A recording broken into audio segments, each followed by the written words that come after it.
Ahoy hoy! I am Planarwalk, and welcome to the 2020 New Zealand election stream. Let me switch over to this so that I can introduce some of the people on the panel. First I'll go over the schedule. In about an hour, that's when the results start coming in, but keep in mind that that's when they start coming in, so it'll probably be another half hour or 2 hour before we start actually getting proper results. And so yeah, let me just switch over to the YouTube side of things so that I can see what's going on there. And see that we don't have many viewers because A, it's late at night, and B, it's late at night in America and in the UK, so I can understand that. But you know, if you're in the chat, you're able to talk, I think. Anyway, we've got people on the panel. First, we'll start with Bella Charge. G'day, chat. How's it going? And I'm just going to turn down my speakers on my end. And then we've got 36.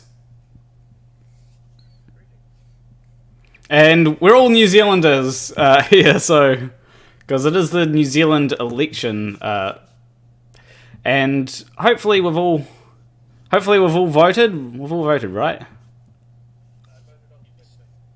Okay, yeah. And Big Daddy Sheepin said, from what I can see on the government results page, 50% of votes will be in by 10 PM and then 95% in by 11:30 PM. So yeah, we'll probably head to about 95. Can't hear Bella? Wait, what do you mean they can't hear? I can hear Bella. Oh, my bad. There we go. Now, thank you for letting me know that. That could have been a disaster. Anyway, we'll start by saying about what, I suppose, the policies in that. So we've got. So I didn't pay attention to, I think like everyone, I don't pay attention to half the policies of particular parties. Like, for example, I didn't even know that Advance New Zealand was a party until what day did they get banned from Facebook? Because let me check. Because there's a particular timestamp on the time that I found out that they were a party. So that was Thursday. I found out that they were a party on Thursday because they got banned from Facebook.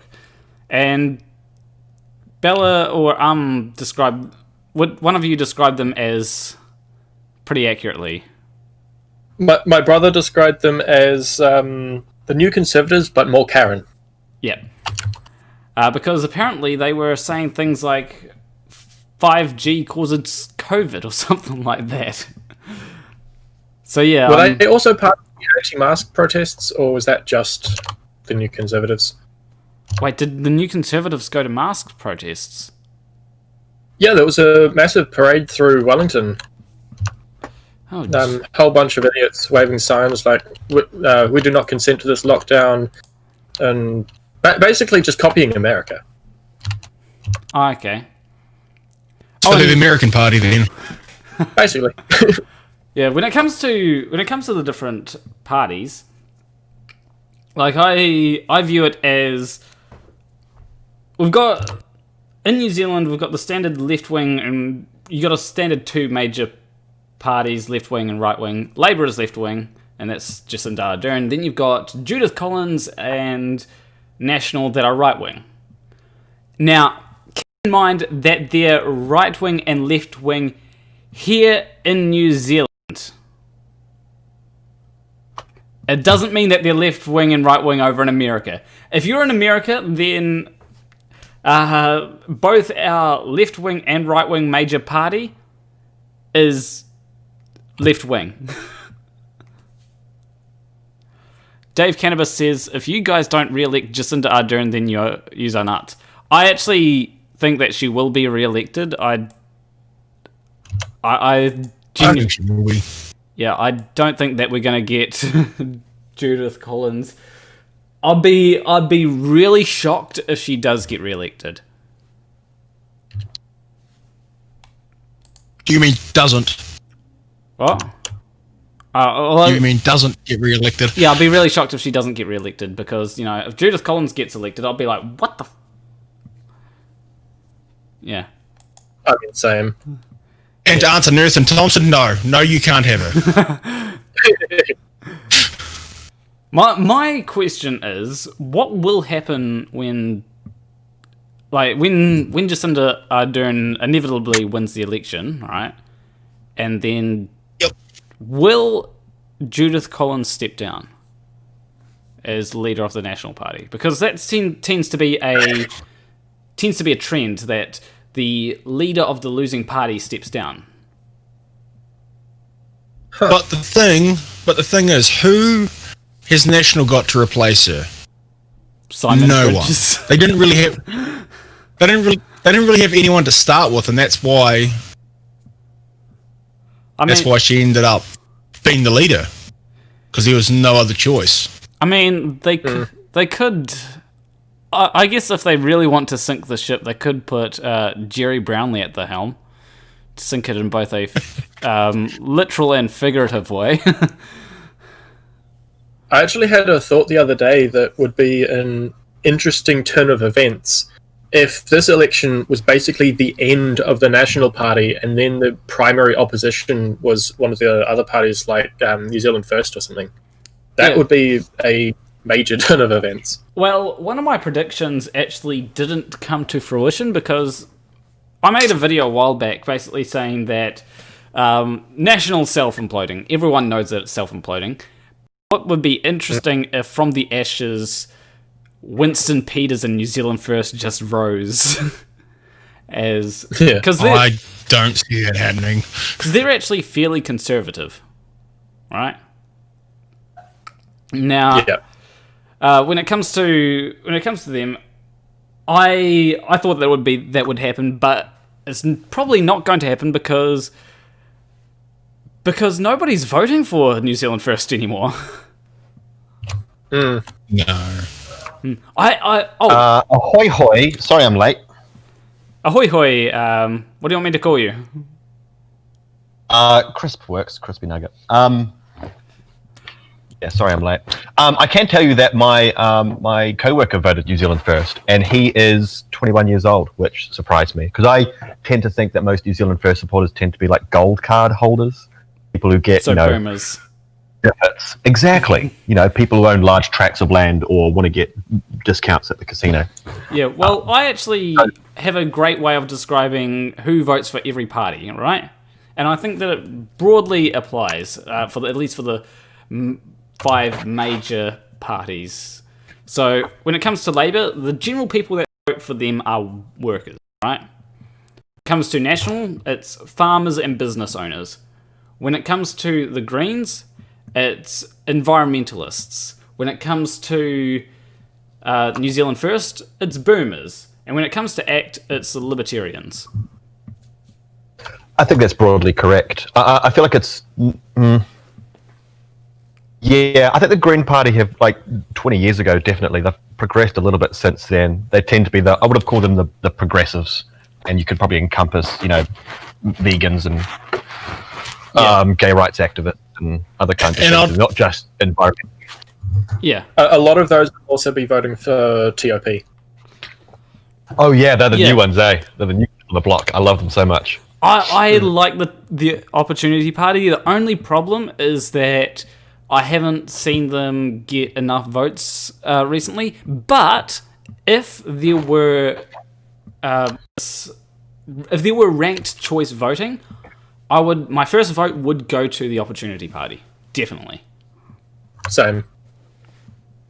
Yeah, they've been a little bit shafted, but they're quite young. I feel like maybe in a couple of election cycles, maybe they'll have a bit more of a presence, a bit more of acknowledgement. Like they weren't even invited to the small party leaders debate. It was just New Zealand First and Greens. And yeah. Wait, why wasn't ACT at the small party leaders debate? It was Act 2. It was just that the top was excluded because they had less than 1% or less than 2%. I forgot what the threshold was, but well, I know significant. that if you have less His than... Bill and Ben almost had that. Yeah, we do get a couple of joke parties here. Oh, and I just realised something. If marijuana is legalised, then the legalised weed party isn't going to have a platform anymore. Well, the legalized weed party hasn't really been. It is still in operation, but their main guy, Abe Gray, I think he's joined the top party now. So I feel like a lot of their management administration is disbanded and kind of spread out. Well, if it is legalized, then the entire purpose for the legalized marijuana party will be negated. So the entire party will probably just dissolve. Yeah. Entirely. I think their plan was to form a coalition with whoever gets elected, but... Yeah, well, in this election, you basically have the opportunity to, in the referendum, vote to legalise weed. And I hope it does get legalised because, you know, it'd be better for everyone. There's not really any reason not to. Yeah. What people want to do in their own time is up to them, as long as it doesn't affect their ability to work. Exactly. Yeah. Although that and like... The people that probably are going to do it after the referendum are likely the people that do it beforehand anyway. Exactly. Yep. Maybe the market will be a little bit bigger, but not significantly enough. Well, I think that when it comes to what Bella Charge said, I think it was, you know, as long as people don't do it when they're working, I think some people, it'll help them work, like for, I don't know, writers or... You know, people musicians. I'm more meaning like where you've got the likes of alcohol. That's the same situation where you cannot be impaired to do your job. Yeah. Yeah. Operating heavy machine. Yeah, Definitely. David Bowie cited marijuana as one of his key creative influences. That doesn't surprise me, to be honest. Yeah. Well, what I might do is do you want to go through some of the policies for each party? Because I've got a couple of... I'm studying international right now. What? So I can give you a screenshot of theirs. Okay. You said earlier that you couldn't get parties one. Yeah, I couldn't get national parties one because if I search national, I'd have to sign in, and I don't want to be signed up to newsletters from national because that tends to be what happens when you sign up to a particular party, you know? That's how they get you. Yeah. That's how the indoctrination begins. Exactly. Then your shield check comes 2 weeks later. Oh, a shield check? Okay. Yeah. Did you not know? No, I didn't know that. Sign me up. Oh, I could do it for a couple of days. Definitely. I didn't realise that they were handing out shield checks now. Jeez. I actually have... Speaking of shield checks, I'm going to forfeit my next NASA shield check by saying this, but I actually think that there might be a particular conspiracy involving coronavirus in a video game, of course. That's just so that YouTube doesn't.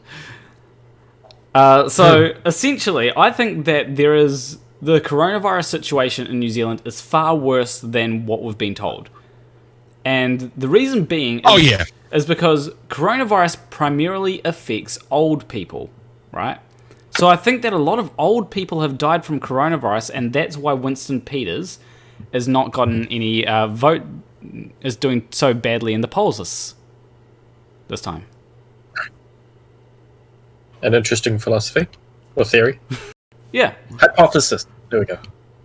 As so I said, David Seymour manufactured the virus in order to knock the legs out of the competition. Yes, exactly. It was David Seymour. But that would be an interesting... as I said, this is only a conspiracy in a video game, so this only happened in a video game, so... so don't come up on YouTube. National. This is not working. Cool. Okay. What party are we starting with? Let's start with the Forerunner, Labour. And, they've got a particular thing for tax. So, I actually So Labour's tax plan is no income tax changes for 98% of Kiwis. I'm kind of for that, but in the same time, kind of not for that. So I do like National's tax plan of adjusting tax for inflation. I think that's a brilliant idea, and I think it would be good to adjust tax for inflation. But I also like Labour's plan of no personal income on personal income earned over 180,000, a new top tax rate of 39% will apply. This change affects 2% of earners. I think that's a good policy because it taxes the rich a bit more, and I don't like this one here. We will not introduce a capital gains tax after a Jacinda-led Labour government, because I think that a capital gains tax should be implemented, although that is my opinion. Yeah. I think when it comes to properties, I think that it should be a capital gains tax that is added on second properties, not on your primary property. Well, isn't that what it is anyway? I think that's what they want to do on primary. So if I was to sell my house and say go for an upgrade, I have to pay the tax on the advance that I made from when I purchased the property in the first place. Yeah. So I think it would be best to just have it on any property after the first one. That would mean that because your first property is probably going to be the one that you buy for a home, and that because a lot of people say, well, if I want to upgrade my home, then I have to pay capital gains tax, and that is a concern for a lot of people, and their property will have made quite a bit of money. And since I brought my property, it's probably gone up 80k. Yeah, I think that what it should be is if you are living, it has to be where you are living as well, because it should just be for any property you purchase for financial gain. So a rental house, commercial building. Yep. Because if you're renting to someone, you're going to be making money from that. If you are exactly, if you're basically investing, because a lot of people do invest, because investing in properties is very easy money, then I think that would be another thing that you've got to pay capital gains on. Yes, your private dwelling should not include a capital tax charge. Yep. Agreed. No matter what your property's worth. So if you've got a multi-million-dollar mansion, good for you. Yep. You don't pay property gains tax on that. But if your mum and pop what's that? There you go. Yeah, if your mum and pop that's spent 20 years saving to buy your first house and you've paid a reasonable amount off your mortgage and the market goes up, so you decide to upgrade, good for you. You shouldn't have to pay tax on that. Yeah. I think that the reason why I support a capital gains tax, by the way, is because I think that it would be a good way to tax people that are making income from essentially investing in a house. Because when you're investing in a house for financial gain, sometimes that can be income that is not... I'm pretty sure it just doesn't count as income, so it doesn't get taxed. I may be wrong on that, but I'm pretty sure that's how it is. And that's why a lot of people that are rich don't have to pay... don't pay a whole lot in tax, because their money comes from investments rather than actual income. Yep. So yeah. To some of Labour's other policies. Just a quick, just tack on the end of that bill. Jacinda said at the leaders' debate that she would not do capital gains tax only because she promised not to, but it is a Labour Party policy that they will one day hope to implement. And Judith of the National Party said she objects to it for moral or ethical reasons. And then she made a comparison to capital gains tax on KiwiSaver and capital gains tax on some other form of personal investment which I think is stupid, because KiwiSaver is a completely different kettle of fish than an investment property, because you can sell an investment property, and when you die, your family inherit the investment property. Yeah. But your KiwiSaver is kind of this insular thing that's attached to you. Yeah, they are not comparable. I actually kind of don't get why people rely on KiwiSaver for when they retire. It seems kind of weird to me because it's one of them things where it's like, well, why don't we just have a really good pension so that when people retire they can live comfortably, Well, KiwiSaver is we're getting to the stage. We're getting to the stage where we're going to have too many people on the pension all at the same time. They don't have enough babies, essentially. Okay. But I still think that it's a good idea to have a solid pension so that when people do retire, then they can live comfortably. And if you're investing... Because imagine if someone can't afford to invest on into KiwiSaver or something, or they've got problems with that. Then... what are you going to do? Be like, you got to work because you're poor, you 65-year-old or something? I don't think that's I think that it's better to just have a pension, to be honest. Yeah, but how do you fund that pension when you've got what they're expecting is a large influx? Because, especially our generation, don't have so many kids. It is a good question, and I think that a good way is through... I think that it needs to be balanced through taxes, and it needs to be balanced very carefully through taxes, because you can't just tax everyone like 100. You cannot just tax everyone 100%. That's a bad idea. Going too heavy on taxes can be bad, but going too light on taxes means that other things can fail as well. So.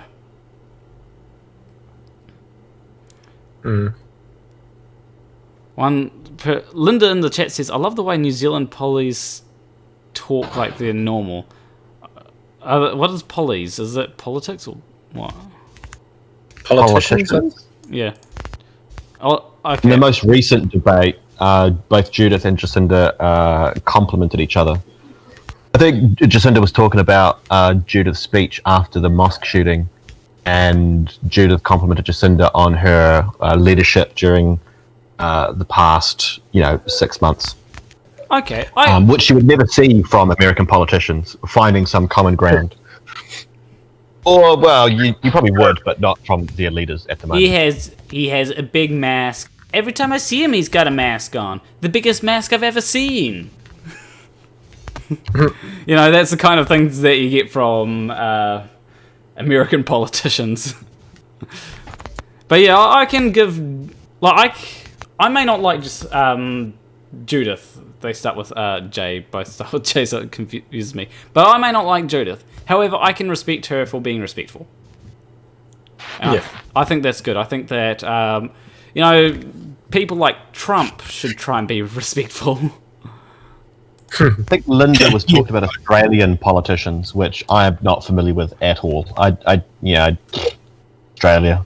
Yeah, Scott Morrison and all, and likes. I actually saw an interview yesterday with Kevin Rudd, who was a former Prime Minister, and he was being interviewed by Friendly Geordies, who does some really good content on the Australian things. Like, he did a huge expose on Super Barilaro Bros, otherwise known as Giovanni Barilaro or John Barilaro. But Super Barilaro Bros is the meme name that he's been adorned with. And it was brilliant. He exposed the corruption there, and I'm surprised that he actually hasn't been done for corruption before. Although I do know that I do know that Gladys Berejiklian is being investigated for corruption. Oh yeah, Jack Daniel said over 300k signatures on his anti-Murdoch petition now. And I think that's good. right? Because although you can only vote if you're Australian, or I mean, not you can only sign the petition if you're Australian because it's managed by the Australian authorities or the Australian government. But yeah, it's basically combating the Murdoch media, which is a huge conglomerate of media, which includes Fox News, and a lot of others that I can't remember right now. I think Sky News as well is the Murdoch media. Does anyone know here? I've never even heard of it until now. Are we talking Austria or Australia? I'm not. Australia, but Murdoch has like newspapers all over the world, or he owns media companies all over the world. Like he owns Fox News and a couple of others. I'm pretty sure he owns Sky News as well. That sounds about right. Yeah. Yeah. So, Snowball Fred says, just a two-horse race again. The idea of MMP was to represent the population in a fair and even manner, but what we are presented at each election is far from a fair representation of the public's ideas. True! True. Because one of the issues is that when you vote for a party, you can only vote for one party. Now, if you vote for a party like a smaller party, a lot of people view it as a wasted vote, because if that party doesn't get over 5%, well, congratulations, you tried, but you failed. Now, what I would like is I would like a ranked choice system, where you can essentially go, at the top, you can put top, right? Then second, you can put the Greens. And then third, you can put Labour or something. That means that if the first pick doesn't get in, then it goes to your second pick, right? If the second pick doesn't get in, then it goes to your third pick. And basically, and so on until it reaches a pick. That means that your vote never gets wasted. It means that however you vote, you will always vote for a party that will get in. And I think that's a far better way than what we're doing now, because we've got... You know how the Americans have this electoral college? And... Which needs seriously replaced. Yep. Although some people disagree with me. What New Zealand has is we've got Electoral College Lite. So it's a New Zealand version. Which is better than Americans, but it has its own issues. So, in America, if a state if 51% of a state votes a particular way, right, then all the electors in that state go to a particular candidate, which is bad. Like, that's really bad. Yeah. But in America, they also can't form coalition governments either, which is also bad. Like in New Zealand, if no one gets past 51% or 61% or 61 seats, right, then they cannot form a government on their own. And then they need to form a coalition government. Now, this may be the first election in New Zealand since the introduction of MMP that has a government that can govern alone. That would be interesting. However, I'm not too keen on that because, you know, I like the Greens. I just I just hope we don't have to hope that Winston Peters decides to side with Labour again, because last election was rather stressful. Like, is he going to back Labour or is he going to back National? We don't know.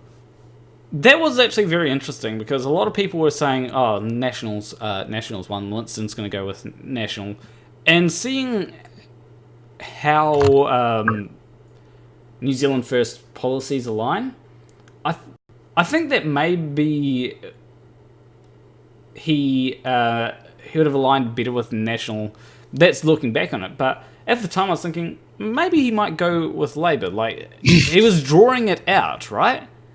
And nobody draws it out just for the sake of drawing it out. I think that. Oh, no, he did. He done it to see who was going to get the best deal from.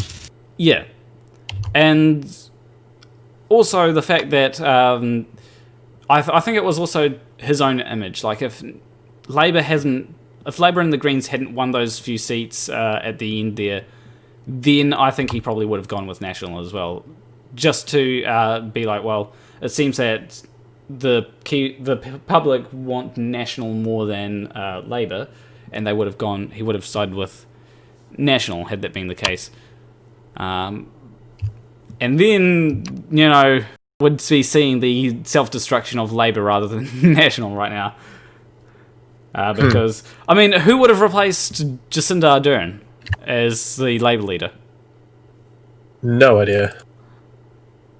Like, how many did they go through in the last few years? Like, they had... They went through what National's doing now.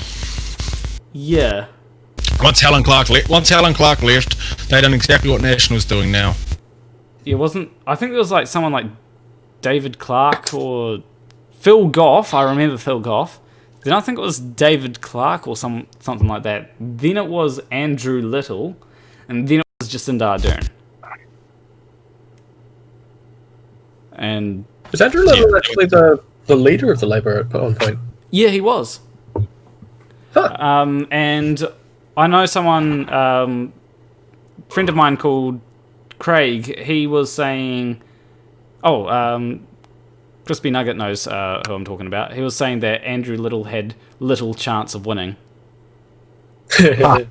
So, and I am inclined to agree with him on that. So, yeah. But, yeah. Another thing that I should probably point out is that New Zealand First put their policies up. So they... when I made my video on them, they didn't have any policies for me to actually look over. Apparently they are one of their policies, I can't see which one it would be here, but apparently one of them was going to be that they wanted less immigration, which is bad for the economy. Maybe it might be under the economy. But yeah, let's see what the economic development policy is. They want to support the primary industry sector, and help it grow grow sustainably by supporting value-driven innovation and enterprise. Okay, here's one of my problems with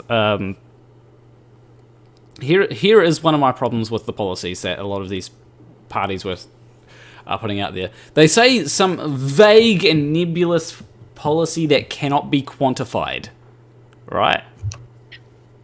They all say that. Yeah, like every party has some vague and nebulous policy that can't be quantified. I really hate that. So I prefer policies that... So the Greens the Greens do this, Labour does this, National does this. But National, even though their whole platform was basically let's build some roads, at least they were able to quantify it by saying these are the roads that we're going to build, right? These are the infrastructure projects that we're going to be investing in. That's quantifiable because it says where the money is going, what they're actually doing, right? Whereas I think ACT, if I go to their policies, they've got build like the boomers. Why has no one memed that yet? Build like the boomers. Read more. I believe they're... So yeah, they say... I haven't gone through this, read it much, but they say things like... they say, X, housing and infrastructure policy. And then they say that... They say things like we're simply not building enough, right? And, I mean, they might be right on that. And then they just say, oh yeah, we're going to build more houses or whatnot. It's like, okay. How are you going to build them? How are you going to invest? What are you going to do? What's your actual plan for it? And that really annoys me that most parties are just like, we're just going to build stuff. Vote for us. The problem they don't take into account is growth eats cash for breakfast. Yeah. Yeah. They never think of where the right. money's actually going to come for these harebrained schemes that they come up with. What's that? They never think about where the money's going to come up for these harebrained schemes. No, they're crispy nugget. I'm going to agree, but also it isn't entirely. It's a cop out. Like, if they don't actually have any kind of concrete policy or plan in place, it's better than having nothing at all mentioned. Because if you go to the party's policy and they've got like an obvious gap, then it's just kind of like, well, clearly they don't have a plan on that. So it's better to have a perceived plan than an absence of a plan. Yeah, I think that's partially might be why National's been doing so badly, because they actually haven't tried to fill in the gaps. Like, not once did they mention climate change in any of their... Like, hell, even ACT mentioned climate change in their policies. But National didn't. It's like they didn't see it as a big...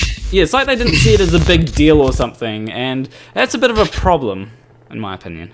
Either that or they just had no plan for it, so they decided it's just easy not to mention it. True. Yeah, I think that's right. Largely because, a large portion of their voter base are farmers, and a lot of what they do when it comes to environmental stuff is, facilitating the ease of access when it comes to dumping stuff in rivers, because farmers need that, and that's where they get most of their money from. Yeah.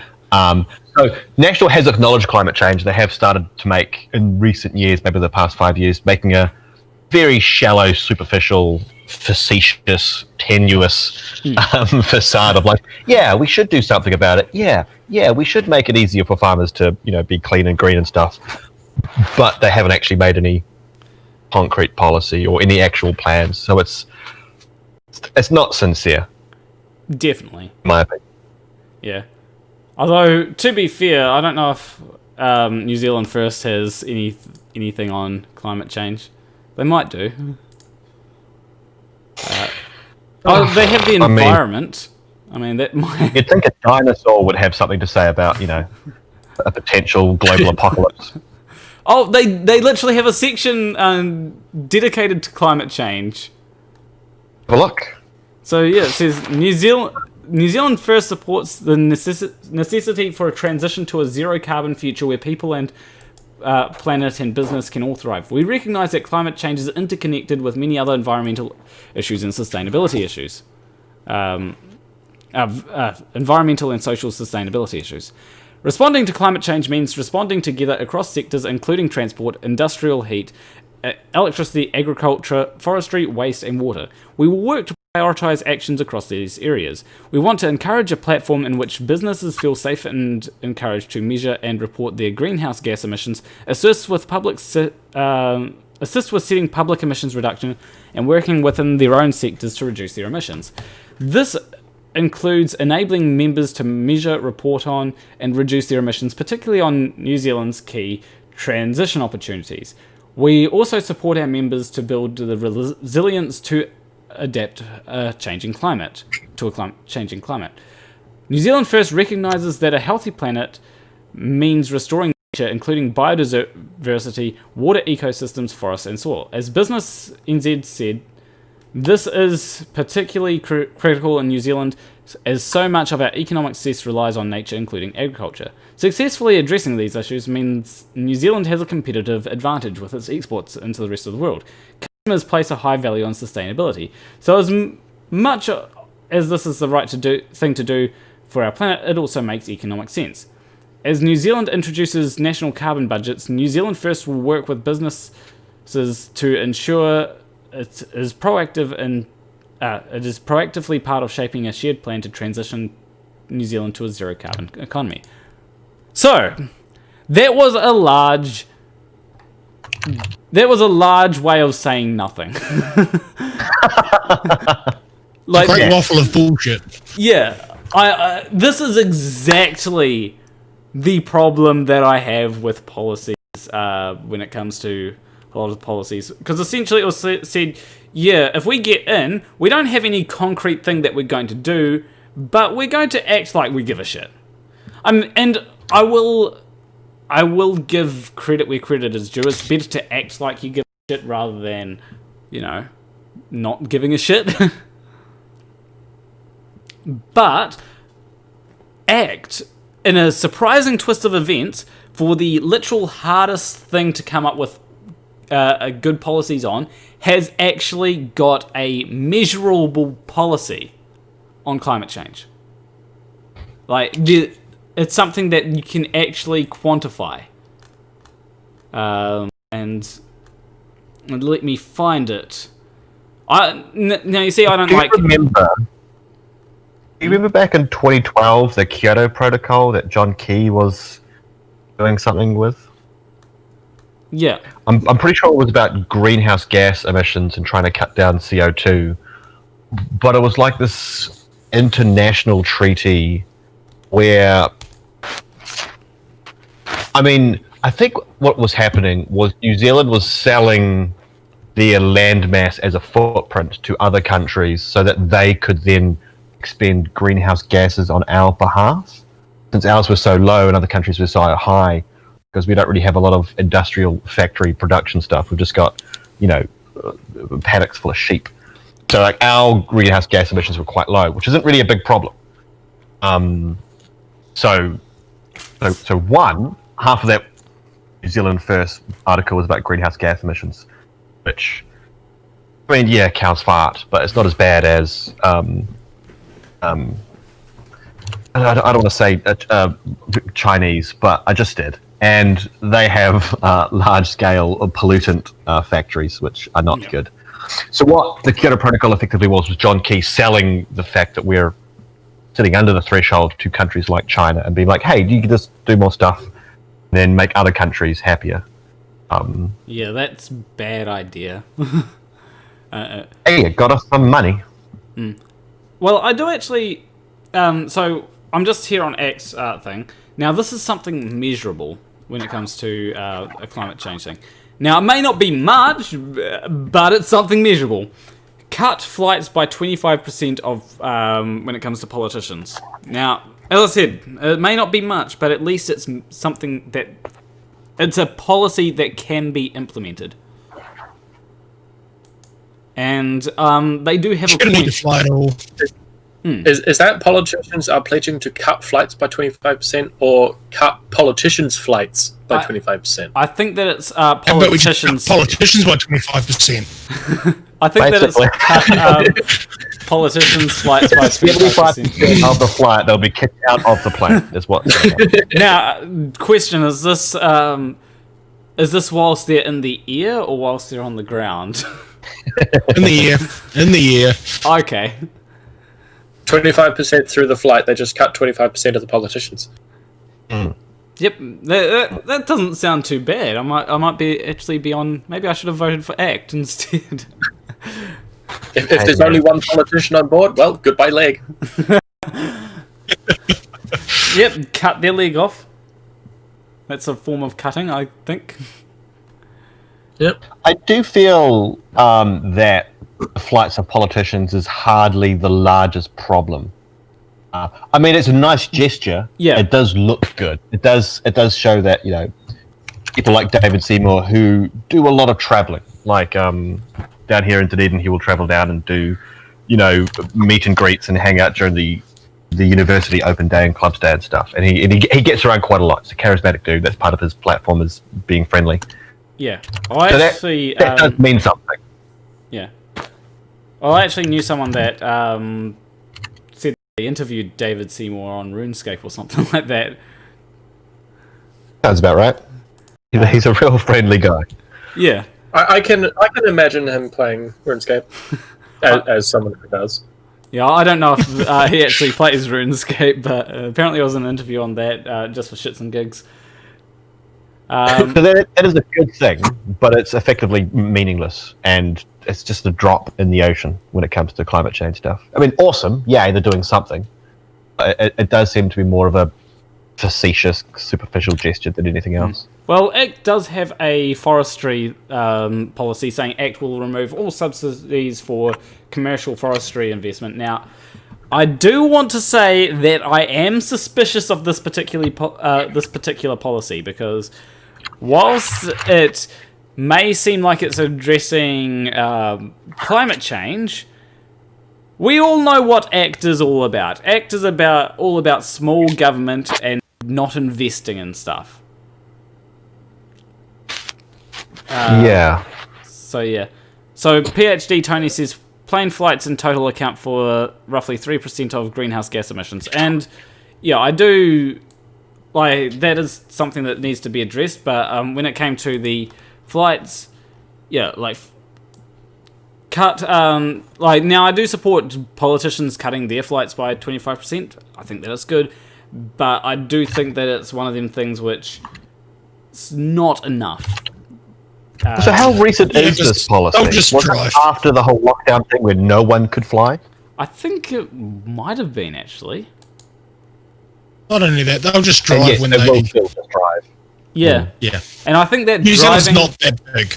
I think that driving would probably be even worse unless we were trying to unless they're driving in electric vehicles, in which case, yeah, go right ahead, because we've got quite a low amount of emissions from electricity here.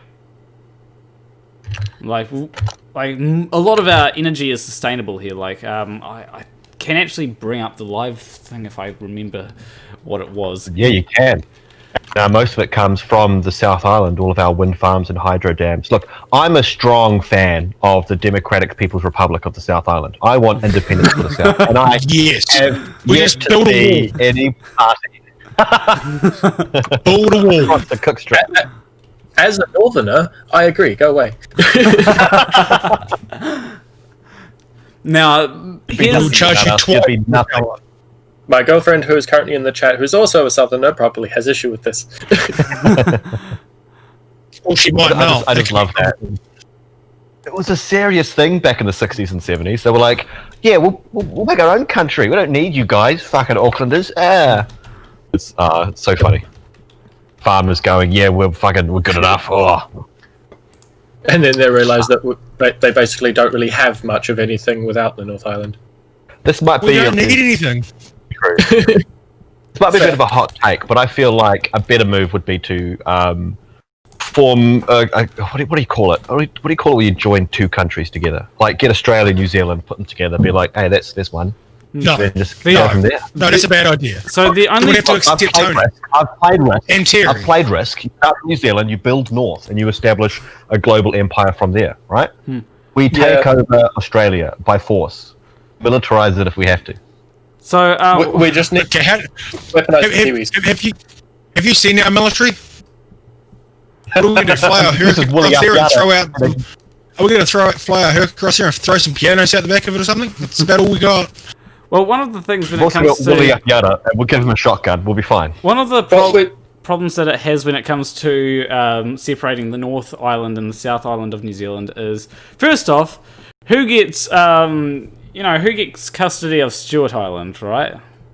It's in the south we do. It's in the south we do. And secondly, who's the Prime Minister of, like, do we get Jacinda Ardern, or does the North Island get Jacinda Ardern? Well, she's a what's Wellingtonian. the- Well, Where's she from we'll originally? elect Wellington? No, them you back keep her. You keep her. Because, I'm a fan of Jacinda Ardern as Prime Minister, I'm a simp for Jacinda, totally. But, I mean, I'm currently elected, so yeah, we're keeping it. but We'll just elect the lead team. one of the things I do have to point out, now on stream I've got this open, and I'll actually share my screen with everyone in the voice chat. Give me a few seconds for it to come On up. YouTube too, I can see it. South Island's green, everywhere else is brown. Yeah, so Australia, like, holy shit, Queensland is bad. Like, Queensland is basically 1% low carbon and 1% renewable. And whereas South Island here is 100% low carbon and 100% renewable. Look at the North Island, stupid, dirty coal burning places. Yeah, but all the coal gets mined in the south. Although to be fair, like it is 69% low carbon and 69% renewable, and 69 is very nice. That is a good number. So you know, but holy shit, the Australians are bad. We've got some Australians. What are you doing, chat. Tony? You know, you got a whole Tony and Terry. Yeah, and then you can also go over to America, and Canada is okay apart from Alberta. What are you doing, Alberta? But you know, some of the Canadian places are doing pretty well. I believe France is also doing pretty well when it comes to this. And although now here's the interesting thing about France: they've got 90% low carbon and 13% renewable. Now that is quite interesting. But who does anybody know why that is? No. Are you quizzing us? Well, the reason why France is 90% low carbon and 13% renewable is because they've got a whole lot of nuclear power plants. Yeah, I was going to say nuclear. Big fan. Yeah, so there is nothing wrong with nuclear power. Exactly. Unless it goes wrong. Thank you. Until you have until you have critical mass in the reactor. Yeah. High risk, high reward. But it's negligible, if anything. How many major nuclear disasters have we had in the world in all of history? 2. 3. 2. Yeah. 3. 3. What's the third one? Long Island, Fukushima, and Chernobyl. Yeah, I mean, that's pretty good. I think. And technology's only getting better.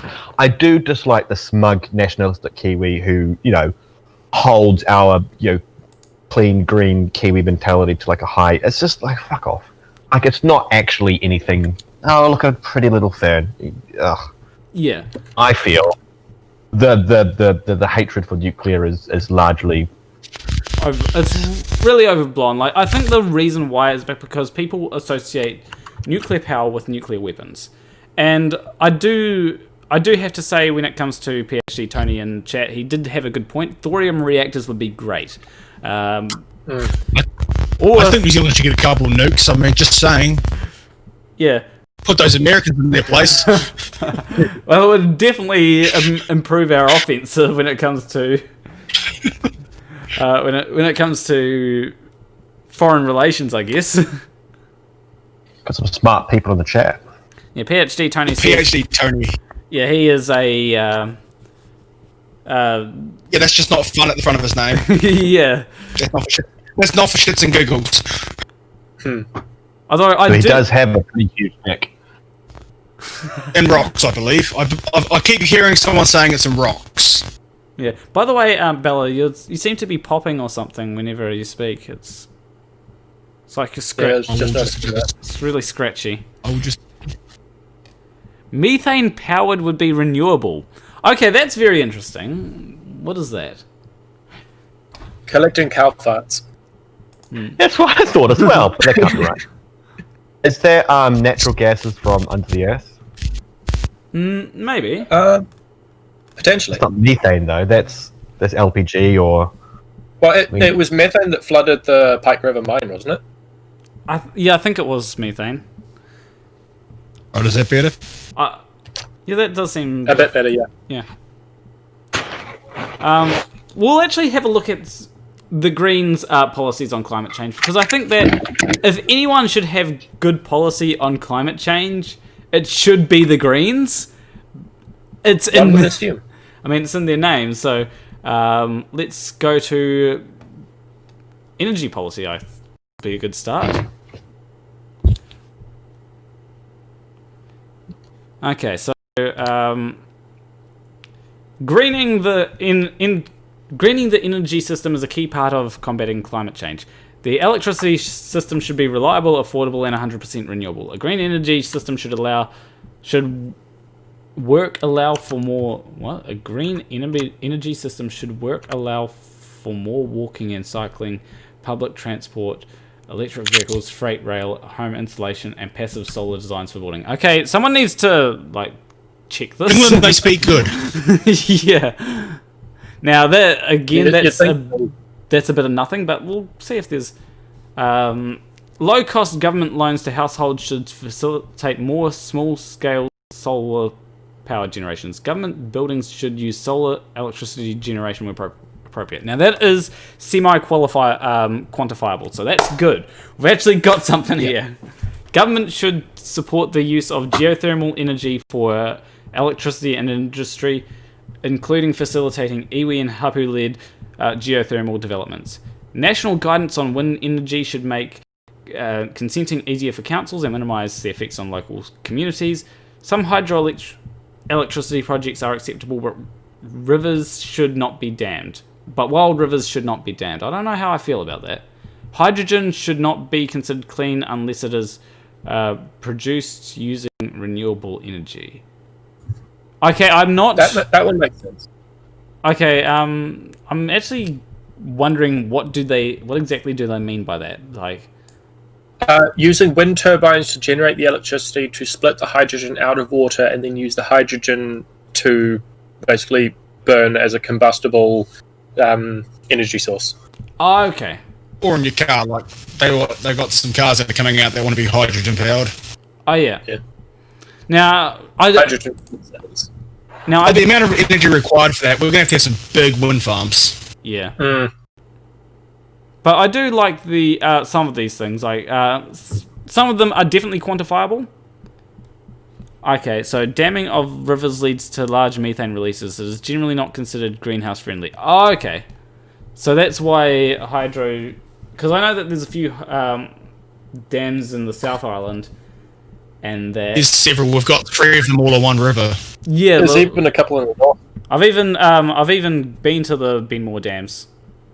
I was at, I think it's the Earth Dam, which I think is the largest Earth Dam in the Southern Hemisphere, has this overflow gate, and at one point the overflow gate was open, and I was wasn't quite near the overflow gate, but I could feel the spray of the water that was coming off it, so...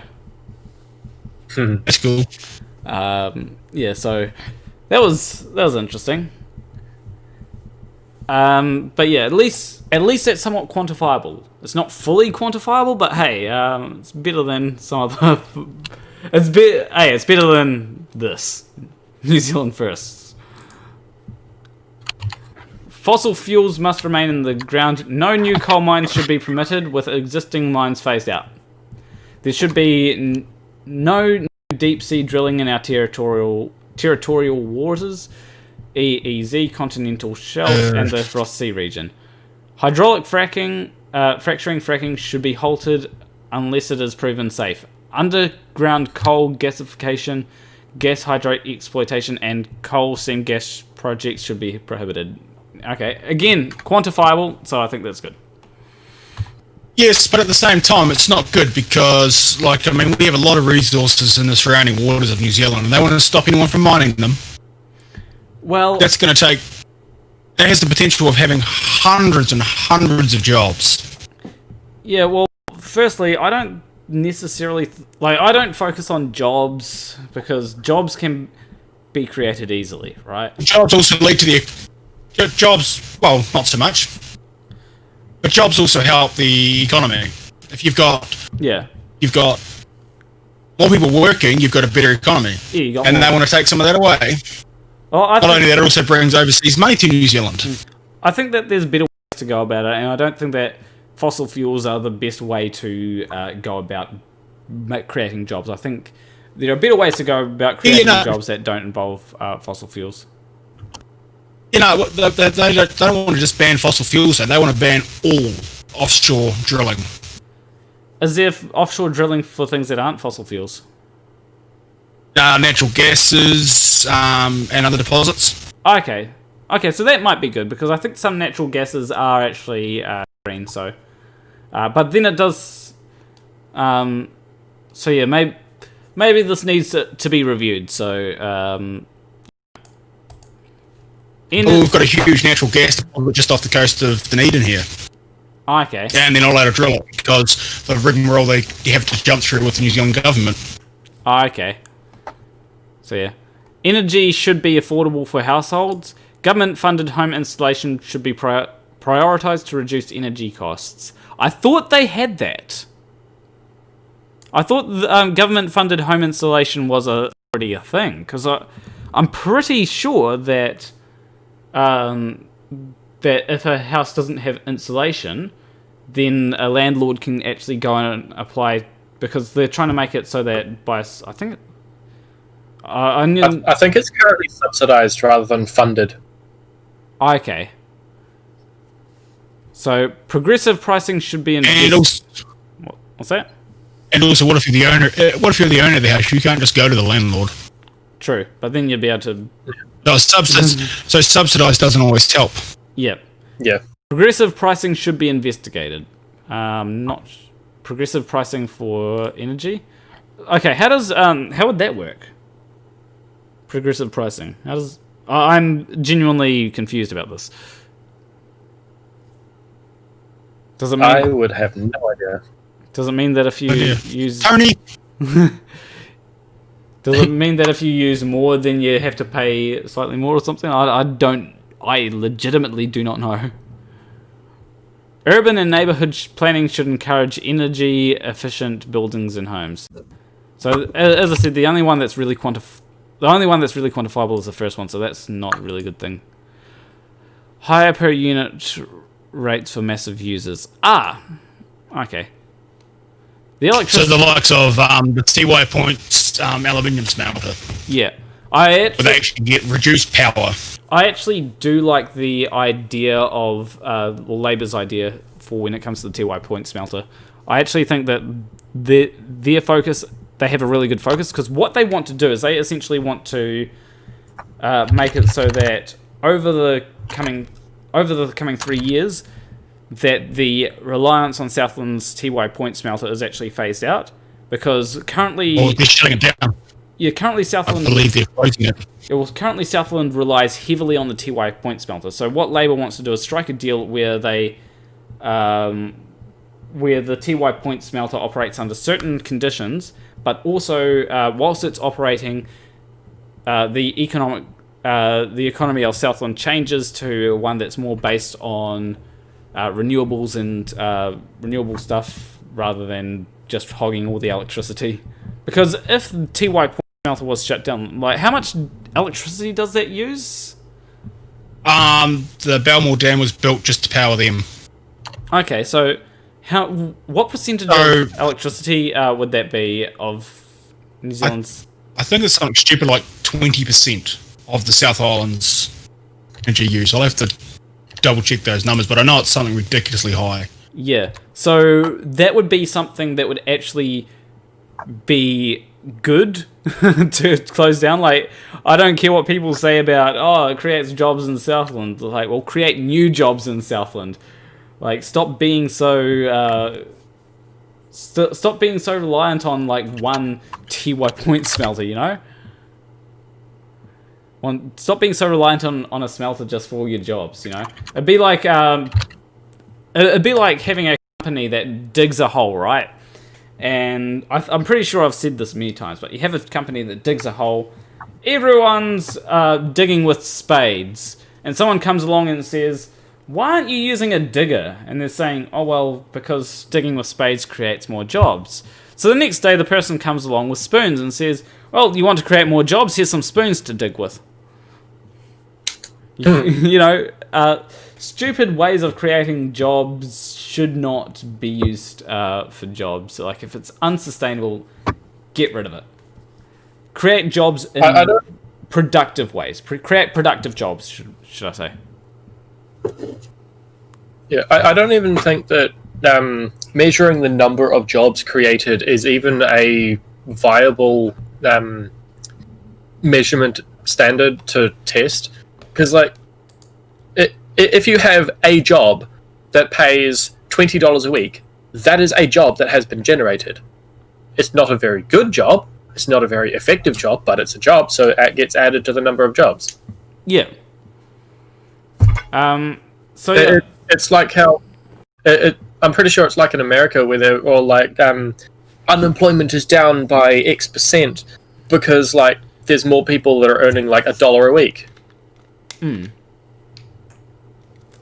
Yeah, it's... Unemployment is not a measure of success. Definitely, like I'm considered employed because I'm self-employed, but I don't make a whole lot of money. No. Now, hopefully, when my game takes off, they will. But for now, I don't make a whole lot. One thing I just noticed is that it's actually 7:06, which means that I should probably go ahead and reload this page to see to see if there's anything new. Okay, so essentially, so yeah, this is how it's starting, but okay, so it's essentially going to change as things go on. I don't like. Yeah, uses. Yeah, I don't like. TY Point uses one. What's that? There you go. TY Point uses 1/3 of the South Island's rate, 13% of the entire country's. Oh wow, yeah. Like we could basically start shipping more electricity up to the North Island if TY Point were to be shut down. So. We'll just cut their power off. But oh, this is interesting. Or maybe that's New Zealand first. Is that one seat that? But yeah, this is gonna. I don't like how high up ACT is. I do have to admit I do not like that. Me no likey. But yeah, we'll see how it goes. Hopefully things progress as the night goes on. Back, and I saw you guys found the results too. Well, yep. It's the 1% of the vote. Yeah, it's about. Does it say? I don't think it says how much of the vote is counted yet. On electionresults.gov.nz, they say 0.8%. Okay. Let me just actually drag that page up. Election results NZ, because the page looks prettier, to be honest, and it gives a breakdown of the seats. This is just... Oh, this one gives... Okay, so this... but like one is just hot linking to the other, so it's the same. Okay, so yeah, I'll... We'll have two sources, News Hub and this here. What? So, one... What's that? What? Oh, shit. Discord shut down on me. Give me a second to reopen Discord. Tech issues. It wouldn't be a live stream if I didn't have tech issues. Was it? Wait, let me check my...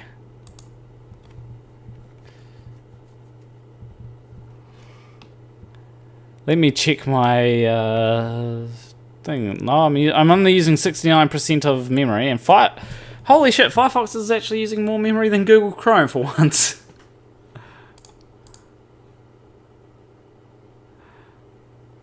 .8% is about 5 people. Yeah, exactly. Although apparently we've got a lot of people in New Zealand, more than I expected. So yeah, we'll wait for. Hopefully, I can jump back into the call, and people wonder where I've gone and why I dropped out. It's because my computer decided to yeet Discord for some strange reason. It's very interesting, the thing that it comes up for. So, oh yeah, one thing that annoys me is when politicians like Donald Trump deny climate change. That's the reason politicians denying climate change actually turns it into this whole political issue that. So Donald Trump denying climate change, and you've got Joe Biden acknowledging climate change, basically polarizes it into a political issue when it shouldn't be. It should be that both sides should accept climate change as a thing. Me, Litten, I just told him exactly where the cow shit in the pasture. I hear a non-New Zealander in here. So? Glass Monster is here. Yeah, sorry, Glass Monster, it's a New Zealand stream, so I'm gonna have to yeet you out. Sorry about that. But yeah. Because, it's the New Zealand election, so no interference from Canada or whatnot. Even though we may talk about you guys, but yeah. Anyway.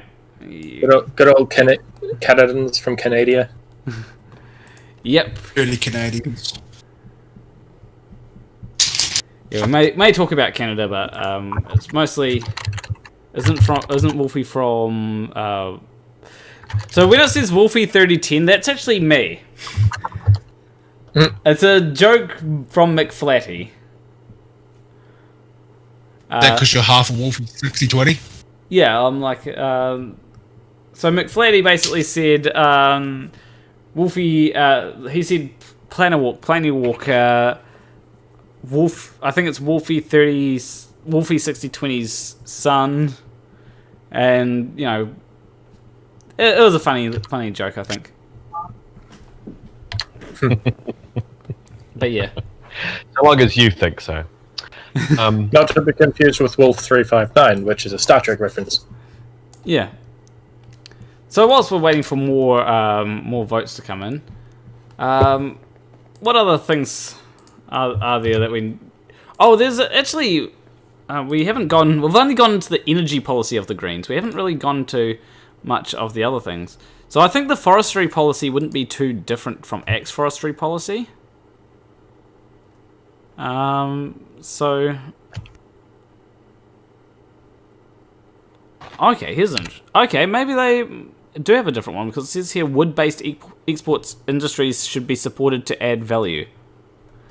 They are heavily supported. Yeah.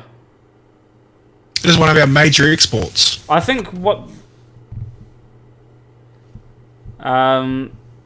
just so... PhD Tony says, just wake me up so I laugh my ass off. So I laugh my... Okay, don't know. We do have a comedian here, so do you have any jokes for us? I'm sorry, I zoned out. I'm watching the KilianP live stream. What's going on? I said So PhD Tony said, just wake me up so I laugh my ass off. And I said, well, we've got a comedian here, so do you have any jokes for us? I feel like Nationals parties are more slanted than Judith's eyebrows. Oh my god, that's the only... Actually, my most popular joke back in 2017 was that I was really happy that Jacinda Ardern is having a child at the age of 38. Real proud of her, but I'm a little bit concerned because I read on Wikipedia that she was in labour, that she has been in labour since 2008.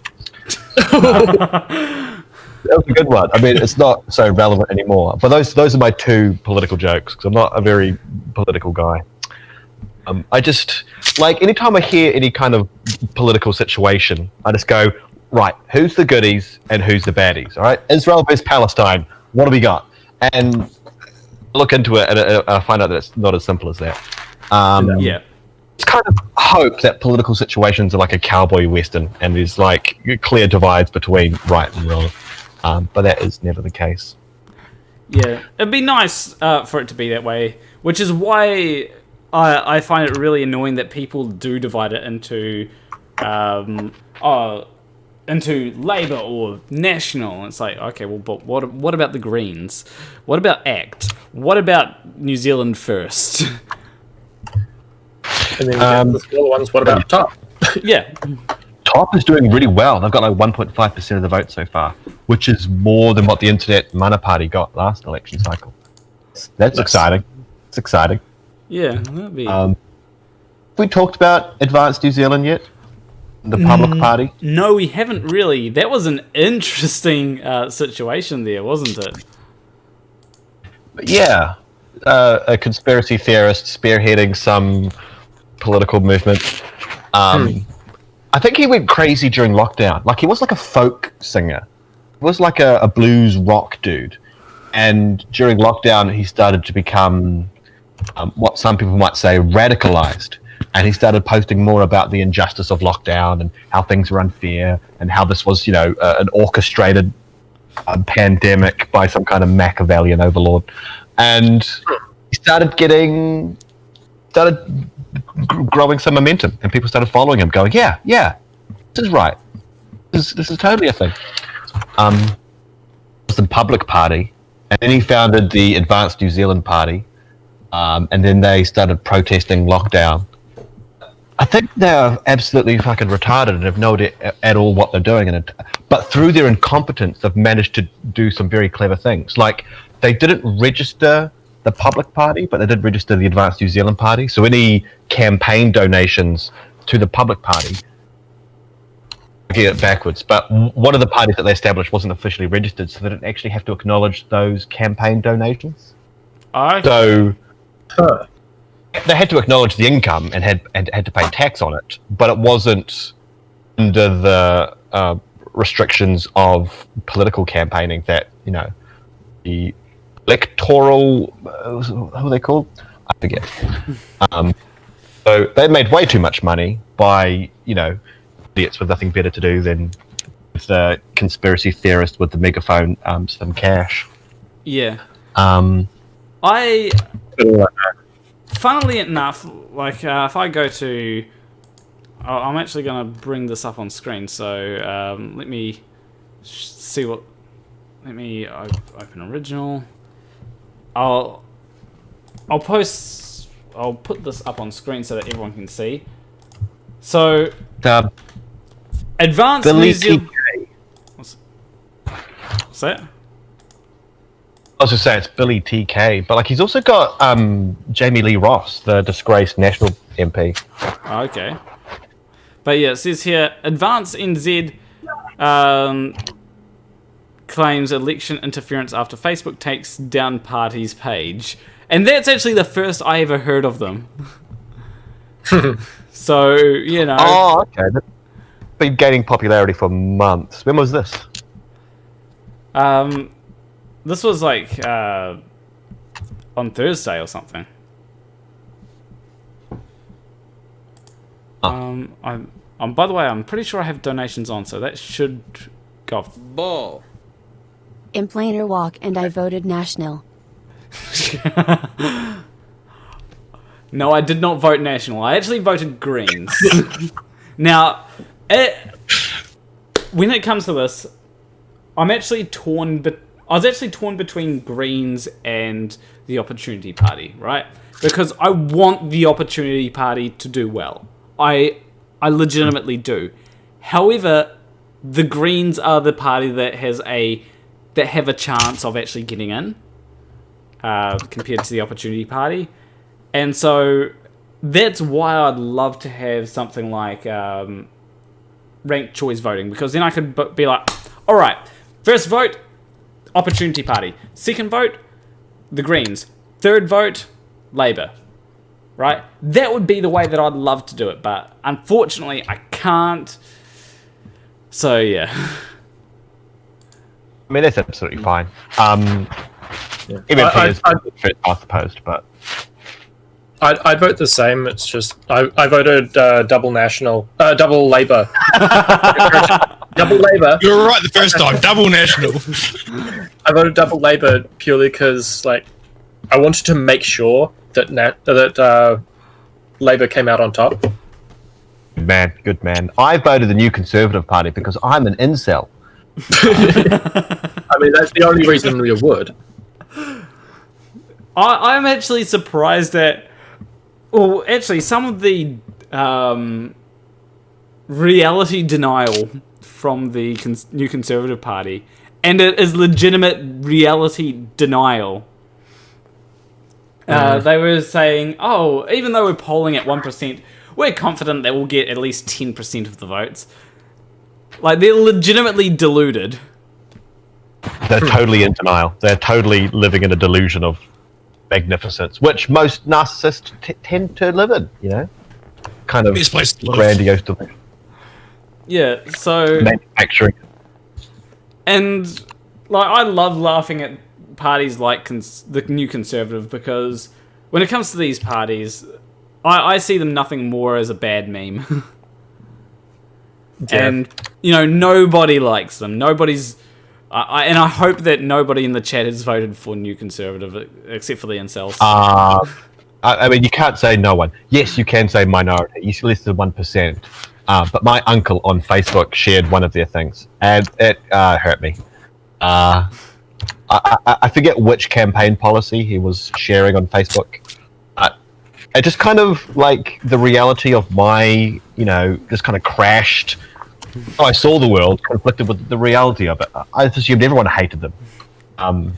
Yeah. My uncle's a farmer. Yeah. And a racist, apparently.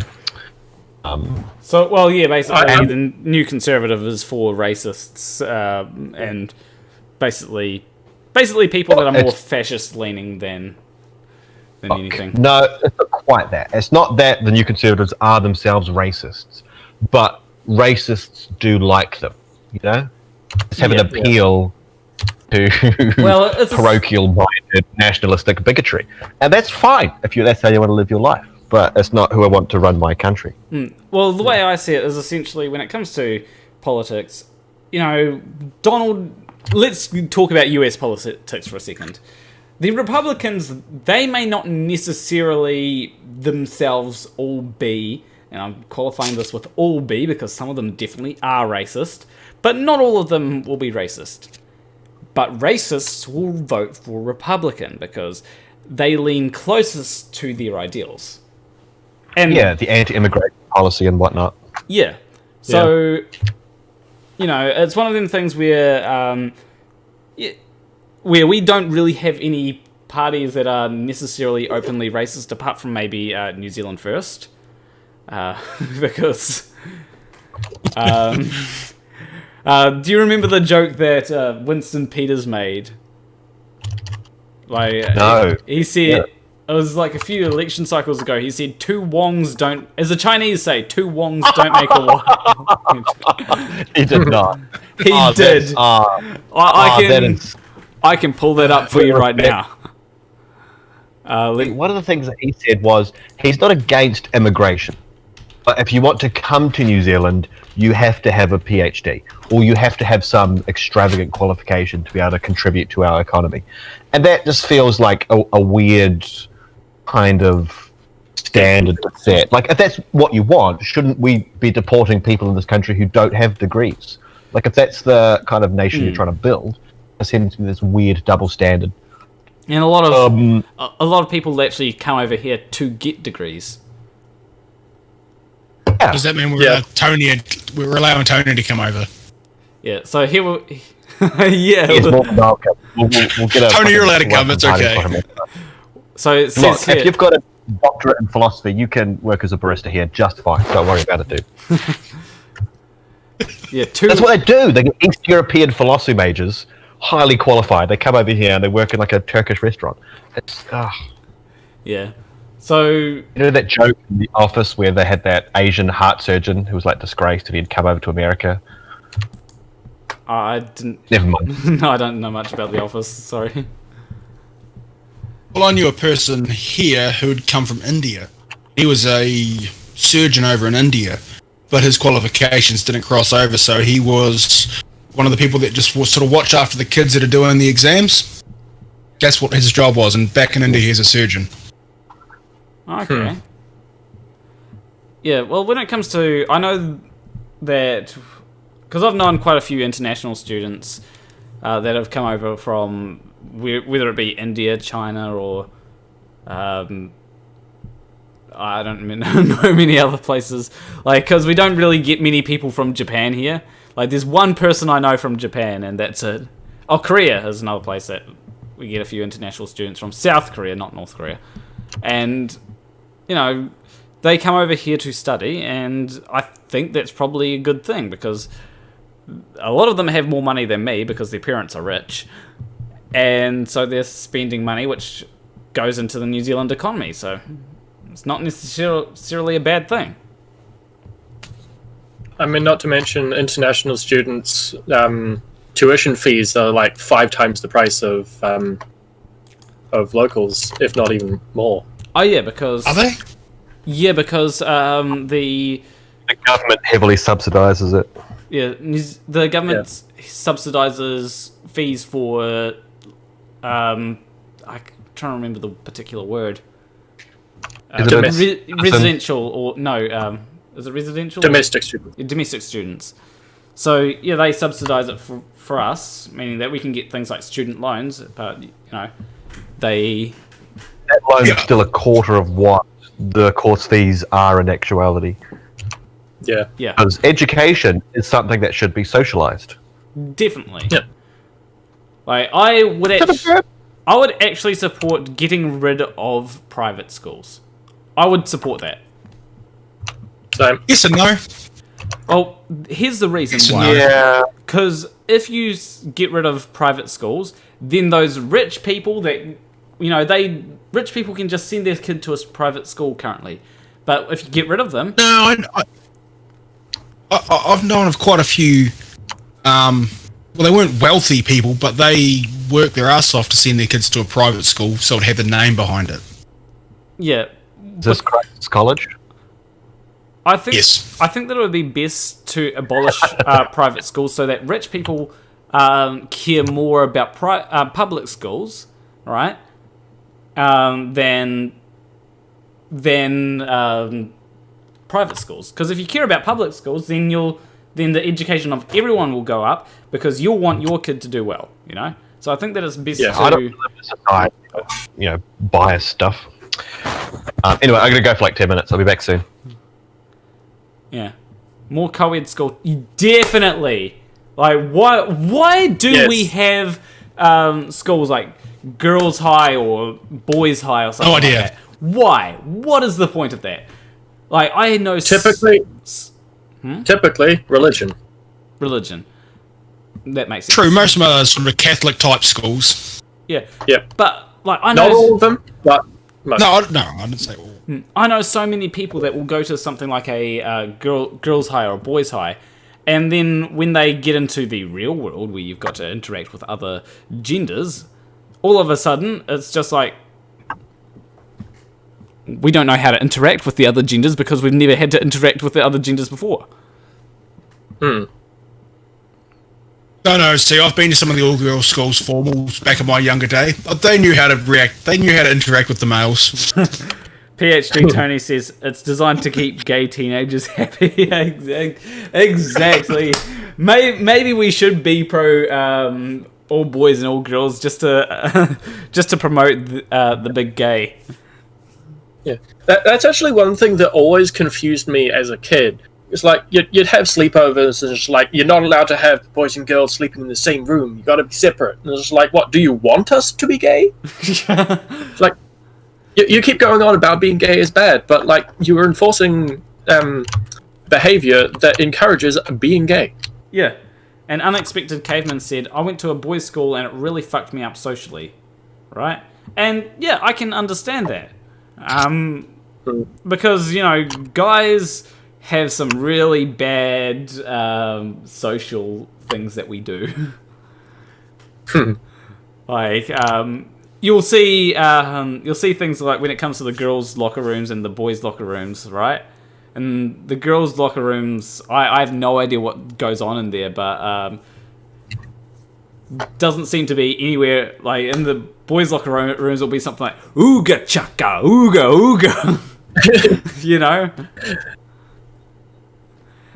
And it's chaos when you get a whole lot of guys in one place. Bad things happen. Cults start. Some PhD Tony said whoever was talking made it sound like he was determined to fuck whomever was in the room regardless. Just saying.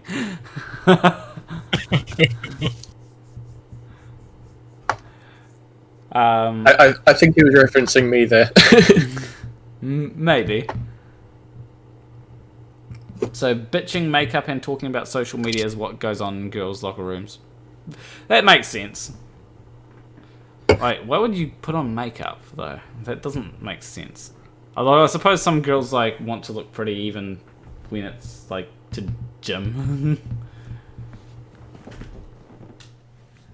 I mean, yeah, like some things I don't understand. Like, here's the thing: controversial statement. Toxic masculinity exists. Toxic femininity exists. I don't. Oh hell yes! I don't think that should be a controversial statement, but some people like to twist it and say twist it and say, well, toxic masculinity doesn't exist because not all masculinity is toxic or something like that. And it's like, well, that's like they say, oh, that's just like saying. That's like saying murderers don't exist because not all people are murderers.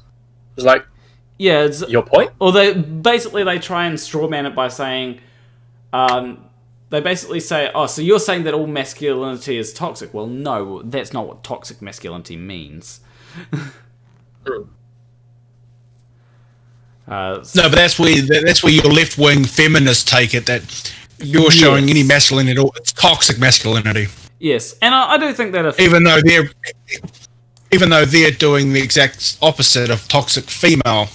Yeah, I do think that it's being toxic femininity. Yeah, I do think that there is definitely more aspects of masculinity that are toxic than femininity, and that's just because when it comes to masculinity, you know, it's you know, girls don't get called boys as an insult. And No.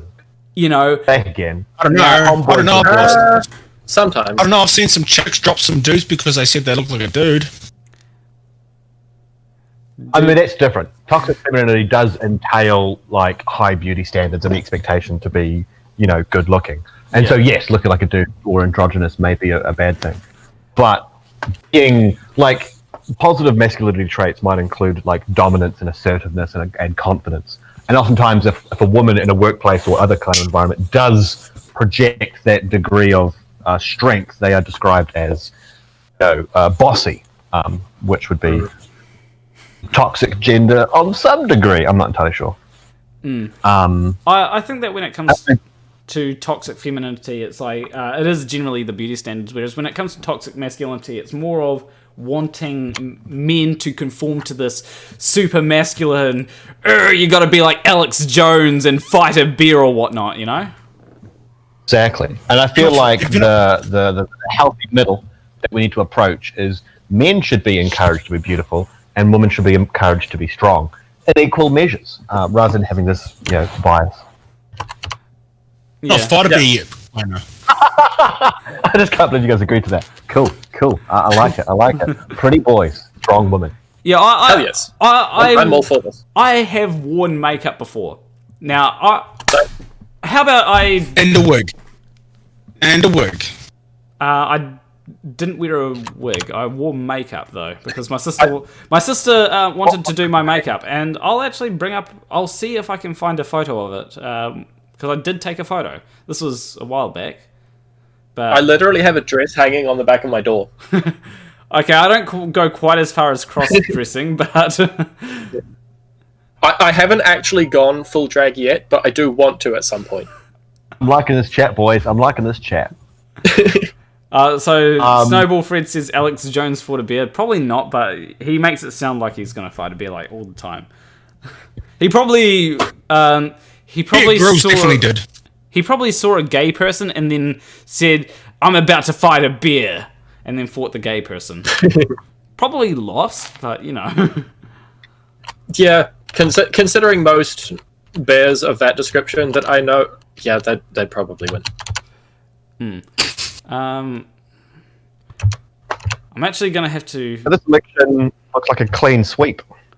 Oh yeah, like if I reload the page, 10% of the votes. 10% have voted or has been counted. 64 seats to Labour so far, by the looks of it. Now this does irk me because it's not quite over 50% of the votes, right?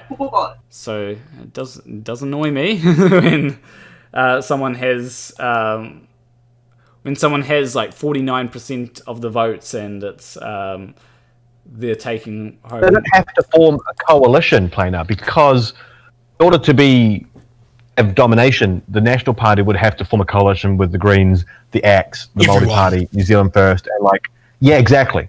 Yeah. So I think 49% they're still safe in terms of leading a single party government. Well, but I still would like to see them form a coalition, but they won't. I'd like them to form a coalition. Not numbers like that. Yeah, it doesn't. No. It doesn't look like they're gonna form a coalition so far. And like my sister was saying, they're gonna form a coalition. It's like I doubt they'll form a coalition if they can govern alone. There's no reason for them to form a coalition if they can govern alone. No. If they did, I don't think they would with the Greens. Well, I don't think that there's any other party that they'd form a coalition with, is there? No. They're not going to form a coalition with ACT. Maybe the Māori Party if the Māori Party get enough vote, and definitely not National. That would be something to laugh. That'd be a great laugh. It would be interesting. Definitely. Definitely interesting, but doesn't seem likely. Okay, now let's see if I can actually find that photo. I will have to scroll down a fair bit, and sometimes my phone does this weird things where it will put things that I want to get way down. Even though I downloaded them 2 minutes ago, it'll put them way down at the bottom or something. That's the best place for them to go. Even though it's supposed to be in order of when they're taken. So that can be annoying, but yeah, I have no idea how long ago it is. I mean, why did I have a photo of a spider? No one will ever know. Oh fuck! Advanced New Zealand almost has 1% of the vote. Really? I mean, 0.8%. I mean, as long as they don't go over 1% and they just get lost into the void, I'm okay with that. It's still that's still really surprising. Mm. How many is the New Zealand Nazi Party? I mean, the New Conservative Party going? They've got 1.4. They're doing better than the Opportunities Party. Maybe we should stop trying to meme on them. Oh, I found the I found the thing, so now I can load them up. In a few seconds, you'll see. New Conservatives are doing better than the Māori Party. That's sad. It's fucking phenomenal. Tony, our population isn't that small. Okay, so... shit, that's the wrong thing. Cancel. Copy link. And then we'll paste link. There we go. So this is what I look like with makeup on. And some cat ear things. I don't know if anyone can tell the difference. The lipstick is pretty recognizable. I think there's some I know I've got foundation and some eye things under my eye or whatnot. I didn't put eyeliner or anything like that on. I don't. You should have had a shave. It's kind of throwing it off. Yeah, it is kind of throwing it off, isn't it? I can tell you've got some foundation and maybe a little bit of eyeshadow, but not much more than that. Yeah, I do have a bit of eyeshadow on as well. Now this is. I could chop up an image that I had for the makeup that I had at Armageddon. Yeah, if you want to. Now, chat. How many memes are you going to show up on Fight's meme room after this? Backing at least 4 or 5. Oh, this would be great because what I'll do is so firstly, the images are in my Discord. If you want to download them, throw them wherever you want. I'd love to see people freak out, especially seeing as there's been a lot of people that were pissed off at me calling Baked Alaska a Nazi, right? If they saw this, they'd have a field day with it, and I'd just love the field day that they'd have with it, honestly. So do what memeing you want, because that would be brilliant. Oh, so I'm just put up a meme. Let me. Courtesy of Olivia in the chat, sent it to me. Okay, let's put up the meme now.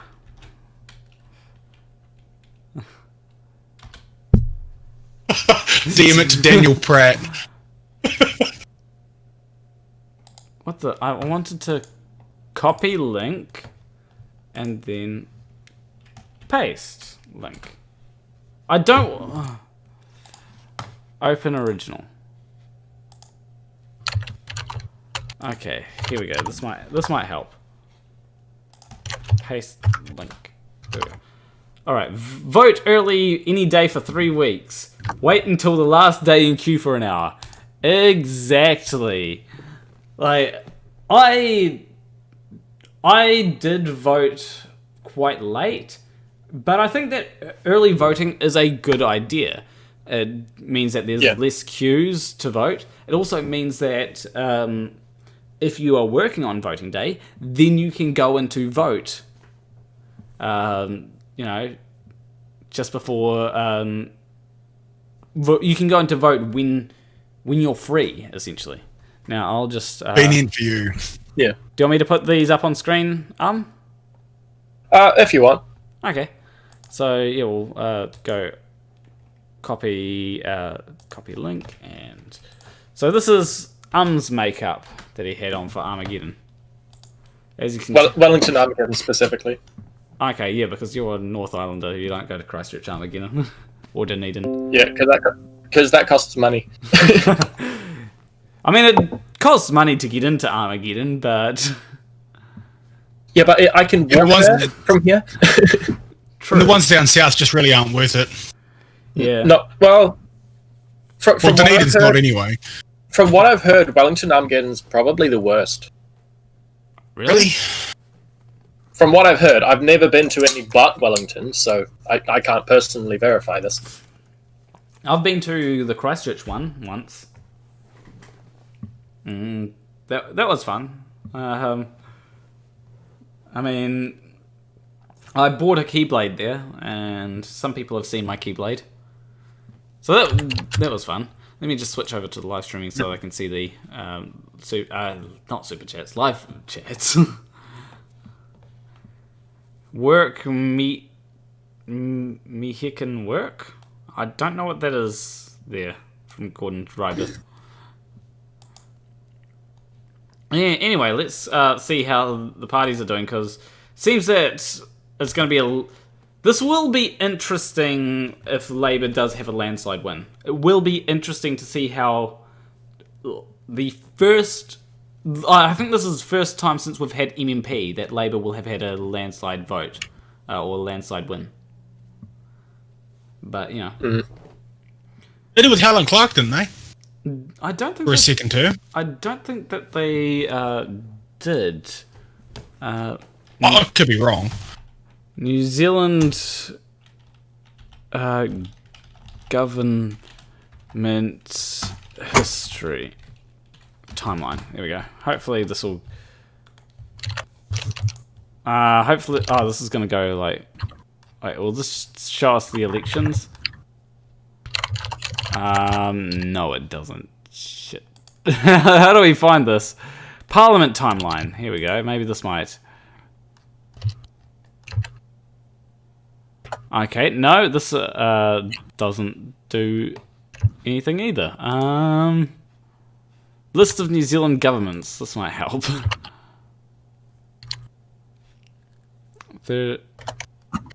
Okay. This helps, but no, it doesn't. This is annoying. Okay, maybe On the spot research. Yeah, this is why debates don't always work that well. I think it was 1984 or something that was. But anyway,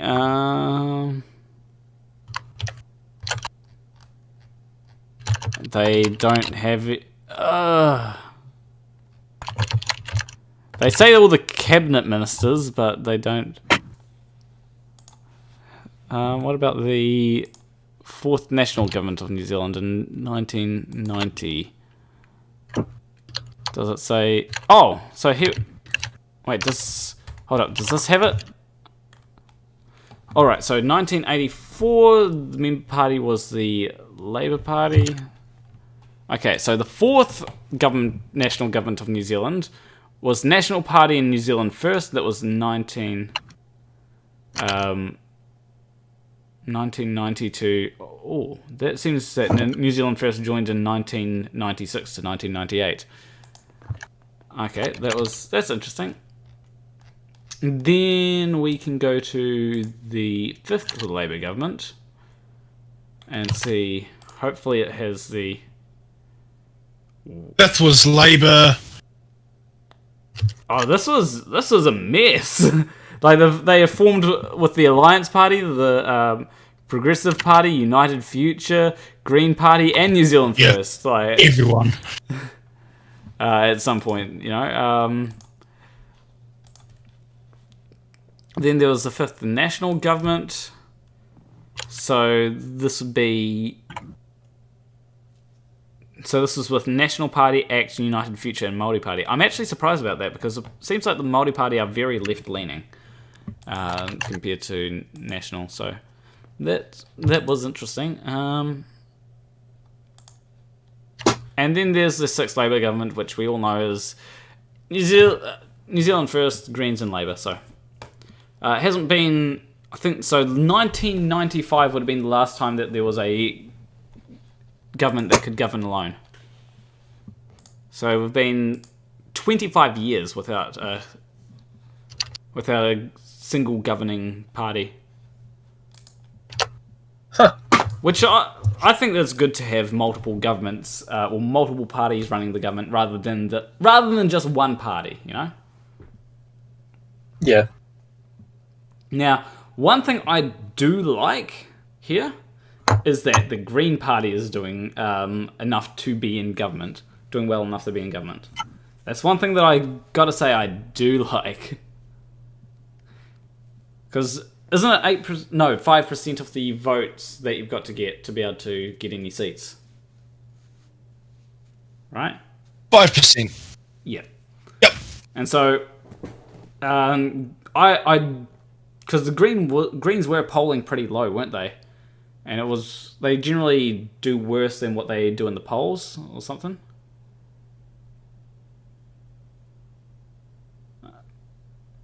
I just noticed that Crispy Nugget dropped out.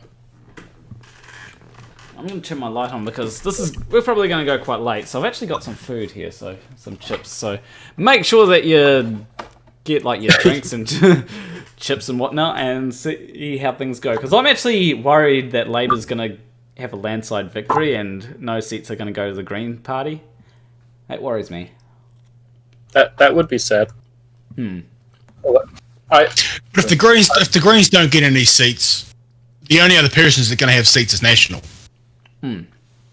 Yeah. Well, the ACT has been doing pretty well. Although according to what I'm seeing on the stream, Green's slightly ahead of ACT. So if Green doesn't get any seats, then neither should ACT. Yeah. Well, the thing that I'm more worried about is not so much that they don't get any vote or get any seats. It's more that Labour can govern alone and not need the Greens because the Greens have some good policies. But if Labour can govern alone, then they don't need to listen to the Greens' input, really. Which, and I like the Greens' policies. So, you know. But I do like Jacinda Ardern as a Prime Minister. She has done well. She is the first person to ever make me genuinely proud to be a New Zealander. Yep, definitely. Yeah, but if you're going to hold them to their accomplishments, you've also got to hold them to their failures too. They also let COVID back in. Well, yeah. Where did it come from? They let people out of quarantine. Is that how they identify? Well, wave two. That's how it got back in. Wave 2 came back in from. Actually, no, it was It was a family returning from the UK, I think.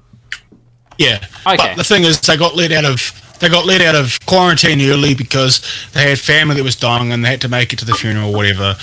It was a bleeding heart story, and they broke quarantine to let this family go and do whatever. Yeah. You've also got to hold them accountable for that. They done a brilliant job in controlling them in the first place, but they slipped up and let it back in. Yeah. Yeah. So with that said, I would far more trust Labour to be in charge if it was to happen again than I would trust National. Definitely. Just because Labour has been through... Well, they've been through what we've just been through, and we now know the missteps that can happen. Yeah. So they know not to do that again. Yeah, and when it comes to National, I don't like the fact that they've been spreading misinformation. I really hate that, and it seems to be a. Yeah. It seems to be a. I don't think it's. What's that? Where you go?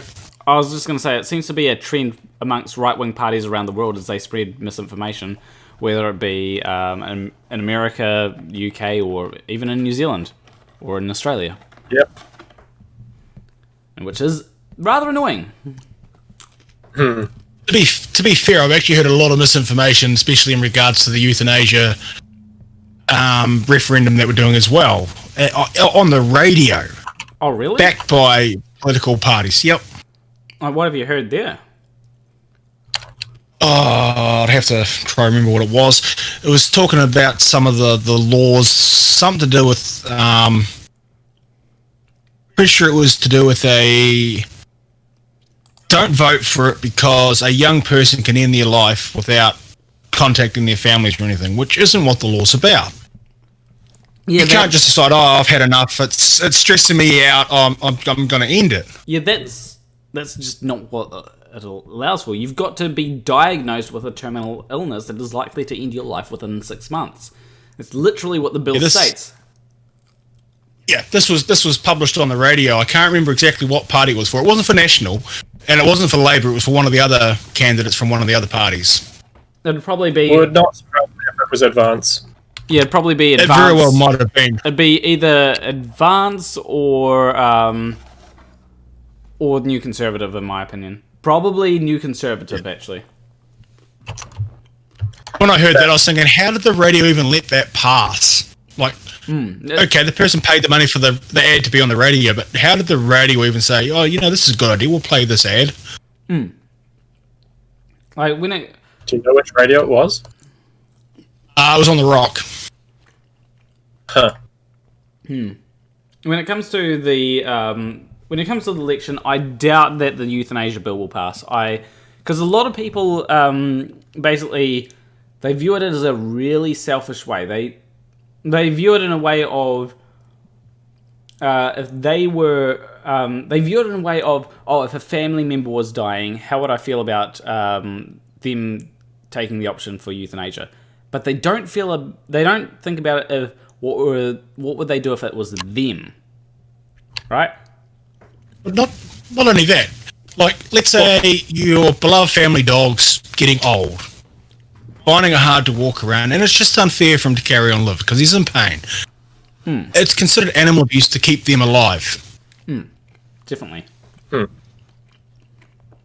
yet your mother that's got dementia and can't even remember to eat and is heavily medicated and doesn't even know who you are and has no quality of life whatsoever. Oh no, we can't assist those people with finishing themselves. Yeah. I mean, I'm in a relatively commonly unique / unfortunately common position on that because, 2 years ago, my mum passed away due to cancer, having battled it for 4 years. And in her last weeks, I know that if this option was available, she would have taken it. Yep. Because I hope it does pass. Yeah, the only reason she lived that long is because, well, she didn't die sooner, which may be rather morbid and sad, but it's true. Like, she was literally just waiting there to die.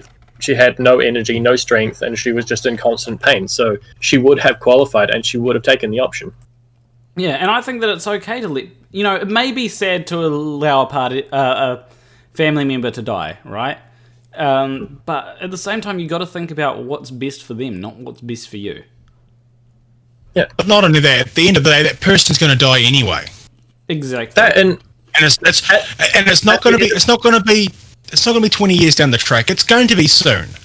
yeah, that and like it's up to them anyway. It's not we decide to let them die. Yeah. Now, I do understand the whole argument of maybe some people might abuse it, but at the same time, it would be just best to let someone decide, you know, if they're going through pain and it's unbearable for them, then let them die with dignity. Yeah, I think it was actually you that was talking on the last live stream that if there was an issue with coercion about letting whoever it is go early so that they could collect on the inheritance, just have a 6-month cooldown on collecting it. Yeah, that's something that I'd absolutely support.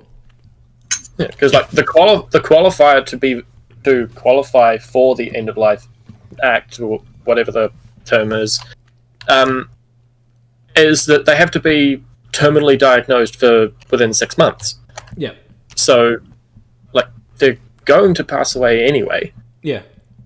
It's just you're not making them live their last months in agony.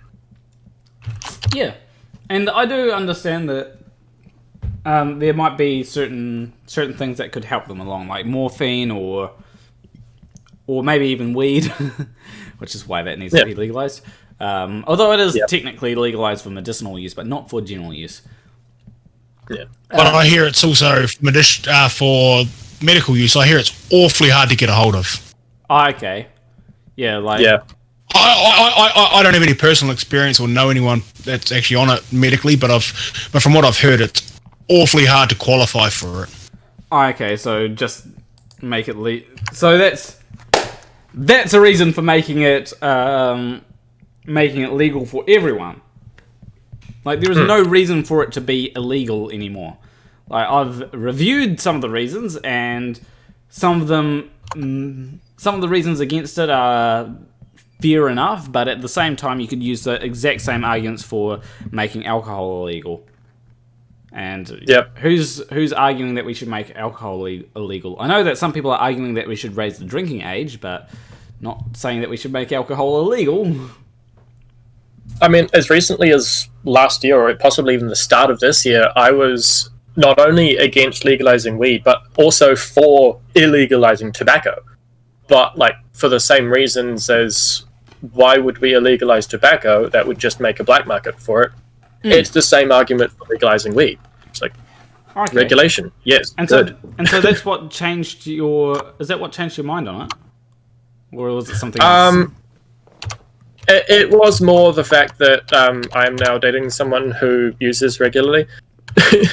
That's more what changed my mind on it. But, yeah. Like, I'm of the opinion, I will never use it. I don't want to ever smoke weed. But why should my not wanting to make it illegal for others to? Yeah. Like, it's the same with the abortion law reforms. Like, I'm never having an abortion, but others should be able to. Exactly. You know, when it comes to these things, like, I think that, like, for me, as I said in my last stream, on a more controversial subject of incest, like, I'm not for people. I don't think that people should partake in incest, but I don't think that it should be legislated against. And if there were to be a referendum to legalize incest, I probably just wouldn't vote because I don't. You should know well enough. What's that? Know well enough that you shouldn't be. You should know well enough that you shouldn't be doing that kind of thing with your family anyway. Yeah, but then there are. You have to make it illegal. But then there are some cases where it's very murky. Like, let's say that two gay brothers want to get together. I mean, there's nothing really morally wrong with that. Now, it can cause problems, but I'm not convinced that that's necessarily morally wrong. But that is a niche situation that doesn't always happen.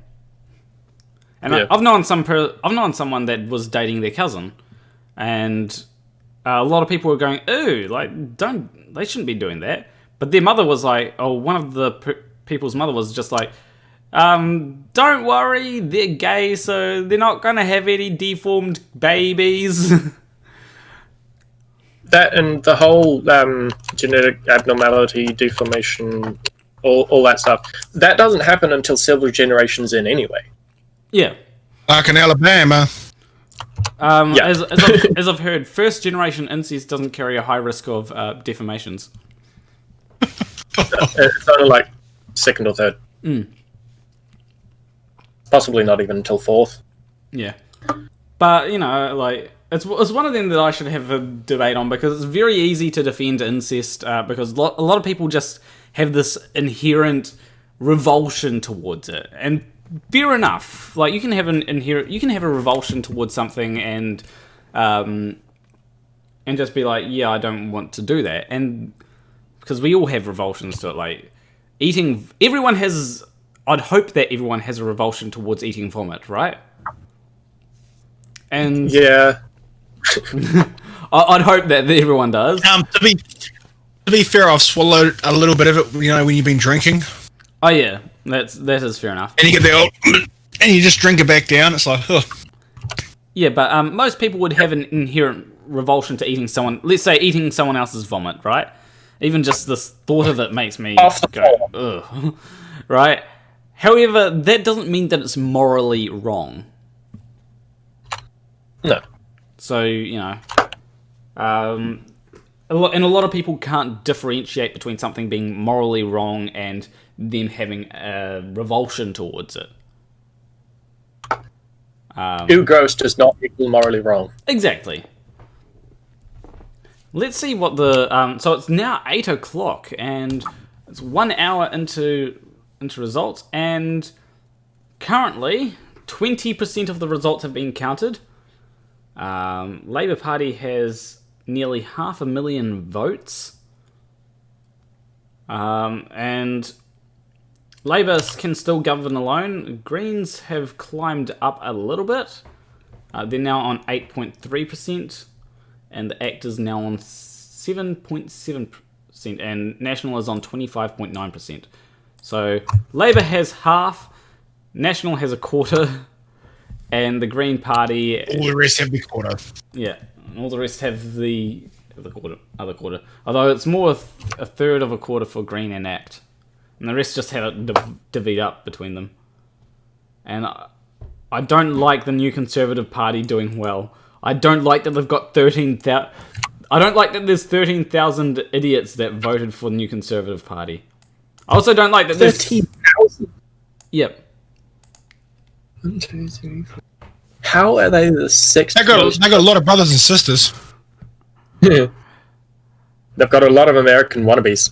I also don't like how the Advanced New Zealand Party has got 7,000 votes.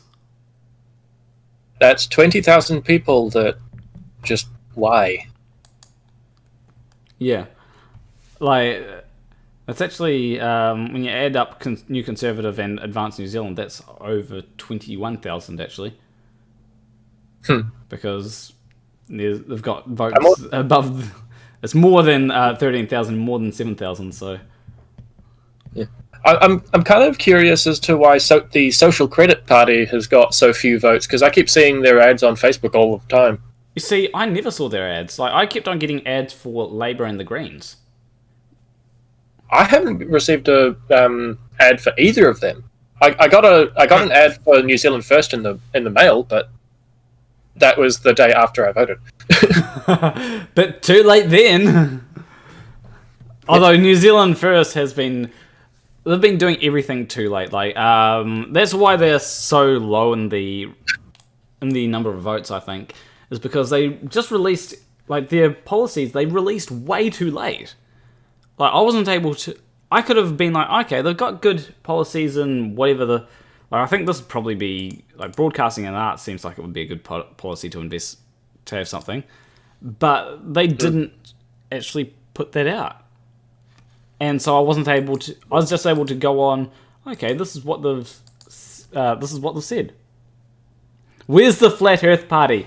Exactly. Next election, you're going to see Mark Sargent come to New Zealand and be like, "All right, we're starting up the Flat Earth Party." Or he got roasted. He got roasted last time he came to New Zealand. Yeah, he's probably not going to do that anytime soon again. Actually, do we have the same sort of qualifier as in America, where you can only become prime minister if you're born here? Probably. That wouldn't surprise me. Although, yeah, I think that'd be the case.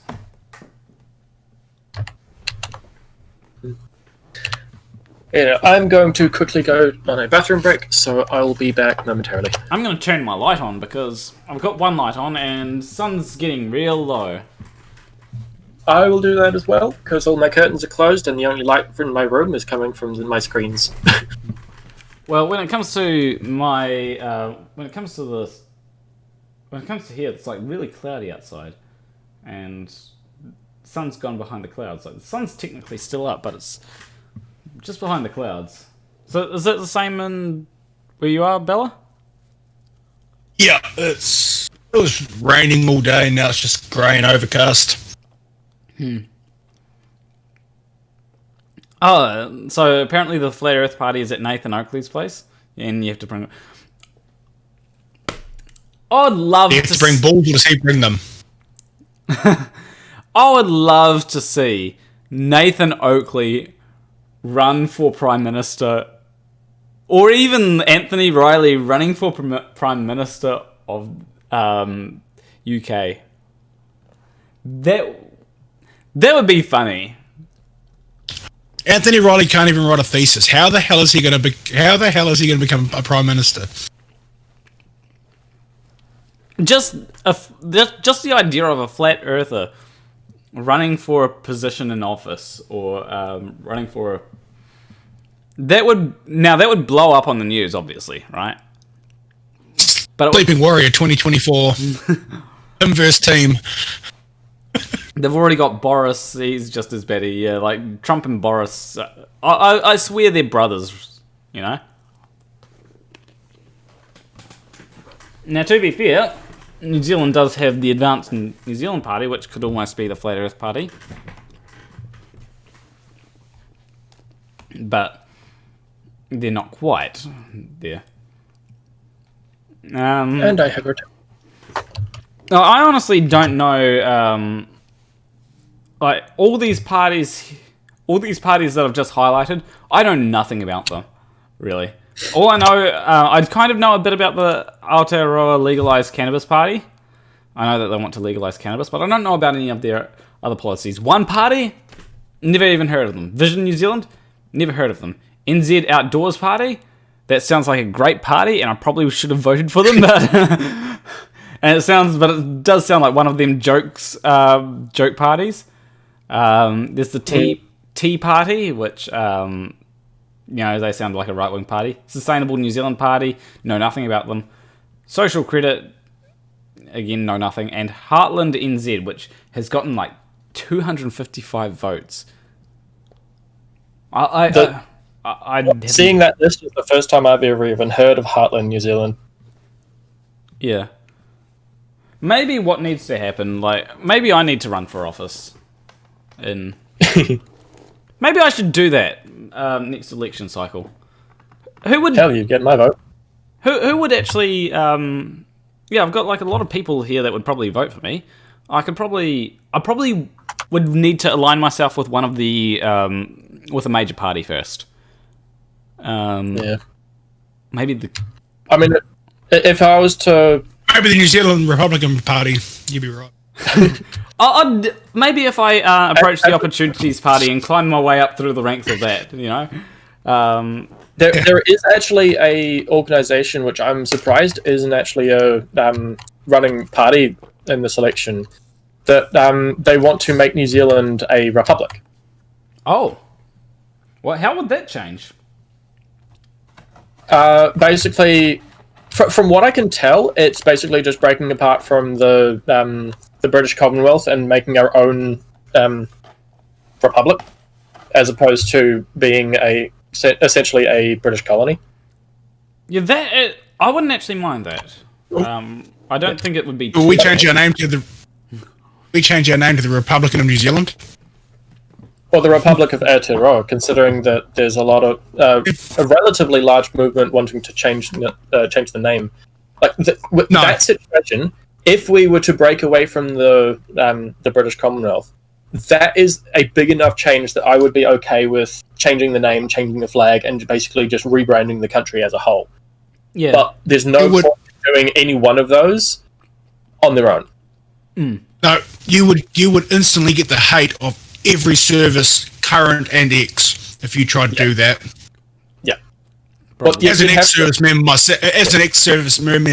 myself, I would be fully against changing the name of the country and our flag. Yeah. Fair enough. I mean, I don't care if we separate away from I wouldn't care if we separated away from the Commonwealth. That I'd be in support of, being how we pretty much are already anyway. Yeah. I mean, it'd be something that would have to change, like, over the course of a generation.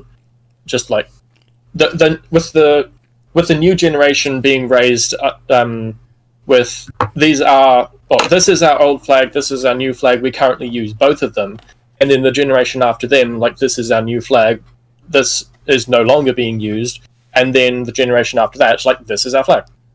Although, to be fair, like, I did vote against John Key's flag change, but the main reason why was because I know it was stupid. Like, it was basically he wasted a lot of money on deciding, let's decide to redesign the flag. Now, if we were to break away from the Commonwealth, would have to redesign the flag. There's no way we could get around that. You have to drop the Union Jack. Yeah. Yeah. Change the Union Jack for a silver fin. That's all you need to do. Yeah. Yep. When it comes to or even just make the flag what most people know the Kiwis is, which is black with a white silver fern on it. Yeah. Although, unfortunately, I feel like it would be too associated with the All Blacks rather than New Zealand. I thought that is the All Blacks flag. Pretty much, I think. But I think it would be better. I think the All Blacks adopted it. I don't think it originally came from the All Blacks, because you look at even service members for a long time have had the black flag with the Kiwi with the silver fern on it. Yeah. And that had nothing to do with the fact that it was the All Blacks flag. Yeah. But you're right. It would be too heavily associated with the All Blacks now. Yeah, like Jack Daniels says, New Zealand is the All Blacks. If you just replace, if you just replace the Union Jack with the black and silver fern, and just keep the Southern Cross on it. No. Yeah, that's right, Australia. We've got the Southern Cross right. It doesn't have 5 stars. We've removed one. It doesn't need to have that 5th one. As far as I'm concerned, doesn't the Australian flag have like 6 or 7 stars on their flag? 6, I believe. Yeah. 6. I've always thought of that extra star on the Australian one, like that is Australia, because like they're so huge you can see them from space. Not that you can't see New Zealand from there. That's literally how I used to differentiate the two. Like, that's the glint from Tony's head. So I have brought up the Australian flag, and it has 6 stars instead of our 4 stars. Because we missed out the pointer stars that point to the Southern Cross, because we already know where it is. Yeah, like they've got the big star, and then they've got a star that's sort of within the Southern Cross. Yeah. Oh yeah.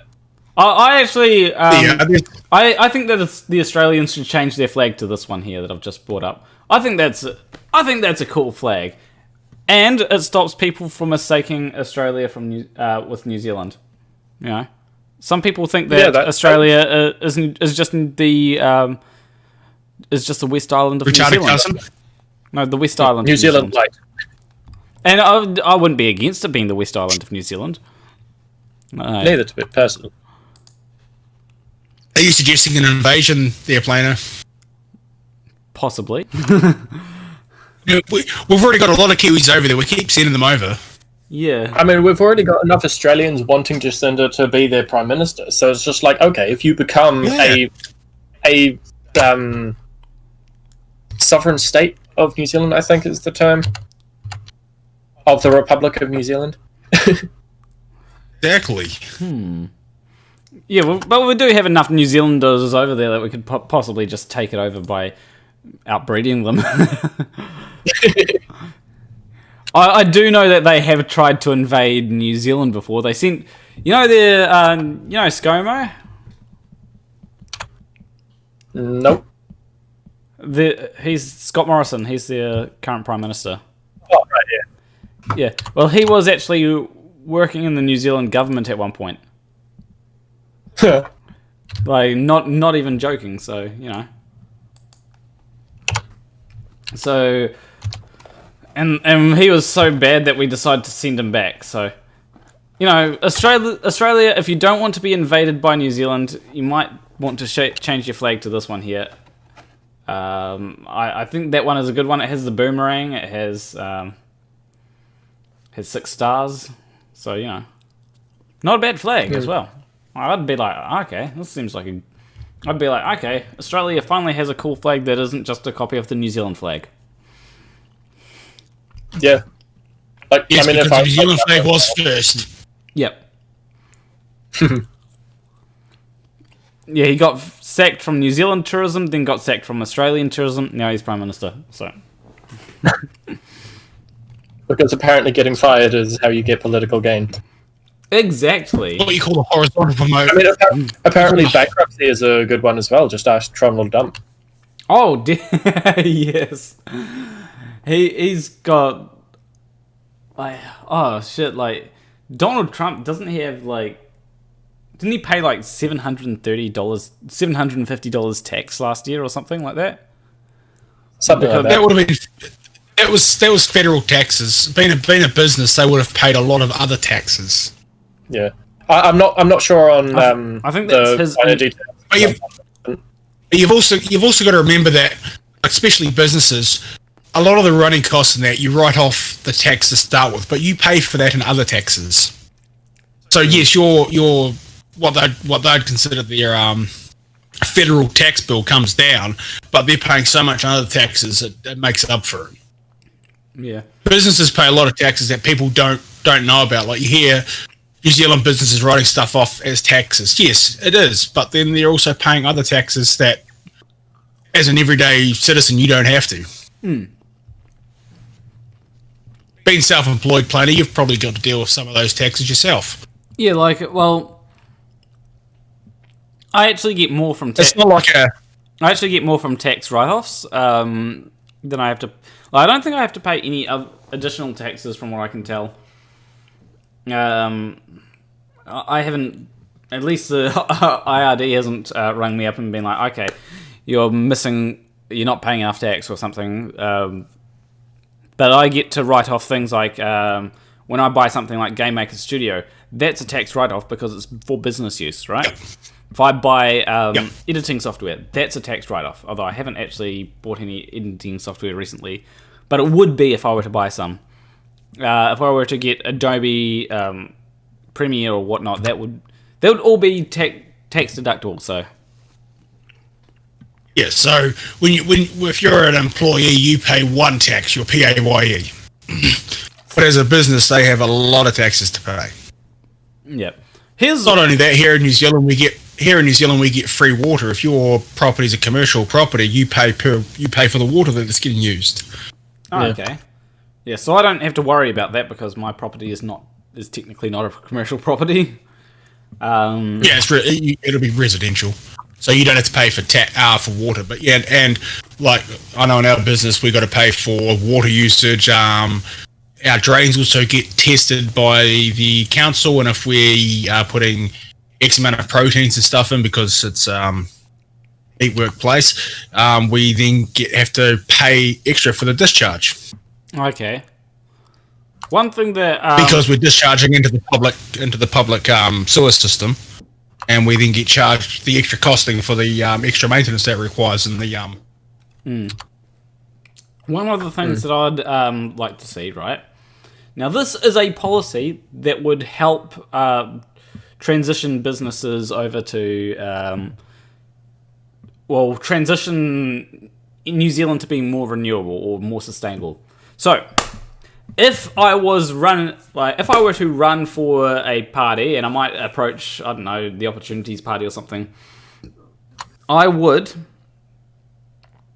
have a policy that says any company that uses more sustainable packaging will get a tax deduction in GST or something like that. They'll get a small tax deduction.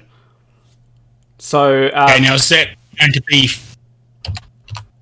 What's that? Now is that going to be for? Is this going to be for local business, or if you're an exporter, do you qualify for the same thing? It will be. I think it will be best to start with local businesses, but maybe expand it to exporting. Probably will be best to expand it to exporting. But the reason why I'd go with this is because when you buy chip packets, right? They're using some kind of plastic that's probably not all that biodegradable. Now, there are some things you can actually get. So, firstly, paper is a good way to package things or cardboard is a good way to package things that will be biodegradable. Maybe not the most sustainable thing, but then there's also certain types of plastic that are compostable plastics. I think they're technically not plastic, but they look like plastic. Anyway, if businesses were to be using that, they would actually get a small tax deduction. Or if they were to be using paper instead of plastics, they'd get a small tax deduction. And I think that it's better to propose it as a tax deduction rather than a extra tax, because technically it would be an extra tax on the people that are using less sustainable products, because tax deduction makes it seem more like they get something back. And it would also be a great way, right, to actually lessen the burden on consumers when it comes to GST. It would make GST a more practical tax that I could be okay with. Because they could get a deduction in something like GST, which would be good. Because I support GST reduction for the consumers. Yeah. So, if I decide what's that? If you reduce GST, you're taking a large hit to the money that the government's put in, so therefore they're going to have to up taxes somewhere else to make up for that. Yeah, I think that'll be to best. What's that? I just don't understand GST as a whole on the consumer part of the consumer anyway, because they already have income tax, which they take a cut of the money that we get, and then when we spend our money, they take a cut again. It's why? I think that GST is just a conceptually bad tax, because it actually GST raises prices, and when prices are raised, then you have to. It means that people have to pay more to buy things, which means that they're less likely to go out and buy things, which means that they don't spend as much, which means that the economy slows down. That's why I would sooner have no GST, and pay more in taxes, like tax from your PAYE from your pay. Yeah, absolutely. And although there are ways in which GST could be functionally good. So, for example, a way that you could make GST a practical tax rather than a tax to make money, right? So This would be like removing GST from from fresh fruit and vegetables to promote people getting that rather than, buying noodles or something. Another way is to have GST higher on things like tobacco in order to...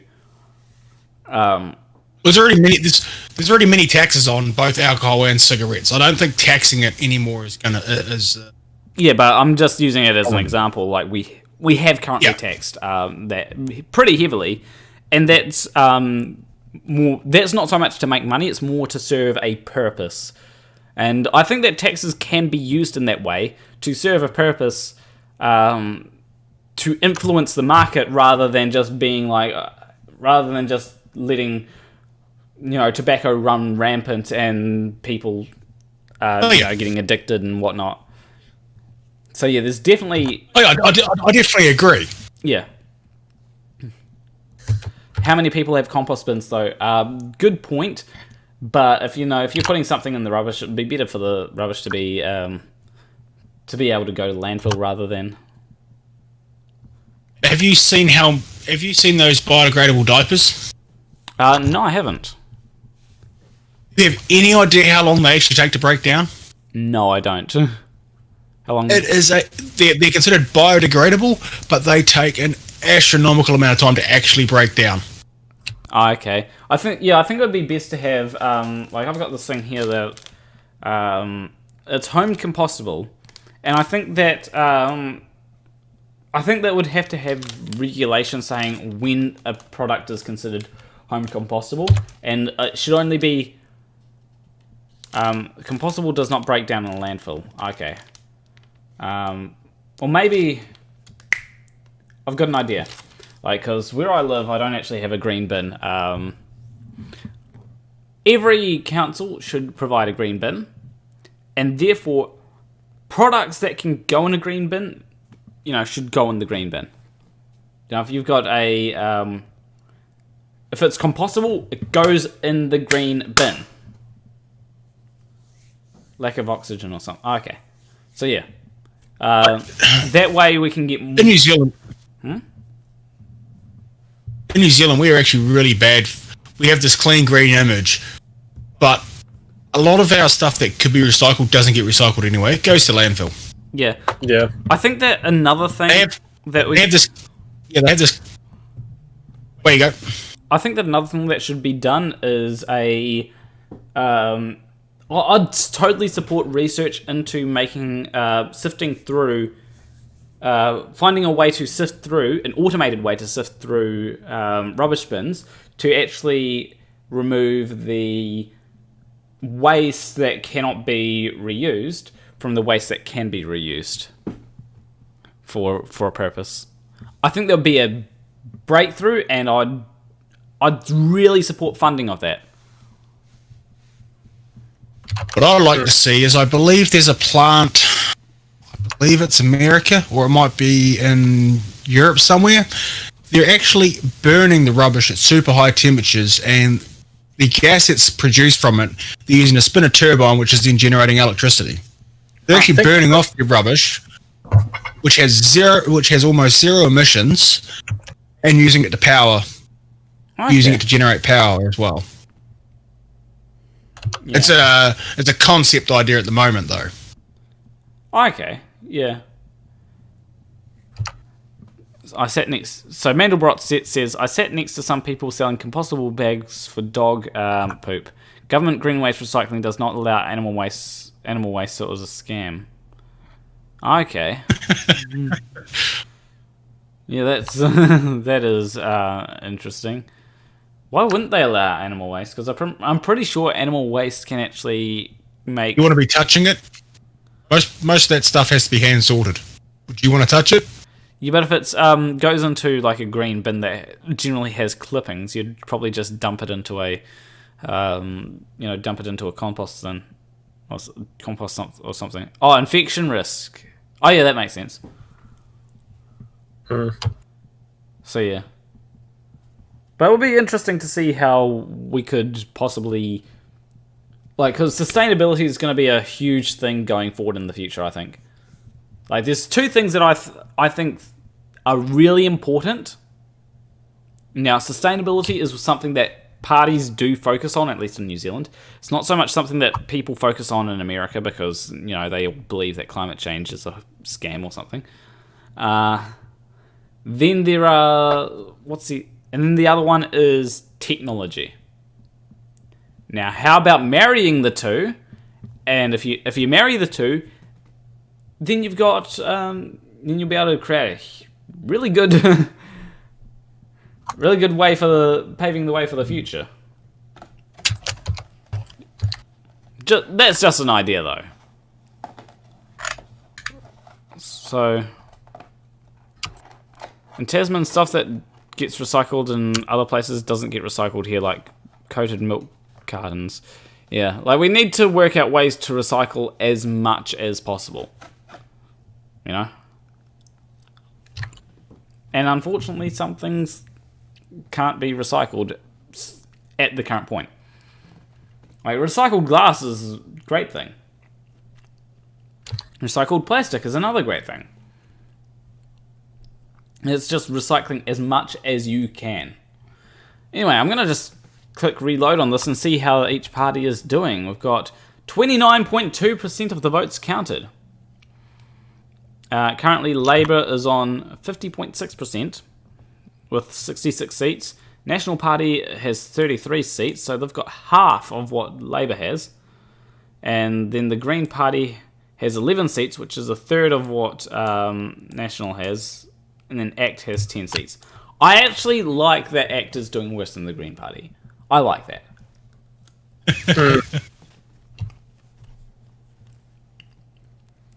What I don't like is Labour having over 50% of the seats and the votes. That annoys me a bit, to be honest. I think it was inevitable this year. Yeah. Because they have no strong competition. Yeah. And they done an exceptional job with the outbreak of COVID. Yeah. I think that it's very much Now, here's my prediction, right?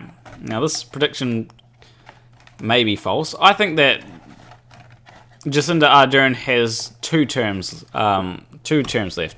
Now, whether she steps down or not is going to be another thing, but maybe she will. At the end of her near the end of her third term, she steps down. Then National gets in, and then after that, and the cycle repeats. Because essentially, John Key, he did exceptionally well. I wouldn't say that he did exceptionally well, but people liked his response to the Christchurch earthquake, which is why I think he got in for a couple of times after that. And so, and I think that if it weren't for the Christchurch earthquake, then maybe he wouldn't have gotten in again. Because people did say, he's been having a hard time with, he's had to deal with an earthquake. And, Jacinda's had to deal with a pandemic, so... A pandemic, a shooting, COVID breakout. Volcanic eruption, I think. Yeah. I don't know. I'll say something. New Zealand wasn't in great risk with the volcano eruption. Yes, there was New Zealanders there, which is sad, but New Zealand as a whole wasn't at risk from that eruption. Yeah. Had it been bigger and say the ash cloud started developing New Zealand, then there would have been an issue. Yeah, I just remember there were a lot of people praising her reaction for that, and I was just like, okay. One of the things that I actually think might have hurt National, right, is Jerry Brownlee's reaction to the Christchurch earthquake. Or Jerry Brownlee's handling of the rebuild of Christchurch after the earthquake. Just Jerry Brownlee in general.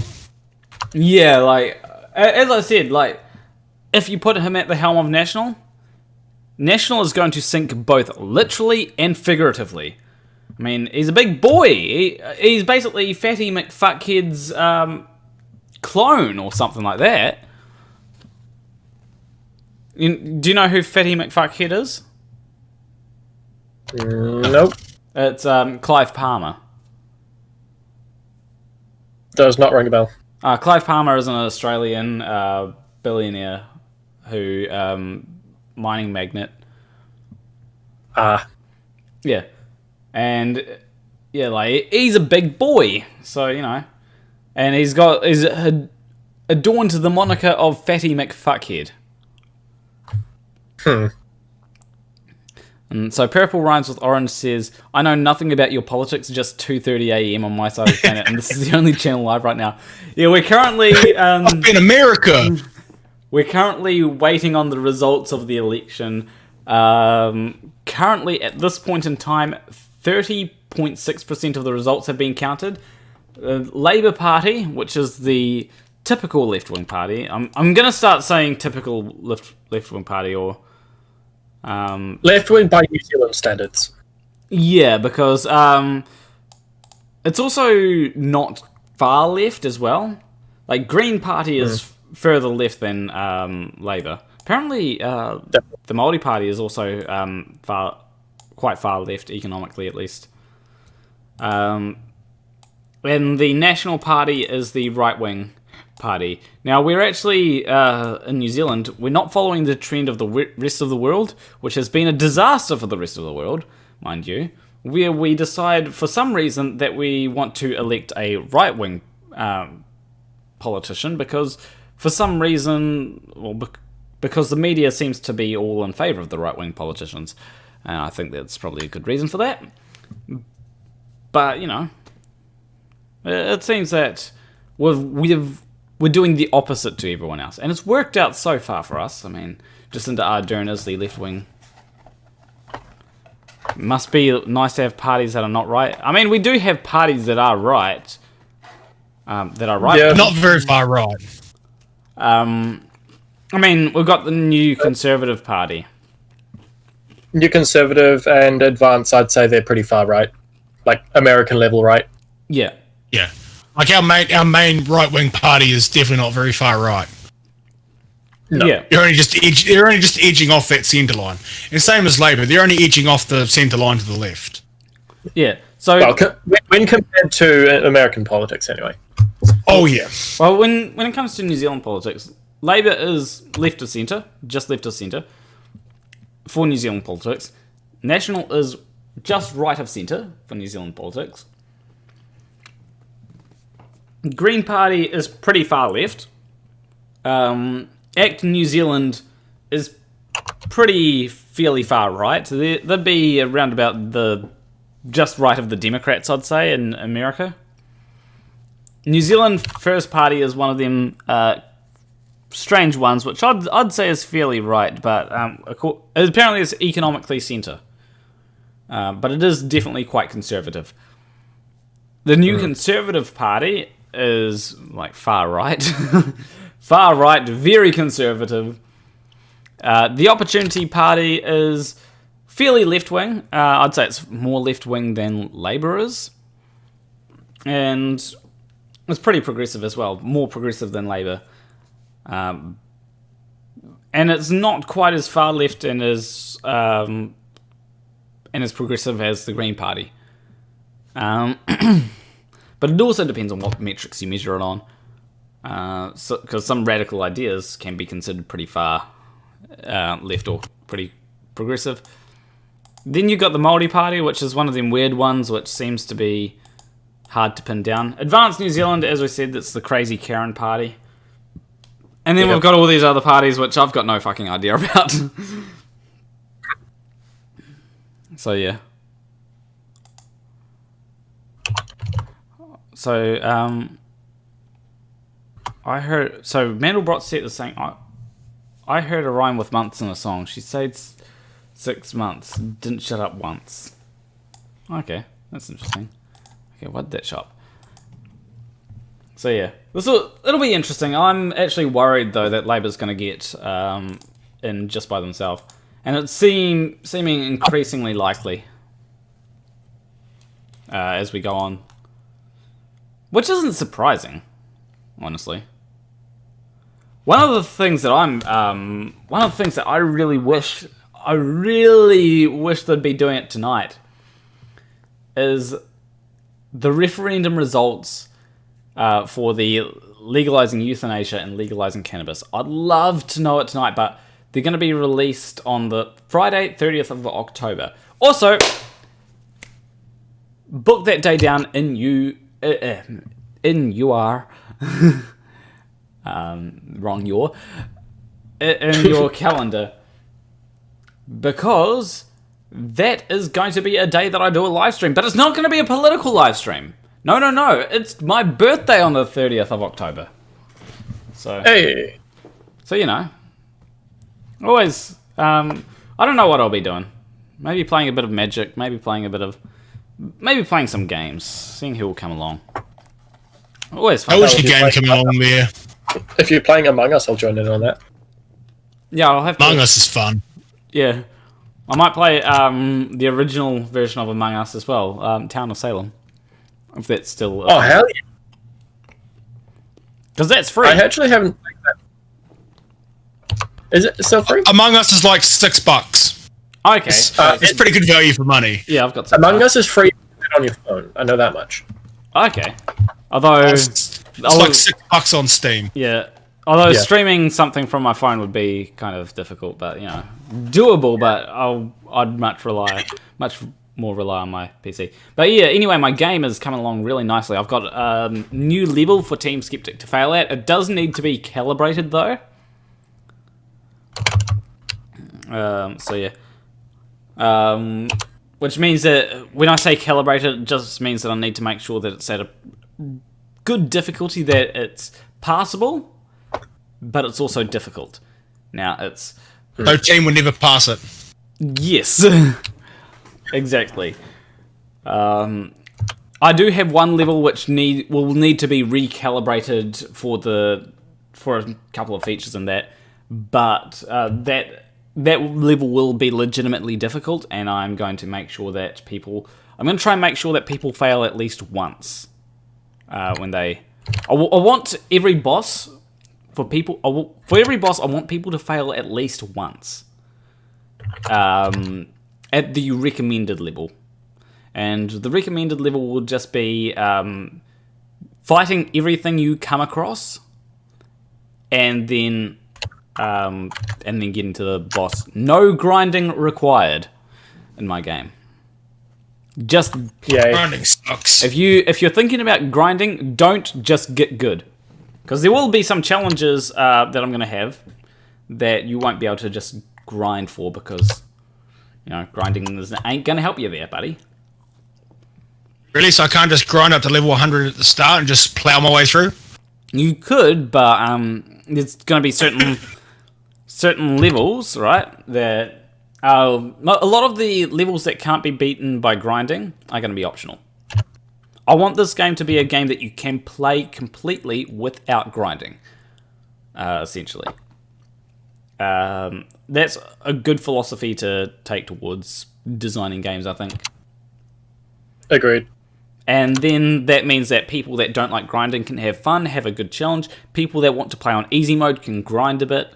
But the bonus challenges, the ones that the ones that will be difficult at level 100, they will be ones that you'll have to be a decent level to undertake.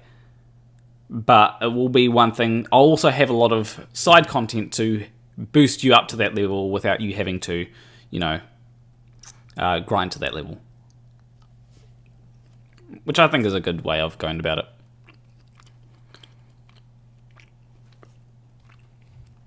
But yeah, as Intolerance 100 says, yeah, it sucks we're left in the dark about the referendum results. I know. I would love to be able to just see... I'd love to just be able to see, look, we're winning in the weed side, or we're losing in the other one, which is very annoying. But I think probably the main reason that they're not sharing the results on that one live is because it's not a binding referendum. Or is it? I don't think it's a binding referendum. Yeah. So yeah, Labour Party has over 500,000 votes. National has 1/3 votes. Green has 1/10 of a million. I do, as I said before, I do like that ACT is doing poorly. I love that. Because I don't like ACT. ACT has what I consider the single most worst policy that one could ever think up of. Oh, Worse than the New Conservatives?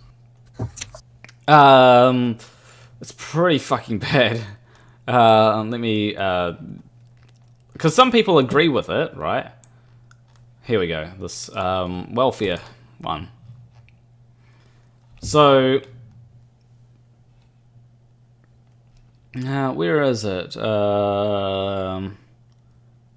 So what they want to do is they want to change the job seeker benefit to employment insurance, right? They say income tax remains unchanged, but 1% of the tax paid will be allocated to a ring-fenced employment insurance fund. On loss of employment, the taxpayer can claim 50% of their average weekly earnings over the previous 52 weeks or fewer. The maximum yearly insurable earnings amount is $60,000.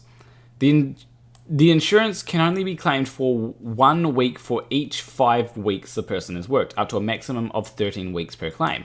Someone who has worked continuously for 1 year could claim up to 10 weeks of employment insurance.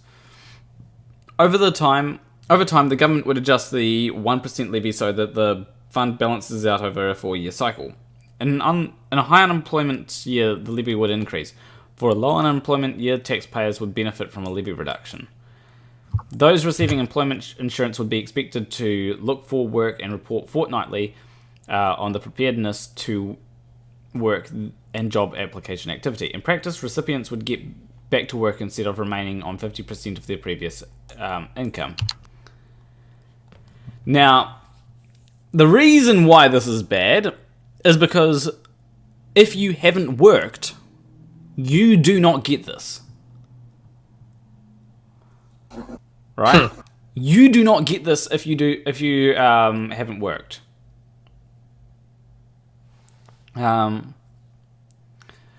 They basically so there are people that, you know, that have never had a job or never studied. They would have to they wouldn't get this, and they'd basically have to live with their parents or whatnot. It's really, it's a really bad idea. I much rather one of the Greens policies, which I think the Opportunity has done this. The Opportunities Party has actually done it better than the Greens, but the Greens have a chance of getting in. And if I find it, where is it? It'll be somewhere. Yeah.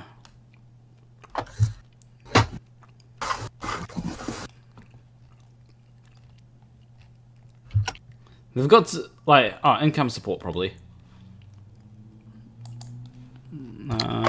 Yeah, here we go. Work towards a universal basic income to simplify the benefit system. We need that, right? Universal basic. Now, I think that what we should do, right, is start with a guaranteed income, right? And what I mean by guaranteed income is a guaranteed income package, which every single New Zealander gets. Now, this would be to roll out the start of it. And it would be something like $50 a week. Every New Zealander would get $50 a week. Right? They don't need to be on a benefit. They don't need to be out of work. They would just get $50 a week. They don't need to be studying or whatnot. Now, what you can do is you can actually reduce the benefit slightly to compensate for the people that are on the benefit that get this $50 a week, but everyone else would just get $50 a week. Now, this would cost quite a bit, and it would be people over 18. But let's take like 4 million. 1, 2, 3 times 50, and we've got. I don't know why I googled the answer, but we've got that would cost $200 million. Not bad when you think about it, right? Considering the US budget is something like $1 trillion, and New Zealand, I believe we do spend billions in our budget. So, you know, 200 million, that's workable. So what we do is we invest this 200 million to try and start with a UBI. Now, there'll be other costs to get it set up, but eventually you wouldn't need to worry too much about it. And it's going to be useful. And it'd probably have a different label, like guaranteed income package, because it wouldn't be enough for a UBI to be considered a UBI to start off with. Who pays? So TrueRex Gaming says who pays for it? How many people can your government support without OBS? What does he mean by OBS? Without UBS? Without UBI? No. Maybe? I don't know. Yeah. Who pays for it? Essentially, it would come out of the government's budget. They'd probably need to raise taxes to start off with so that they can afford it. But as I said, like, how many people... Yeah. So, it wouldn't, like, to start off with... Because we do need to have incentive for jobs, for people to get jobs. I think that it would be a good way to... I think that UBI, firstly, would incentivize people to get jobs more. Yeah, would be a good way to stimulate the economy. You give poor people money, they spend it locally. So yeah, that's the first one. Stimulates the economy. Secondly, it'll mean that people that are working on startups or something like that will have more financial security. Now, the UBI that I propose wouldn't fully financially secure these people, but it would at least help them. You know, they'd have more of a fallback when things go bad, which is good. And it would eventually be able to be put into a full-on UBI eventually, so that it would have that complete security of complete financial security if things go bad. The other way it helps is when automation is inevitable. Eventually, when automation comes around, people will be losing their jobs. That is something that will happen, and when it does happen, how are we gonna, like if no one is working, everyone will have to get paid essentially, and we need to have that, and we need to UBI in place so that when no one can work, people can get paid, essentially. Now, there are other ways of doing it, like maybe, I don't know, worker co-ops maybe, but I don't know about that. It just seems like there's a whole lot of issues with that. I mean, if you completely automate a workplace, I mean, you don't really need workers. Poor people generally don't make sound financial decisions. That's why when poor people win a lot of money, they still end up broke. Education on people. Education for people that. Focus on educating people to think differently about money. Exactly. I think that education is good.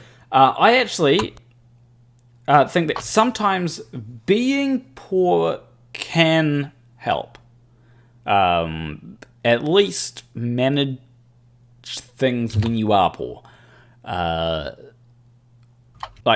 It depends. Yes or no? Yeah, like for me, it has helped. Like, I can live off $20 a week for food, right? But currently Some, am- yes. But for some other people, they don't learn from being poor. So, yeah, it's anecdotal for me, but for other people, I don't know. I think that's the mentality that a lot of people have of living within their means, right? So, some people do this thing where they earn this amount of money. Then they live right here. Even though they can comfortably live here. They'll just live right there, if they get $1,000, they'll immediately go buy, I don't know, a PC, gaming PC. Although $1,000 these days isn't really much for a gaming PC. PlayStation 5 maybe, or like a big TV, and the latest iPhone or whatever. Yeah, and learning like I got this phone last year around my birthday, and it's lasted me a fairly long time, right? So, like one thing that you can do to save money is Planarwalk's tips for saving money for people that first off buy budget. If you can get it cheaper, buy cheaper. So if you go to the supermarket, first off, when you go to the supermarket, set a limit of how much you are going to spend. Now, often you'll go over that limit. It doesn't matter if you go over it by $1, just make sure you have that limit there. And don't... generally, now if you want to set your limit to be hard, only take cash. Do not take a card. Only take the cash that you want to, that you are able to spend. That's the best way that you can basically set your limit. Like if you know the best way to figure out, like especially grocery shopping, do it online. Oh yeah, Yeah. Because then you're not walking around the shop buying a bunch of crap you don't really need. Yeah, and there's also things like decision fatigue, right? Yep. Also, when you go to buy something, beeline for the place that you're going. All right, so if you're going to the warehouse to buy, I don't know, underwear, make a beeline straight for the underwear section. Don't look at anything else. That's how I have managed to avoid wanting things that I don't need. And another thing would be what else would there be? Another thing would be is try to spend cash whenever possible. Except if you're living in the US, maybe that wouldn't be a bad idea right now. Sanitize your cash if you're using cash, but I can use cash, and that is actually a really good way. Now, if you can't use cash, make sure you check your bank daily. Know how much you have in your bank, and do not spend more than you have or more than you are able to. Another way is to also, if you're paying something like rent, have an account for rent. Make sure that whenever you get paid, money goes into the account for rent so that you always have money for rent. That's very important. Never spend your rent money on... Any bills. Yes. Any bills, it's a good way to do it. Yeah. I do this. I have a bill account. Yeah, I have multiple accounts. I have an account for rent. I used to have an account for power, but it isn't being used. But I have an account for rent. I have a savings account. I have a super saver account, and I have a insurance account. All these accounts have their own purpose. Oh, and I also have my main account, but I barely use my main account. Considering I have $115 in my drawer, which I know what some of it's going towards, that I have saved. You know, that is a good way to make sure that I barely ever touch. Never go to the store without checking a balance. But yeah, that's the money in my drawer. There is a good way to make sure that I don't overuse or overspend, or spend using my credit card, should I say? Or debit card, actually. What's some other ones? Oh, if you can save money, save money. Now, currently, I cannot save money. I do not get enough money to put away. Whenever I have gotten money, I make sure that I put money away. Whether it be like $50. I mean, technically, I am putting money away. Like, this is about $10 a week, though, of cash. But when it comes to money that's coming into my bank account, I generally can't afford to save it because it all goes towards rent and insurance. But that being said, I do have $2,500 if I ever need it that has been saved, which is something that you should always make sure you have money saved. Because, insurance is like, if my house burns down, that's like $2,500. Not $2,500. That's $250 that I have to pay insurance to be able to claim. $250 excess. Now that's technically just taken off the claim, which would be $10,000. However, here is half of next week's savings, says Bella Judge. Thank you, Bella Judge. But yeah, actually, generally, when it comes to savings, like I put money in the drawer here. Well, you'll have to get onto YouTube then. I've already got it. Oh. Here is half of next week's savings. By the time YouTube takes their 30%, it's actually not half anymore. True.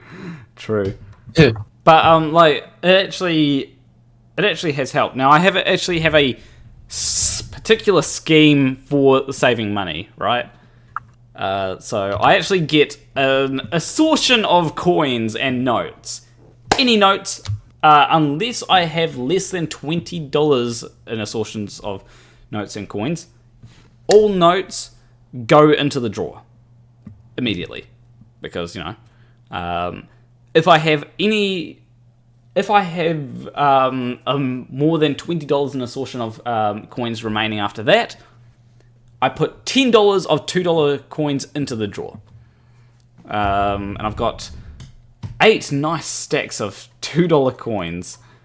I hope to annoy someone at EV Games using these. Shouldn't be too hard to count, honestly. But yeah, it's a good way of basically having a certain amount of money that I can spend on something like a video game if I wanted one. Like, I do want to get the next Kingdom Hearts game when that comes out. And I do have enough money here to get it. Apparently it's going to be $100. So I have $115 in here. $35 notes and $80 of coins. So, that's going to... I'll probably use my coins first as well. See, I don't do cash. I just... Cash has always just upset me. It's always useful. Like, as... I just find cards so much easier. Yes, I have a very meticulous budget that I work off, but yeah. I just cash just annoys me. Yeah. Yeah, I'm the same. I have a rather different financial philosophy. I never take cash into account of how much money I've got. So, like, if I've got $200 in cash in my wallet that I've earned from helping other people with jobs or whatever, and $50 in my bank account, I have $50. That's it.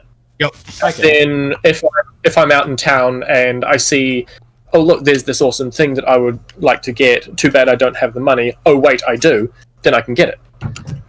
Okay. Cash is basically my doodad fund. The The way that I view it is I view it Did you- completely oppositely, because I don't always go and check my bank. I just But you don't view really it have as, to pick your bank. I mean, you got apps on your phones these days and all that sort of stuff for that. yeah. But the way that I view it is the cash that I've got. Well, actually, I view it as the cash that I've got in my wallet. Now I've got about 25. Is it? Yeah, $25 in my wallet. So the cash that I've got in my wallet is the money that I can spend. Now that is because I quite often operate in that. Any money that's in the bank is generally going to be for bills, whether it be this month, the next month, and sometimes I get it. Sometimes I have a little bit left over, and that's great, you know. But I try to touch that as little as possible. And Mandelbrot said something that's absolutely true. You guys need to pay what you owe the hookers first. If you don't, the pimp will beat you up. Take my word for it. True that. Wait. See, I have Take IOUs? This is news to me. See, I have this theory. You're never really paying a hooker for sex. You're paying them to leave afterwards. Makes you feel so much better. That's actually a good way of thinking about it. I never thought about it like that.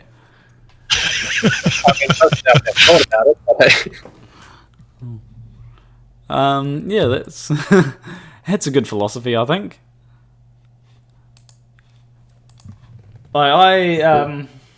What's some other ways that you can have good philosophies like that? Like philosophies on Always saving, white, philosophies on always white front, always white front to back. Oh yeah, here's a good philosophy. It's the philosophy that every computer nerd operates by. If it's not working, turn it off and then turn it off again. Turn it on again. That I'm not joking when I say that actually works for a lot of things. I can agree. My phone actually had an issue recently. I can't remember what it was. I turned it off, turned it back on, fix it. Yeah, there's a good one in the chat. You're not paying a hooker to leave, you're paying a hooker not to stay. No, the one above that. Always have a video camera running. Paying for sex is illegal. Making a porno is not. Well, actually, in New Zealand, it is legal to pay for sex. In New Zealand, it's illegal to pimp. It's illegal to live off someone else's prostitution. Is that true? Like, if it is, if it is, I am actually really against that. Like, I think that it's a bad idea to make pimping illegal. In what way? Because I'm absolutely for that. Because the problem with there's a difference between running a brothel and being a pimp. Yeah, the problem with making pimping illegal is it has been used as a way to kick people out of their homes, because pimping is often defined as profiting off of someone's prostitution. And so what happens is landlords that are profiting off of prostitutes renting off of them are often the police or whatever's will go to the landlords instead of going to the prostitutes, and basically, even though it's completely legal, they get the prostitutes kicked out. Okay, yeah, that just needs legal fixing. Yeah. And sometimes there That's having an income from someone else's work, rather than like, okay, you people are my hookers, go sleep with these people and bring me back my money. And then there's also ways like pimping can be used in a way to offer certain protections that other that working by yourself wouldn't. So, you know, like pimping might offer certain protections against against like crazy people that come along and but obviously there's certain problems whenever you get into sex work. There's always going to be problems. Like there's no way around that. It just depends on how you manage those problems. Abusive customers. So pimping can actually protect against abusive customers, because the way that they've got, usually it will be through you might have an agency that basically sells sex and hires prostitutes, and therefore the customers are filtered through the company, and if you've got an abusive customer, then the customer can be kicked out before they even get to see the prostitute.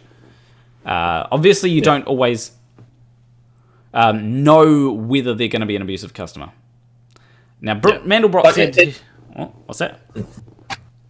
In that sort of situation, that's why I was saying that I'm okay with brothels existing, but in my eyes, being a pimp is something different entirely. Yeah, probably. Mandelbrot says, here is some of the first wisdom I learned while investigating Flat Earth. Now remember, children, don't climb the stupid tree lest you fall and hit every branch while being brought back down to Earth by a non-existent force. And hello, Blinky05. Blinky is another New Zealander. Let's actually go see how the election is doing. Like last I checked, it was. Okay, so we've got 44.1% of the votes are in. Labour still has a majority of seats. National currently has 34. I think that they've climbed since last time, and yeah, the Green Party is down, and ACT is steady. Yeah, pimping should be illegal because it exploits the prostitutes. Although pimping has to be very well defined to make it illegal, because there are huge problems if you don't define it well. Yeah. Yeah. What's that? As you were saying with the landlords kicking out sex workers because technically profiting off prostitution. It's like yes and no. Yeah. So currently we're actually 44.1% of the results have been counted, and so as it stands, I'm actually going to go to the News Hub one, because we haven't checked the News Hub one for a while. So, here we go. It's actually updates automatically. So I do like. First off, I do like that the Greens do have seats in Parliament. And it actually compares it to the 2017 results. Nice. Huh. Yeah, it says so. In 2017, Labour got 46 seats, and National got 56 seats. ACT got 1, and the Green Party got 8. So I do like that the Green Party is actually doing better this year than it was doing in 2017. I'm just really liking the fact that Labour's actually got more than 50%. I actually don't like that. Yeah. Yes and no. Like it could be seen as a bad thing, but like I'm enjoying seeing that. Well, I think that it's interesting. Rather than both of them being around like the high 40s and it's like which way is it going to go? It's like Labour clearly has the majority, at least over National. Definitely. I definitely want. I'd just rather people. Honestly, I'd rather more people vote for Green, right? And I hope that people do that in future elections. Vote Green, because Green has some amazing policies. Now, what I'd prefer though is a ranked choice voting. I think that ranked choice voting would actually increase the minor parties by a huge amount, right? Huge amount. Because essentially, if your choice doesn't go to your first choice, if your first choice doesn't, if your vote doesn't go to your first choice, well, then it goes to your second choice. And it basically helps with this 5% threshold thing, because, that getting over that 5% threshold, especially for parties that have really good policies like the Opportunity Party, then that can be difficult, and people don't want to vote. People don't want to throw away their vote. So it's really really difficult building momentum for a party like that. Now, when it comes to the Green Party, now they've already got over 5%. So when you vote for them, they're probably going to get in. So yeah. At True Red Games, that's the sort of theory they are going for here in New Zealand as well. It is supposed to be regulated by the government. And I think they can actually claim medically for any problems that they have. Yeah. I think that it'll probably be covered by something like... ACC? Yeah, ACC levies. But yeah. But I would like to see... I don't think that the results are going to change much between now and... But I think by the time we've got 95% of the vote, 95% of the results, that's pretty much set in stone, So I don't think... And if Labour has still got 66 seats by then, I think, they're going to be fairly well off. But it could be that every single... Here's the thing. It could be that every single vote after now will go to the Greens. And that would be... Now, that's highly unlikely. I very much doubt that. But if that did happen, it would be interesting, and I'd love to see that. But it's possible, but doubt it. It's also possible that every single vote from now on goes to the National, and that National wins in a landslide. Now, that would be scary. Yeah. And I'm thinking that the reason why it hasn't happened is because they haven't counted Bella Charge's 4,000 votes. How many times did you vote for National? 4,000. 4,000? Yeah. Yeah. So you told me to. No, I didn't. No. I'm sure you said National. No, I told you had all my stock accounts. No, I said vote for Green with all your stock accounts. Now you've made National. Oh. Damn. Yeah. Bugger. Now Nationals we're gonna see a huge jump in Nationals numbers real soon. Well, I'm glad I didn't use MCToon stock accounts as well. What's the problems with his stock accounts? Oh, you just didn't. Well, they were all voting for National too. Yeah, I just didn't use them once. Oh, okay. I mean, aren't they American stock accounts? So would they even be able to vote? I feel like there's a problem with you. Yeah, he said. Wait, I think he's going to change them. If you did use his accounts, then maybe they might catch on to it and then stop his accounts from voting for National. So that could actually work in our favour. Your incompetence, Bella Charge, has just done us wonders. Legendary. Yeah. But this is definitely going to be an interesting thing. I'm just wondering, how many seats are there in Parliament in total? Isn't it 121 maybe? Was it 121 or 123? I don't want to count. I'm not entirely sure. Yeah, it has to be an odd number. Of course it's an odd number. I think it's 123. Well, we can add. I didn't do the maths, so... Yeah, so let's add the current seats. 65 plus 35 plus 10 plus 10. 120. I feel like there's one. Yeah. I feel like there's a seat missing there. Well, shouldn't it be an odd number of seats? You'd think so. Yeah, imagine if it was just... Imagine this. Imagine if it was 50%. No, that's why you need more than 50. That's why theoretically you need more than 50% Yeah. to take it by yourself. 50% won't do it. But imagine if it was National got 50% of the seats and Labour got 50% of the seats. You just have a stale vote every time, just about. Yeah, like the only way that they could even form a government would be to form a coalition government between themselves, between the two major No, parties. 'cause then I believe is it the Speaker of the House breaks any ties. Okay. I know there's someone else that gets to vote if there's a tie. Okay. Is it the Governor General?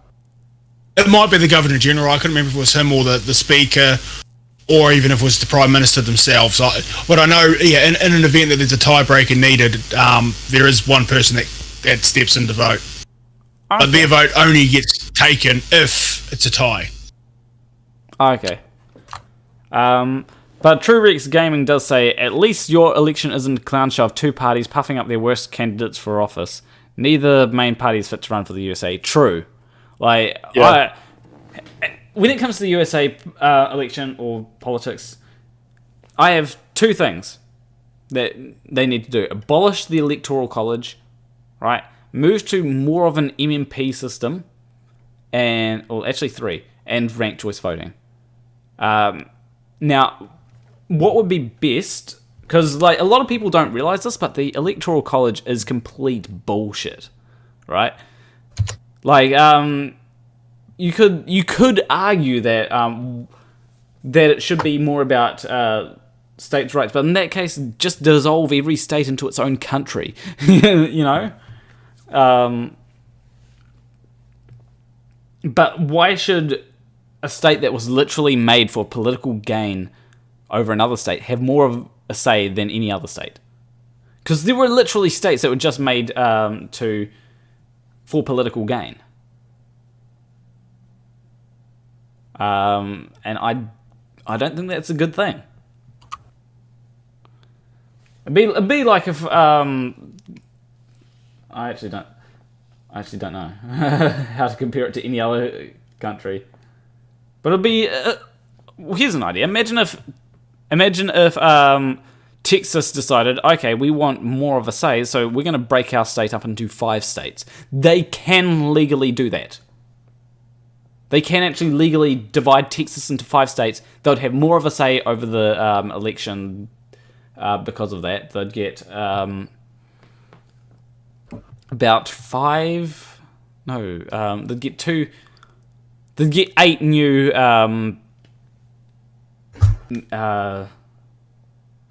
8 new seats or whatever in politics. So what's Labour just dropped below 50%. They're down to 59.9. That must be my 4,000 votes coming through. 49.9%. Yeah, they're still on 65 seats, so they can govern a line. That's why I find the whole... that's why I want New Zealand to abolish our version of the Electoral College. I think that it worked... Oh, they just dropped again. They're now on 49.8. So this could be interesting. Now, what I want the Greens to start rising. Although they typically, in an election, they typically get less than... in an election, the Greens typically get less than what they... what is it? The tiny states in the United States get 3 electoral votes, no matter how small they are. They'll never give that up. Exactly. Now, what I'm hoping that the Napa vote Interco goes ahead and that just completely destroys the Electoral College. I want it to go ahead just to destroy the Electoral College. Good morning from Switzerland. Are you winning? Yes, we are winning, Dad. That's the whole "Are you winning, son?" meme. So that's why I said Dad at the end. Even though Eric Hoodland is probably Wondering why I called him Dad. But yeah, we are winning here. Labour is on 49.8%, having over 50% of the vote. If the Greens went up, then I'd be winning. I want the Greens to do well. But yeah, I just want destruction of the states, of the Electoral College, should I say. The USA is unique because it is a republic that uses a democratic voting system. It is not a democracy, the only system that has endured mostly unchanged for over 200 years. True. But it could be changing. You know, people tend to like democracy because it has worked well for a fair number of countries. Although tyranny did work well in China. But look where that put the rest of the world. Not in a good position.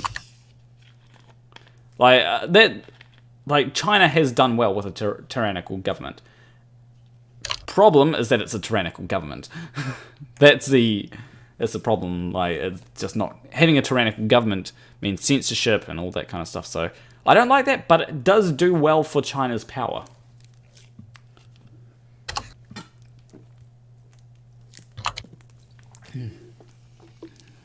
Why are you shaking your head, Olivia, by the way? Probably the dad jokes. Oh, the dad jokes. Plan's good, except it sucks. Are you talking about Labour's plan? Because, yeah, they do have good plans, but it does... Oh, yeah, I do catch the reference.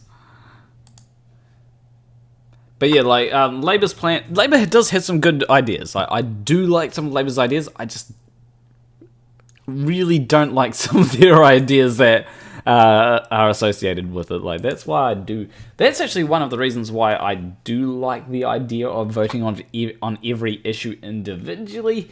However, people are stupid. And... people tend to be stupid, and that becomes a problem. TrueX Gaming says, pure democracy always turns into socialism, communism, or a dictatorship with enough time. History doesn't lie. Does it though? Like, Pure democracy. I don't really know about that. Is that a bad thing? Well, I don't... So, I can see it turning into a dictatorship, right? The reason being is because, well, you know, you might have a whole lot of, you might have one party that does particularly well or represents the smart people, or the people that are able to, that vote in a particular way, and they don't change their minds. And if that's the majority of the population, then I can see it turning into a dictatorship.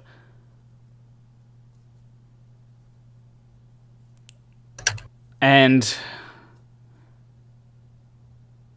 so, yeah, I can see that happening, but when you've got a system like New Zealand's system, that reduces that chance. I actually do wonder how it's going to what's going to happen in the next election cycle. Because I actually think that Labour's going to get in again for a third time. And it could actually get in for a fourth time, but I'm not convinced of that. Imagine, who's been the leader of New Zealand for the longest amount of time? Anyone know? There has been a few of them that have run out their entire things. I believe Helen Clark did. John Key, I believe, did too. Is that their maximum number of terms? Do we actually have a maximum term limit? I know that there's a maximum for a certain PM, but I'm not sure about a certain party. Yeah. One person's allowed to run 4 times. Mm. And I'm pretty sure there has been quite a few that have actually run all 4 times. Yes, so the single The longest single term in office was that of Richard Seddon, who held the position for 13 years between 1893 and 1906.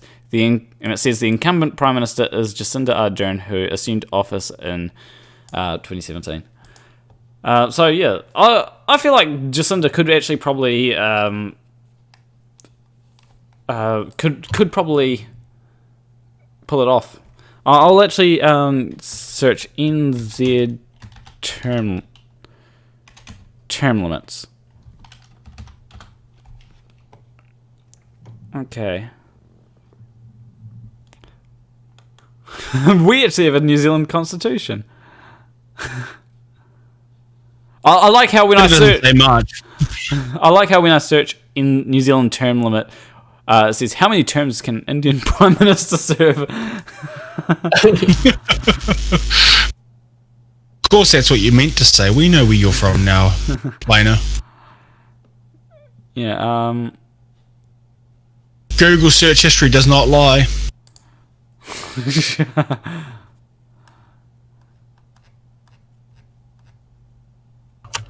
Okay, so I've just got to go Control F NZ. Okay, that didn't work. New Zealand. Okay. Oh, this is for the Governor General. Like, fuck's sakes. Because the head of state is technically the Governor General. Yeah. Oh wait, no, Prime Minister.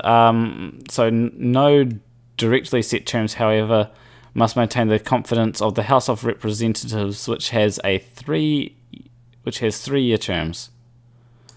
So, okay, so technically, like we could just keep on voting Jacinda Ardern and should just, become a de facto dictator. I do like the idea of term limits for certain things. Like because if you keep on for example, Invercargill just keeps on voting Tim Shadbolt in, right? Like how long has Tim Shadbolt?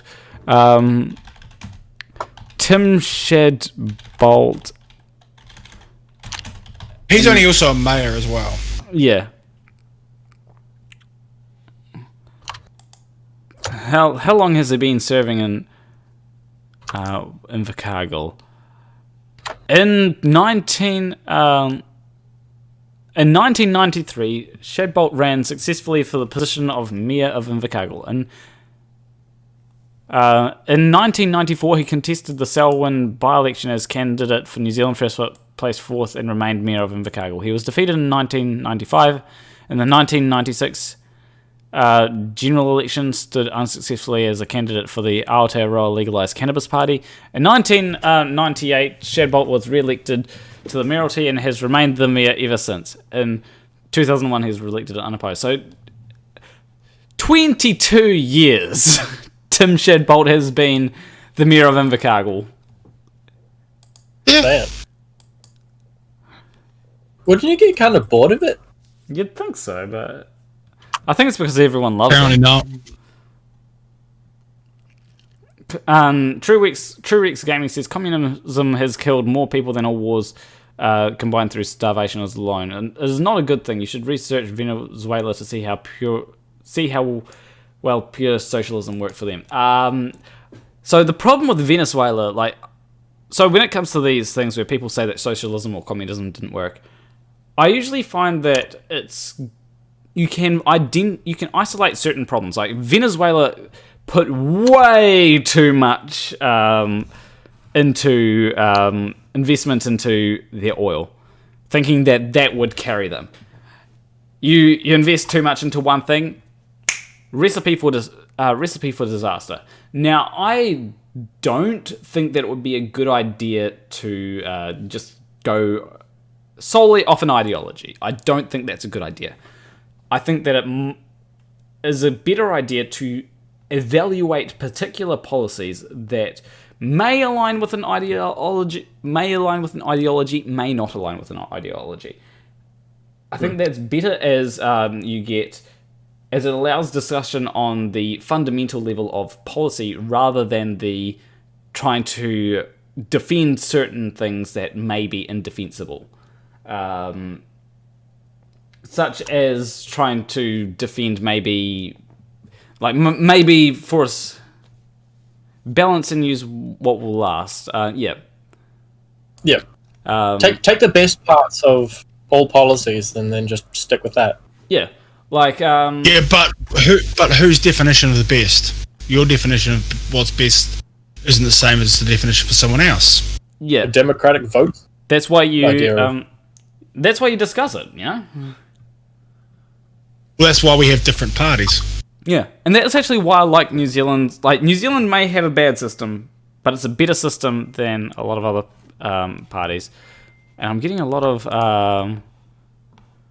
messages from... Probably Glass Monster.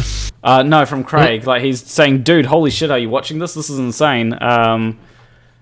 And I'm just going to reload the page to see what... Labour is actually dropping, which is interesting. But not enough to actually lose a seat.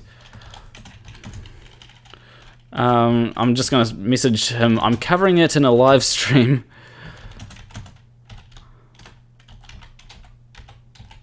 When you say Craig, do you mean FTFE? No, completely different Craig. New Zealand Craig. Right. Every time you say that, I'm just thinking of my brother because he's a New Zealand Craig. Yeah. And he says he's backstage at the comedy club. but yeah. So we've currently got over 50% of the results counted. At this point, none of the smaller parties will probably be able to get more than... None of the smaller parties will be able to get more than 50% of the votes. And I'm talking about any party that's smaller than New Zealand First. So yeah. So this will be interesting. I'm just hoping that like if Jacinda Ardern governs alone, then I want to talk to her. Actually, even if she doesn't govern alone, I want to talk to her. You know, like I'd like to just ask her about certain things, and if I am able to get in contact with her, like obviously she's going to be the person that people are trying to get in contact with most. So I'll probably give it a few weeks, wait for things to settle, and then try and catch her on a lunch break or something, and then I'll try and get an interview with her, make sure she knows that it's recorded, and ask her a few questions. I'll need a few silly questions like. How do you plan to tackle the pie situation? Where all the pies are... We need better pies in New Zealand. Remember, you're going to blow in your mince pie. Yeah, we need better... Blow up the pie, set communities together. Yeah, we need better pies in New Zealand. So...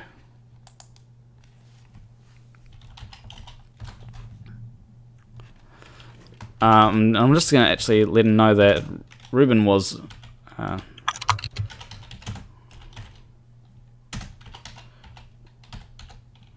we go.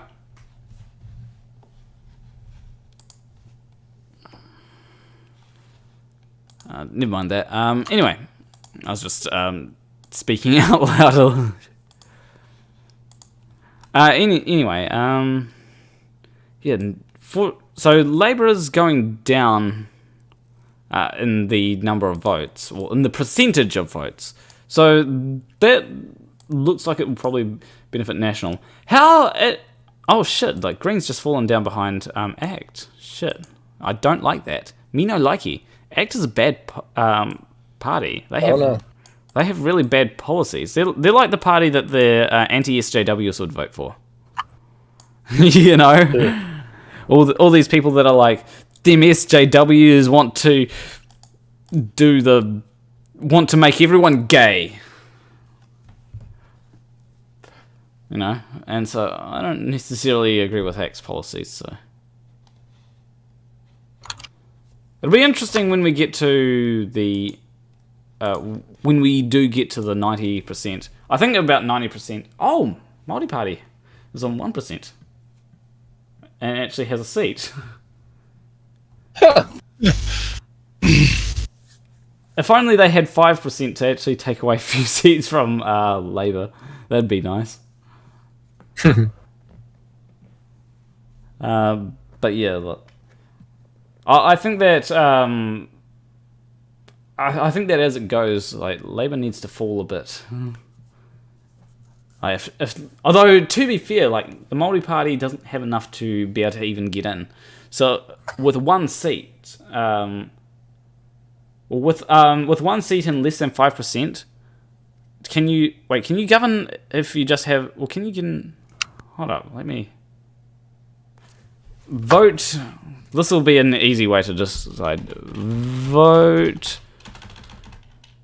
2017 NZ election. That will help. That'll help me.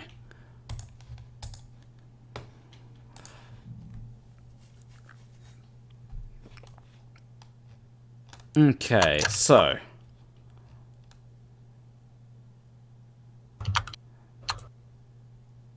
yeah, I know how much a seat is worth. I do like, though, that a seat is basically worth 0.69% of the vote. Who designed that? I love that. Okay. Conspiracy. It's a conspiracy. Yeah, so it says that ACT had 0.69% of the... Oh, I like how they've actually got the ideology of every single thing. So it says that national is conservatism and classical liberalism. So the kind of thing that Dave Rubin says he subscribes to. And Labour is social democracy. Green is green politics.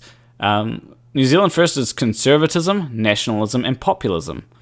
Yeah, I understand that. Yeah, like New Zealand First is definitely populism. Māori Party, Indigenous rights, ACT, classical liberalism, and right libertarianism. Yep.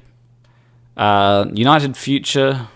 Oh, they're not even around. New Conservative, conservatism, fiscal conservatism, social conservatism. And, oh, yeah, I like the way that it says legalized cannabis is basically cannabis legalization.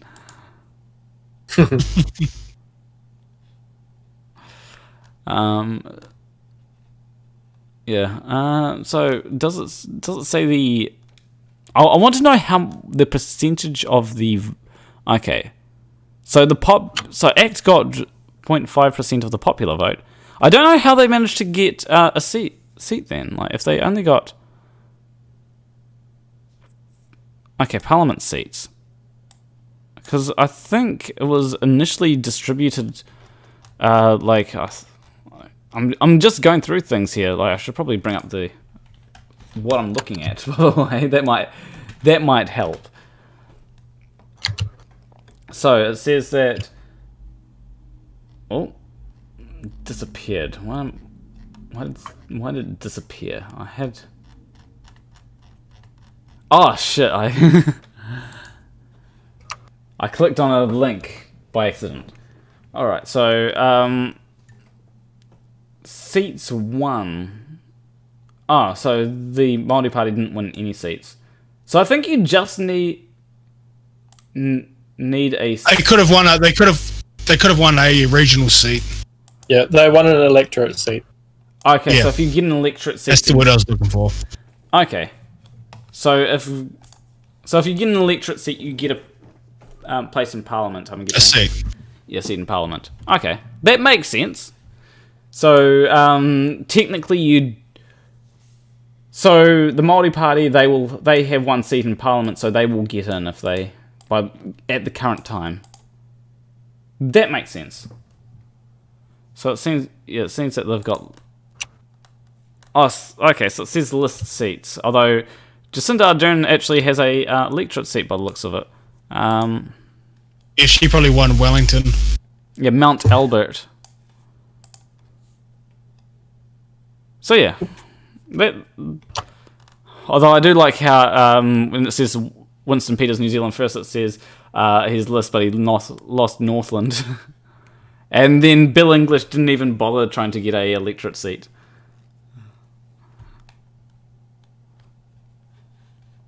So yeah, that'd be interesting. Anyway, now that I understand understand New Zealand politics slightly better, I guess I'm more qualified to be doing the stream. Well, I say it's good to learn something new every day. Yeah. Yeah. So essentially, it seems like the electorate seats are the more important seats, honestly. And the list seats, it does seem like the list seats basically an even distribution of the total votes, of the party votes. That's what it seems like, anyway. And that actually does... Okay, so Violet Olive, if you want to join, you can join. I'll just...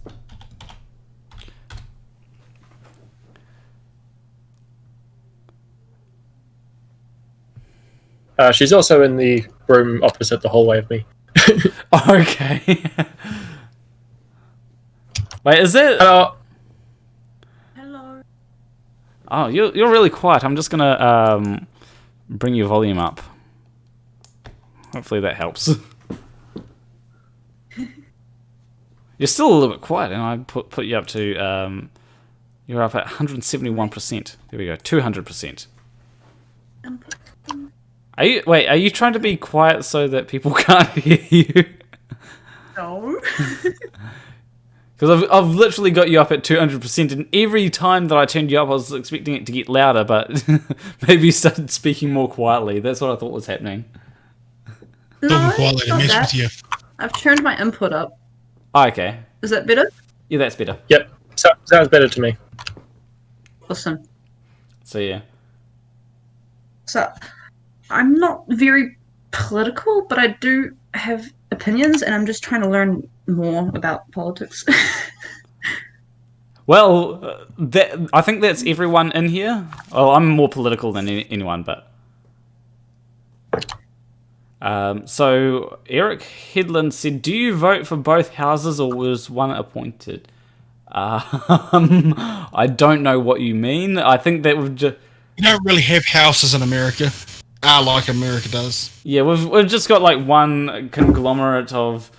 Like, does the Prime Minister have any... Oh yeah, she does have a bit of executive power, but not a lot. So the way that New Zealand politics is structured is definitely structured differently to America's politics. So we don't necessarily have a... We don't have a Senate. Yeah, we don't have a Senate. We just have one conglomerate of people that 120 seats. They vote on the issues, and yeah, you're basically, when you're voting for who you want to. Don't you have an upper and lower house like Australia? No, I don't think so. I think it's just one big house. That maybe there might be. Maybe the electorate seats. Maybe there might be an electorate house and a list house, but I don't think that's the case. I think that the electorate seats is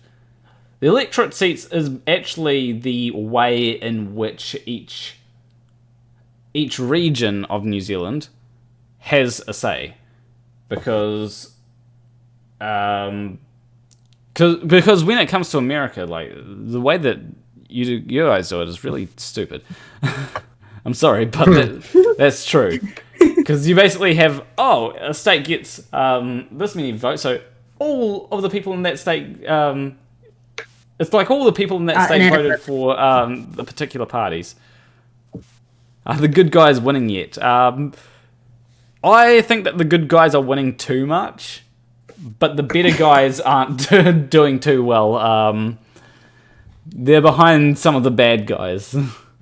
So let's actually reload to see how this is going. We've got 64 point... Oh, Labour's dropping. And Greens are dropping too, which is annoying. Oh dear. That's not good. Oh, it's all them soccer accounts I put in. Yeah. Did you put any on X? Because it looks like X starting to go up. 7. You put 7 soccer accounts for X. Yeah. Okay. Yep. I must say that I do like the Māori Party having an electorate seat, though. Same as DF, the Dumb Fuck of the Year Awards. I had about 10 soccer accounts for that. Now, that is actually something that you can use soccer accounts for. Like, I wanted JM Truth to win. Like, I should have employed a couple of. I voted accounts. JM. Yeah, like I can technically create a few soccer accounts that to like videos that. I think JM might win it this year. He's got Reds back in him this year. Whereas last year only had Team. Got Reds back in it this year. Does people who Reds is backing tend to win? Who was Reds backing last year? No. Reds, I believe, was backing Kyle. Ah, okay. Okay, that makes sense.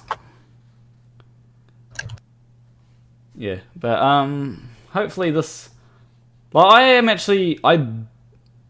I do like Labour dropping slightly, right?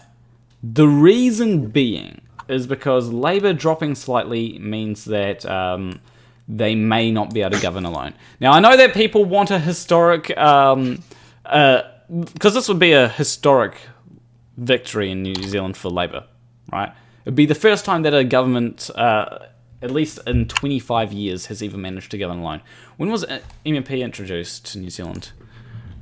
When was MMP introduced to New Zealand? 1993. My mum reckons that even if the words, my mum thinks that Labour could still govern alone with 45%. They probably actually Yes. could. If they were to keep the here's the thing: if you won every single electorate seat, how many electorate seats are there? There's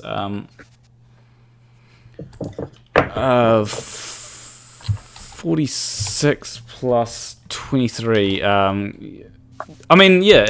46 plus 23. If you only got voted for with electorate seats, you could actually currently Labour and National combined have enough electorate seats to form their own to form a government just from electorate seats alone. List seats are, I think they're more based on population and who. That would actually make a lot of sense for why the Green Party and the ACT Party have more list seats than electorate seats, because when it comes to, I believe that when it comes to list seats, that you're actually voting for, I believe that when you're voting for list seats, it's actually, you're giving them a vote that will be counted no matter what, unless it was, unless of course you're voting for something like Māori Party or New Zealand First, which haven't even gotten 5% of the votes to be able to get any list seats. And that actually hold up, I'm actually going to calculate this, because although Labour Party does seem kind of under on list seats, so maybe it's just the party. I don't know how the list seats work, honestly. How do list seats work in an election?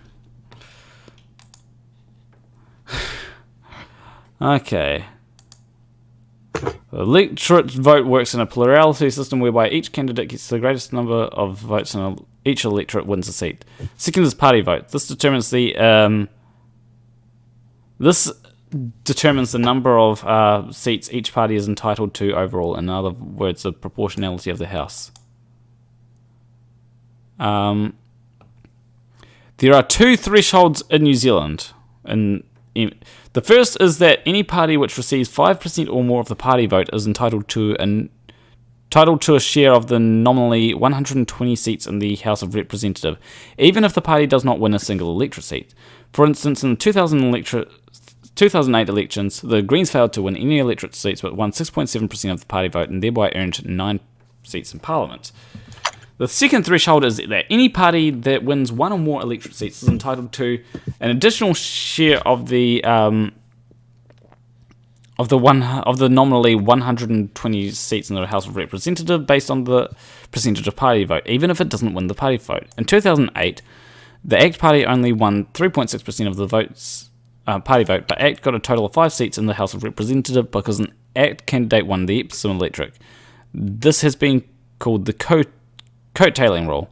However, the New Zealand First Party, which got 4.07% of the list vote below the 5% threshold, was not returned to Parliament in 2008. Okay, so I think I've got how this works. So when it comes to electorate, I think I understand it. So when a party has, so let's say a party gets, I don't know, let's say it gets, I don't know, 50% of the votes. It would be entitled to 50% of the seats in Parliament. I'm not sure why the list seats are over 50% for, like, when it comes to electorate seats and list seats combined, that's over for 50% for Labour. I think there's some wizardry involved here, but I think that it is basically a way of proportionality. And when you get a certain amount, if the Māori Party were to get, I don't know, another 0.69%, they would probably get a list seat because because it looks like they've won an electorate seat. Let me reload the page to see how things are going. See if the so we've got 68.8% of the results counted. Oh, nice.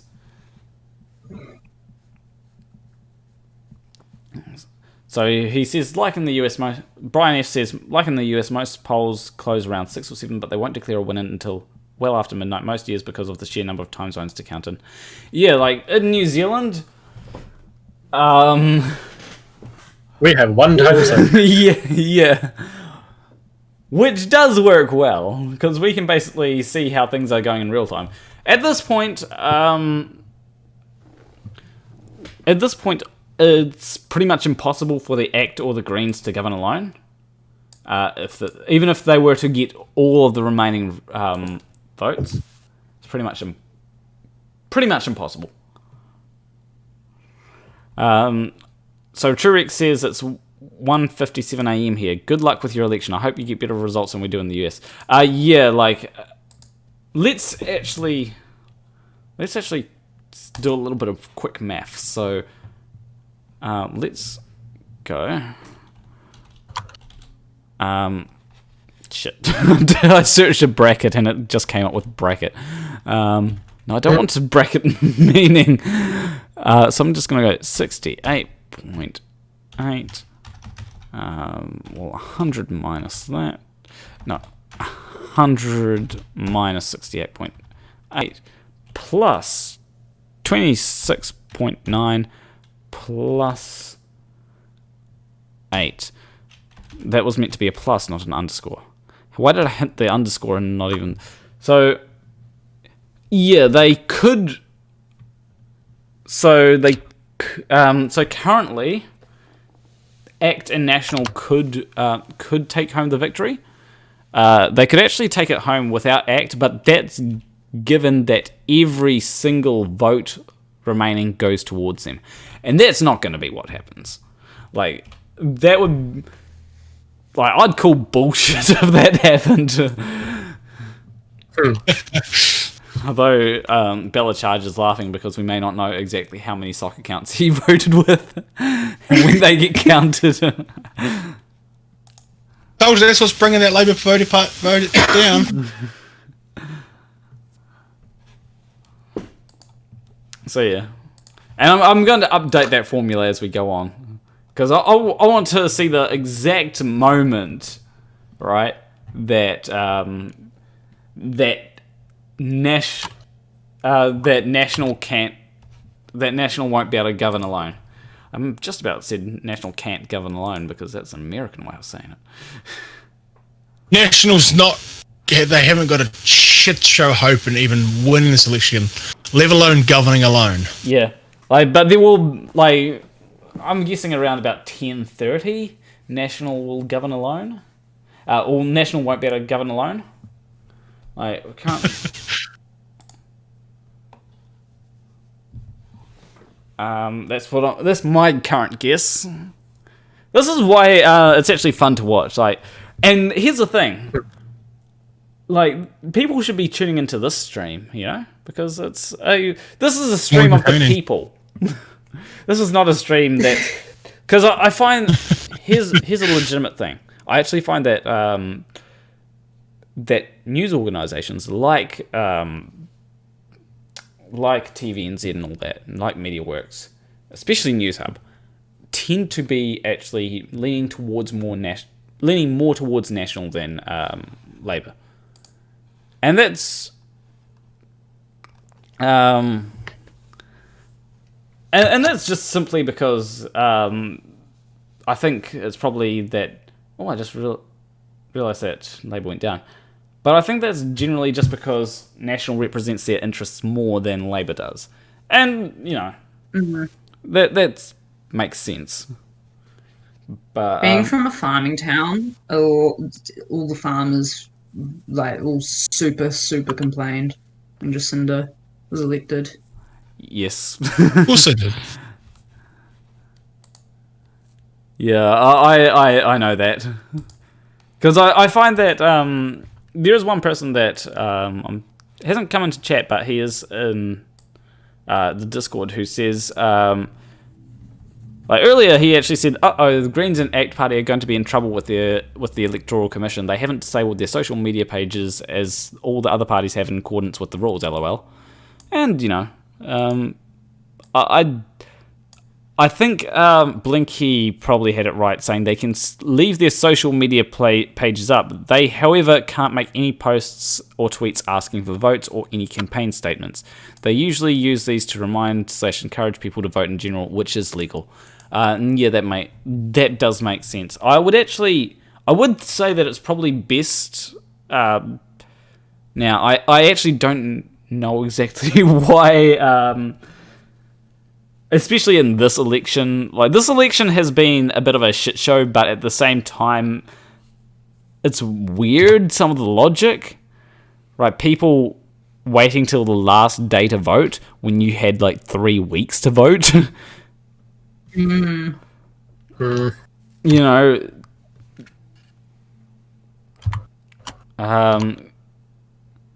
So New Zealand Pure says, Kia ora kato. Jeebus Crusher's taking a walloping. Who's the Jeebus Crushers? Is that the New Conservative? Must be.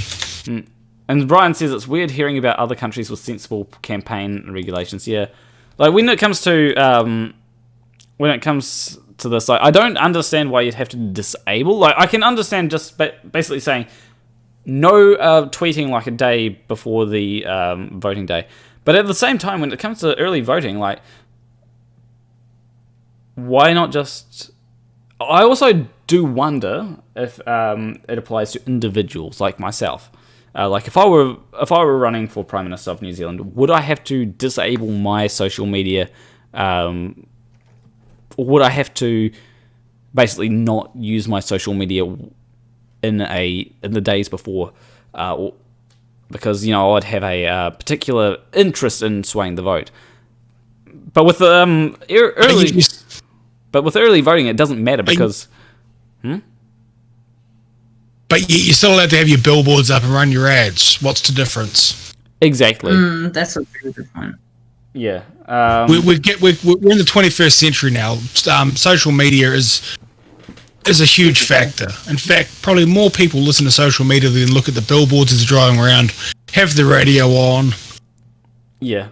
So NZ Pure says it was supposed to be Jesus, lol. And Crusher as in Judith Collins' nickname, Crusher Collins. No ads on election day though, apparently.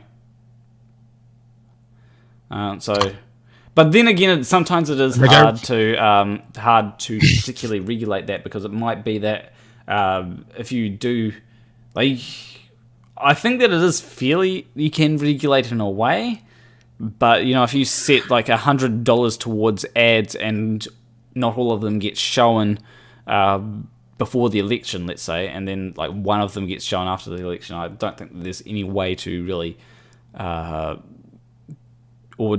one of them gets shown. Although I suppose that most advertising corporations do allow you to specify a time frame, so that makes sense, I guess. Yeah, but so did someone go around and take all those stupid billboards down last night? Exactly, yeah.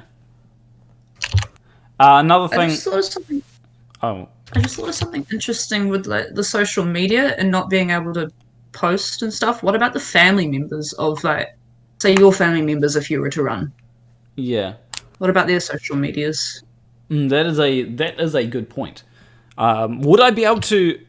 It also begs the question of what constitutes as using social media. Like, if I were to use YouTube just to commentate on the how things are going, like if I were to set up a live stream for the results, and I was running for big in the question fallacy.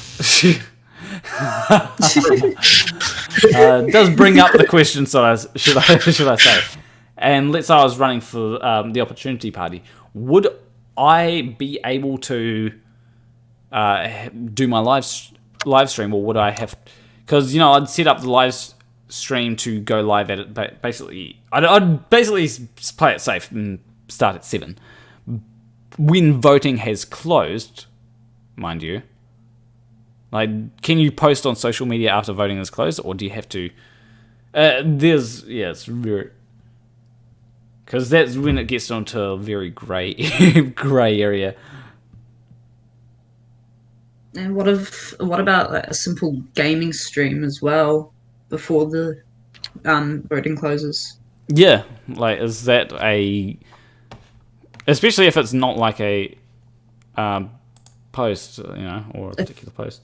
If you're like not talking about the election at all, just playing a game. Alright, so it looks like Labour has lost an electorate seat but has gained a list seat, which is interesting. I have no idea how the list seats work. If anyone wants to inform me, please do. They confuse the fuck out of me. I do think that it is no way tied to your electorate, which is good. I do like that, because otherwise parties like the Green and ACT just would not get any votes.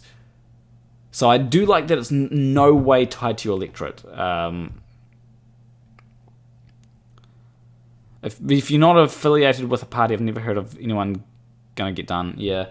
But like, if I were to register as a Green Party member, like, then if I were to then go ahead and do this live stream, would I get done? I don't know. What I want is I just want this ranked choice voting, please. Please, Jacinda Ardern, if you do anything in the next election to change things up, ranked choice voting, please. So the electorates, so I know. So here's how I understand the electorates to work. Essentially, there's a certain amount of electorates, and each electorate, like if an electorate majority votes a particular, if a party, if a electorate majority votes a particular person into their seat, so what's the person running for the electorate in Dunedin, Bella? Which for who? Quite a few. There's also Dunedin South and Dunedin North. Let's go whatever Dunedin you're on. Who's running there? Which party? What? Let's say for Which party? Let's say for National, because you're the one that voted 4,000 times for National. Yeah, but I get 4,000. Diamond, someone? Or who their national representatives? I don't know.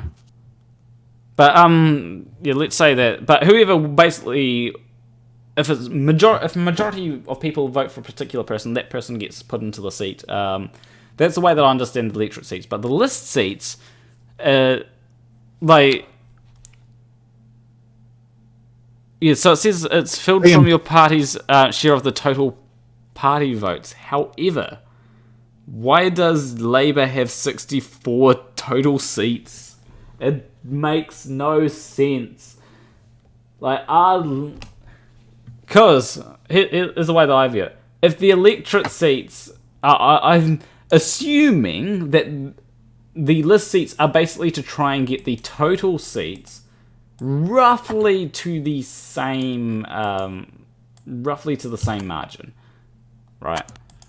However, if the list seats are supposed to do that, then why does Labour why is Labour able to govern alone currently? Because Labour has 49% of the votes. It's weird. Makes no sense. What is the idea behind list seats? How do they work? I do like list seats. I do think that they're a brilliant idea. 61, yeah, I know 61 seats is the majority. Labour can govern alone with a couple of seats to spare. But yet they have 49% of the votes. Let me reload this. Yeah, they have 49% of the votes, and I'm actually going to see if... so, National's gone up to 27. Let's go to... I'm just going to check to see if National can no longer govern alone. 76.4. And... Oh, National can still govern alone if they were to... but Labour would literally have to get every single vote from now on. Oh dear. They would literally have... Crossed. Yeah, they would literally... It's not going to happen, obviously.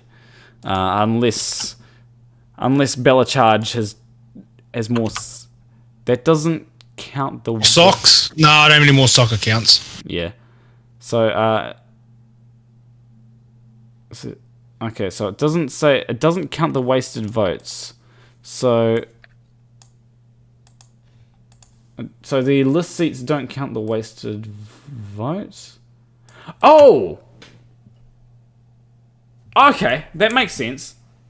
So it doesn't count the people in other.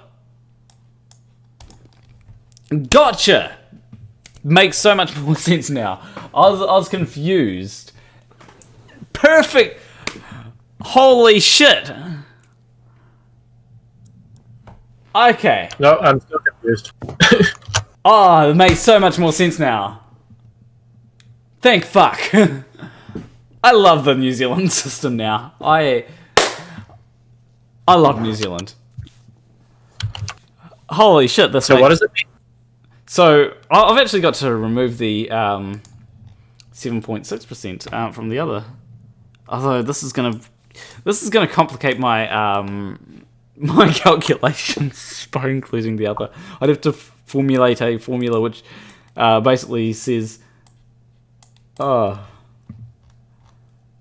maybe next time what I'll do is I'll have this app that keeps pinging the elections thing, right, to get the pings it every 5 minutes or something. And don't forget the 6 Māori seats. Okay, I'm not sure what the Māori seats, but yeah, thank you NZ Pure for actually having a good understanding of New Zealand politics. That helps us so much to understand why Labour somehow has 64 total seats. And yeah, okay. I completely big brain understand New Zealand politics now. And I love it, actually. Like, because here's the thing that I love about it, right? I was initially thinking, the electorates are bullshit, right? But with the inclusion of the list seats, that does help. Like, it basically means that whoever gets enough votes to, like, if someone gets enough votes, if the party vote aligns with if your party vote aligns with a particular party, then you can essentially have enough people voting for a particular party that the majority of I'm just trying to work out. So, like, let's say that 49% of people vote for Labour, right? Then the holy shit! No, New Zealand solves the problem that America's been trying to solve, but better. Alright, because if America just went with the electorate system, then they'd solve so many problems. It'd solve the whole tyranny of the minority thing. Like, holy shit, New Zealand system is actually really good. I'm still confused. So essentially, right, if the majority of people in a district vote for an electorate, in an electorate vote for a particular or not necessarily a majority, but at least a so let's say that 25% of people voted for the Māori Party in the electorate that they won, then like 10% of people voted for the Greens, 10% of people voted for the ACT, 20% of people voted for National, and 20% of people voted for Labour, and let's say that another 20% of people voted for the New Zealand First Party. Now, I know that the maths doesn't add up quite on that. That would be 20. It's not sure to about 120%. Yeah, I was trying to get it over that. But yeah, the Māori Party would get that seat, right? Because the majority of, or the most amount of people voted for that particular seat. String and News said green, someone called. Yeah, like, we've got a Green Party over here in New Zealand. That's who I voted for. Because, you know. Now, let's say that.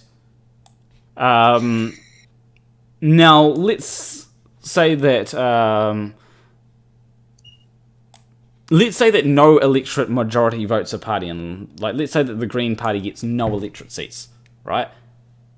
They would still be entitled to list seats because there would be a majority enough of people, or there'd be enough people to, essentially they'd still get list seats because there would be enough people in the country that are actually voting for them that their interests would need to be represented. And that's a beautiful system that solves the problem that America's system tries to solve but fails miserably at. Makes sense now, yeah. Yeah, I actually love the New Zealand system. Like, I think that this solves the problem of that the Americans have been trying to solve but just completely fail at, because it means that everyone gets their interests heard at least a little bit. Even if it's... So what is a list seat and what is an electorate seat? So an electorate seat is a seat... so each region, or we call them electorates, has a seat. So each electorate has a seat, which is bound to a particular region. That means that every region will have a bit of a say. Now, a list seat is basically... supplementing parties that get over the 5% threshold with additional seats so that they're not entirely relying on getting the majority in an electorate. So yeah. this would solve the problem that like, holy shit, like I knew that the New Zealand system was better than the American system, but I didn't know it was that much better than the American system. Yeah, the US. So the way I'm seeing this is there are 72 voting electorates in New Zealand, and then each one of those, the collective top votes for that electorate, and then they go to simply how many people have voted for these, and then that applies to the list seats. Yeah, so the list seats is your party vote, I think. So essentially, in your electorate, you've got two votes. You've got the vote for your electorate, and then you've got your party vote. Now, if your electorate, if the party that let's say the party you vote for wins the electorate that you're in, then they'll have a seat in Parliament.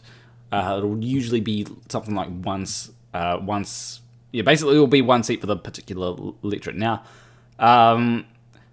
list seats are basically to try and get it to so that each party has a fair representation of the votes, or a fair percentage of the votes represented in Parliament. So if your party gets, let's say, 10% of the votes, when not accounting for the other parties, then your party would get 10% of the list seat, even if you didn't win an electorate seat. Or we would get 10% of the total seats, even if you didn't win an electorate seat. And that is to balance it out. Now that is assuming that no party has won a significant amount of electorate seats to completely displace the balance of list seats. So there's a few things that go into it, but that sort of party would probably get no list seats if they got a disproportionate amount of electorate seats. Like, Labour here has 19 list seats, which puts them up to 64 total seats. But the reason why they don't have like half of all the list seats is because they've got 45 electorate seats, which means that 45 of the electorates wanted Labour, and 19, and they still have a significant proportion of people that add to their base. So therefore, they have. Like, it is possible for someone to win on electorate seats alone. Highly unlikely, but this does prevent things like the what we call the US, and it's a shit show over there. America. So we've basically got the electorate college that America has, as well as the popular vote, both counting towards the seats. Yeah, essentially, the popular vote does count towards. So the popular vote essentially accounts for list seats, and the list seats is essentially meant to align the seats in Parliament with the popular vote as much as it can. So yeah. Looks like Labour just lost an electorate seat to a list seat. Yep. So yeah, when a Labour loses an electorate seat, it actually turns into a list seat. Basically, as long as they remain at the same amount. Okay. So yeah, and yeah, Labour has like 1 million votes right now.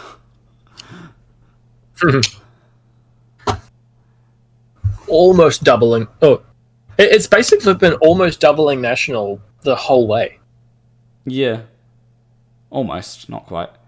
So Eric... Which is what I'd expect to see. Eric Headland says, okay, you have a higher emphasis on electorate seats. The inverse from us then, where the list are the main feature. Where are you? Because, yeah, we do have a higher emphasis on electorate seats. Which, as I said, it does what people say the US is trying to achieve. Where each electorate has their voice heard, right, in New Zealand, and then you've got the list seats, which are basically meant to make each party's power in Parliament more representative of the entire population as a whole.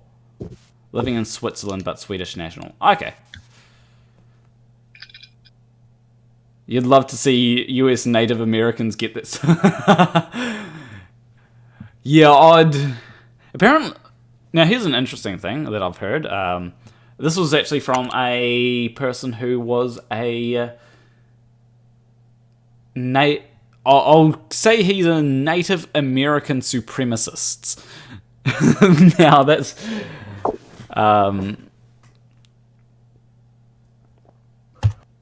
you should study a bit of the US history, not the talking heads in the news. There's a good reason for the structure of the US government. I do kind of understand it. Now, the reason why... Now, essentially, the problem is that it's completely tied to the states. Now, the states, unfortunately, have a weird amount of power, right? States can essentially split into new states if they really wanted to, although I don't know how.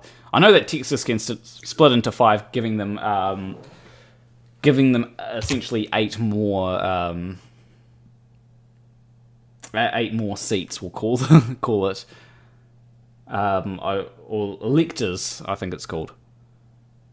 And if they wanted to, but they're probably not going to, because sometimes it might not go in the particular favour of whatever party wants them to split.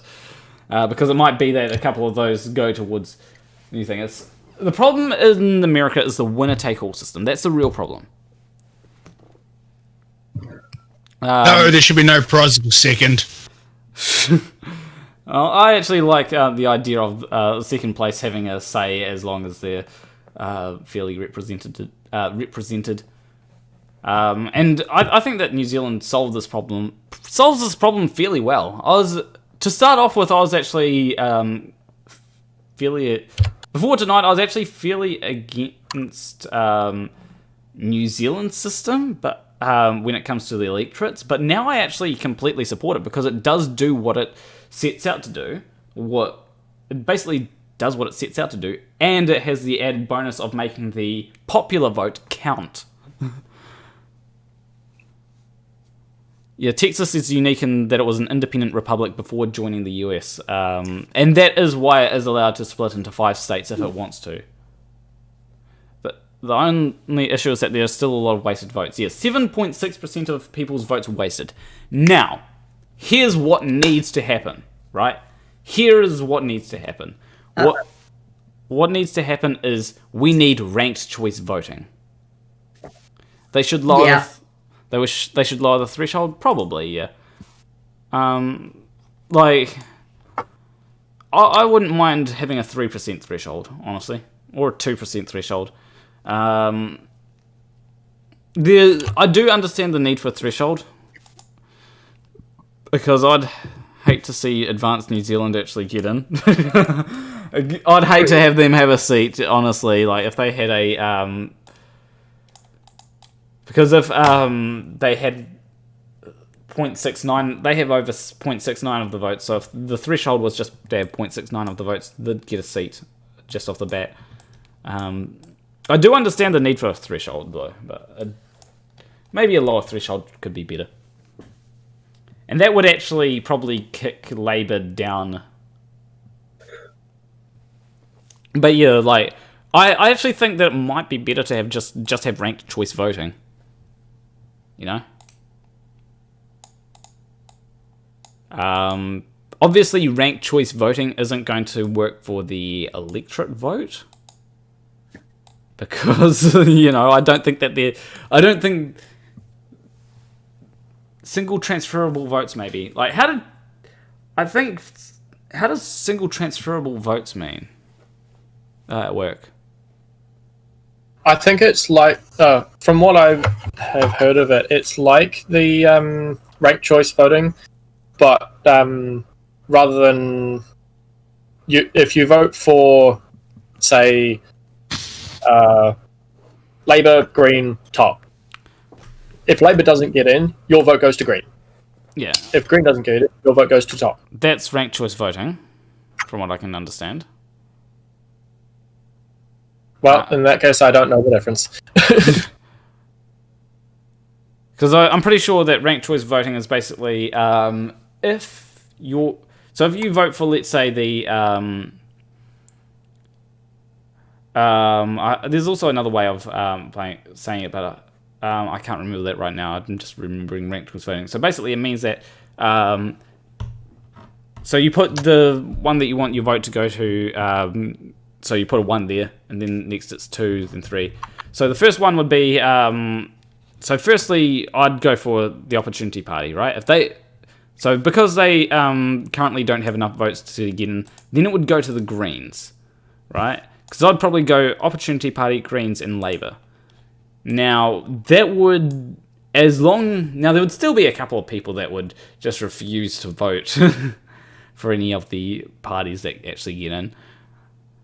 And essentially waste their vote. But essentially it means that you can make your vote count more. But I think single transferable votes is if your party doesn't get in, then you can vote for a party that has gotten in. Now that kind of does make sense. But that also sounds like... but that sounds like it would be after the election, maybe? Or after the election. Yeah, the Opportunity Party would definitely do a whole lot better with a lower threshold. I actually do like the Opportunities Party. My problem is that they don't have a lot of votes. That's why I didn't vote for them, and because we don't have, as I said, ranked choice voting. Otherwise, I would vote for them.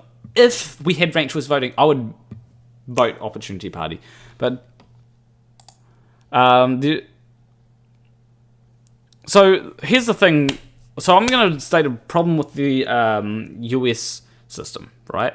The problem with the US system is winner takes all. Like, that's the huge issue, right? That's the main issue. Like, and it's not. It's like with how Trump versus Clinton, and Clinton got more votes, but didn't she? And then Trump just won overall. She got 1 million more votes than Trump did, but because of the Electoral College, he won. Yeah.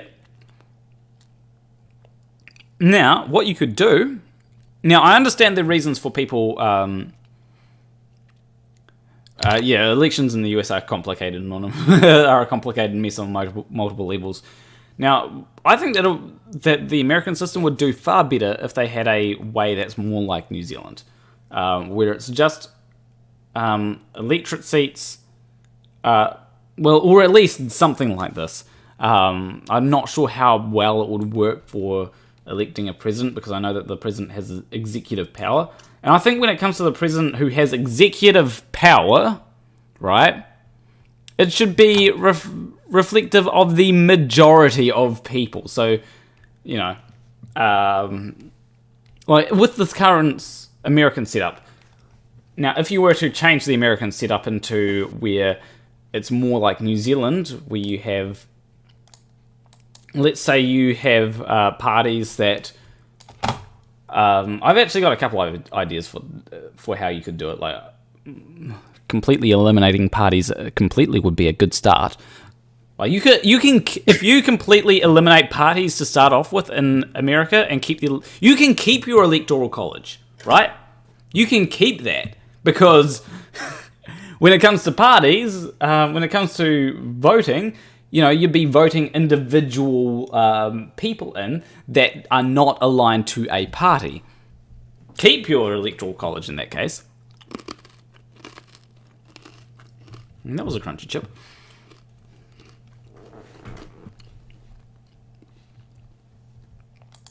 You can rank both person and party as it has a few flavors. Okay.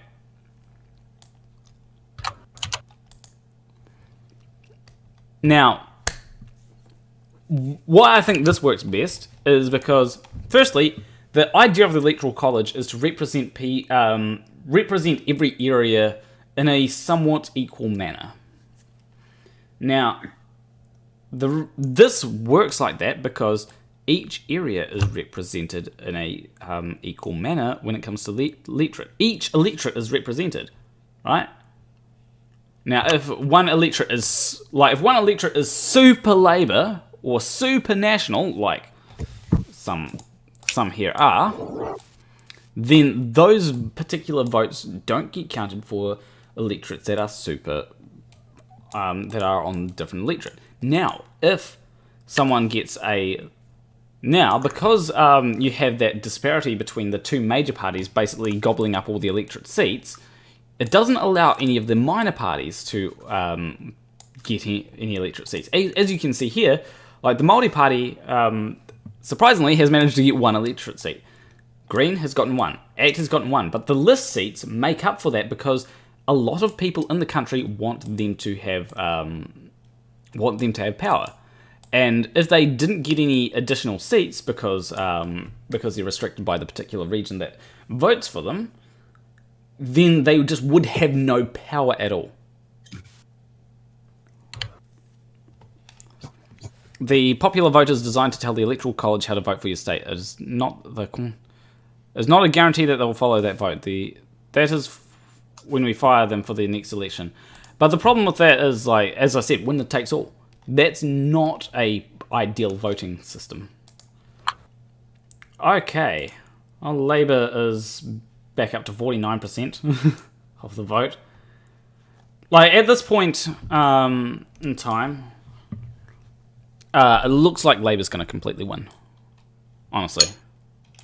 26.9.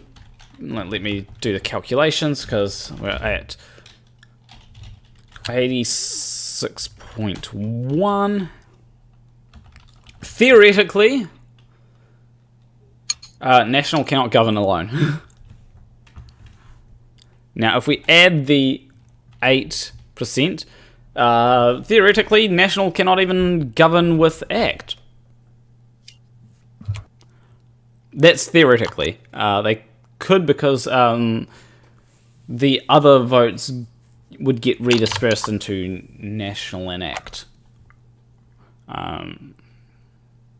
This is not... I'm not calculating for the particular seats right now. But yeah, that's how it's currently going.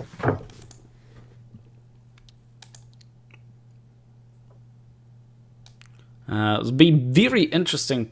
I actually should reload this particular page here because I want to see how much money my last video made because it was demonetized. $2.14. Fun times. Yeah. Breaking big numbers there. Yeah, for like 4,000 views and $2 off it. That's because it was demonetized though. But that's Karen What'd videos. you do? Karen videos for you. Keep that up. Keep that up, and old Jacinda will be knocking on the door asking for a loan for the country.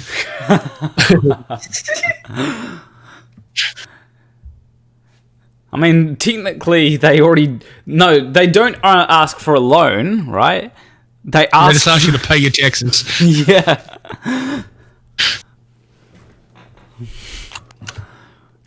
And I'm definitely paying more than $2 in taxes this year.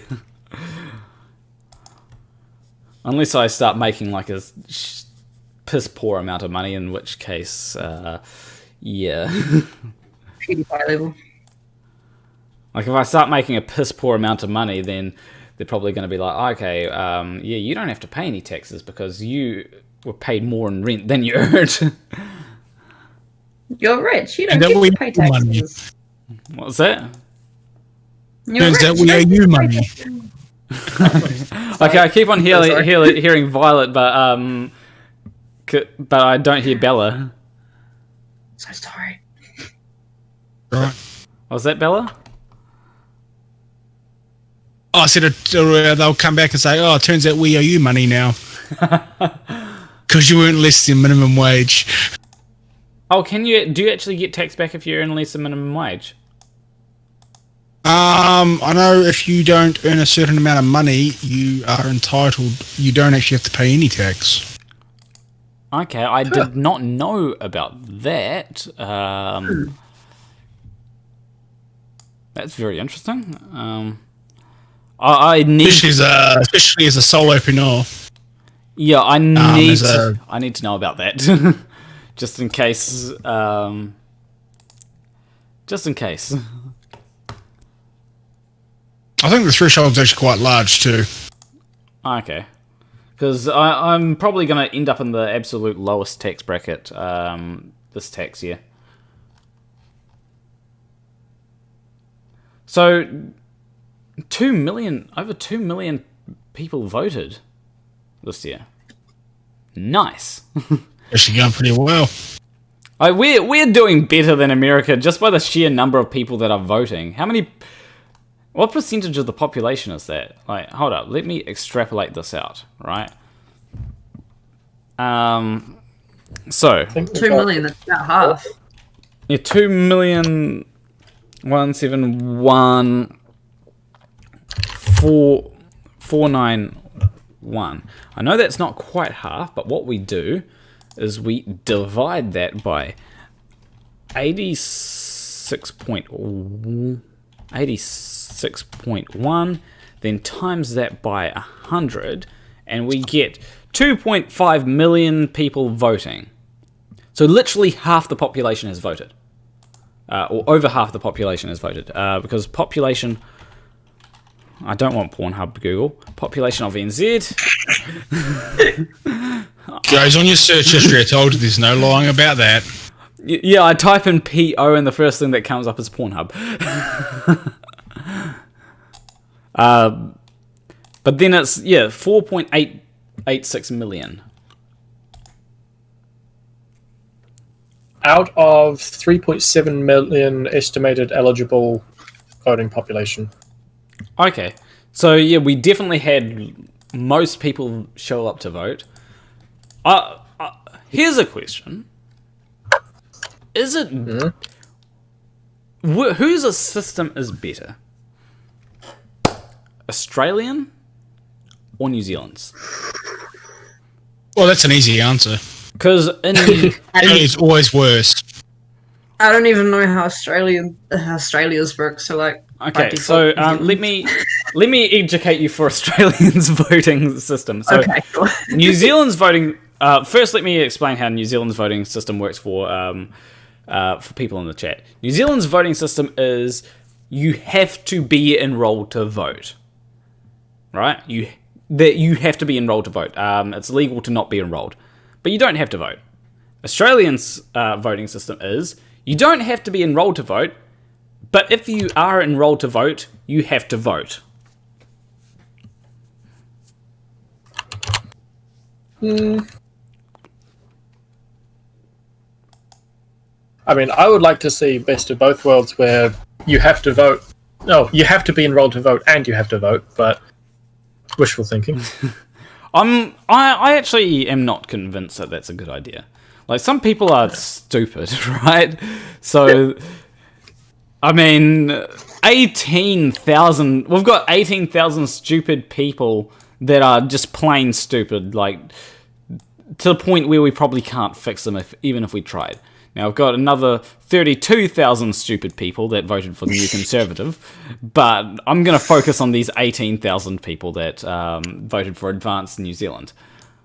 And I think that when it comes to these people, like, yeah, they're probably not smart enough to vote. Now, there are people that are probably smart enough to vote, yet don't vote as well. Maybe because they don't think that they have... maybe it's because they don't give a shit. You know, a lot of millennials don't like voting. Can you beat Sweden's 85%? No, we probably can't. Let me actually check. Let me actually check the eligible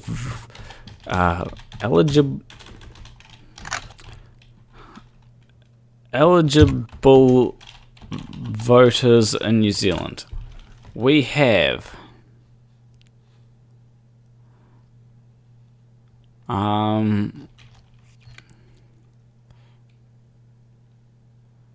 apparently the GSS estimated that about 85% of the eligible voting population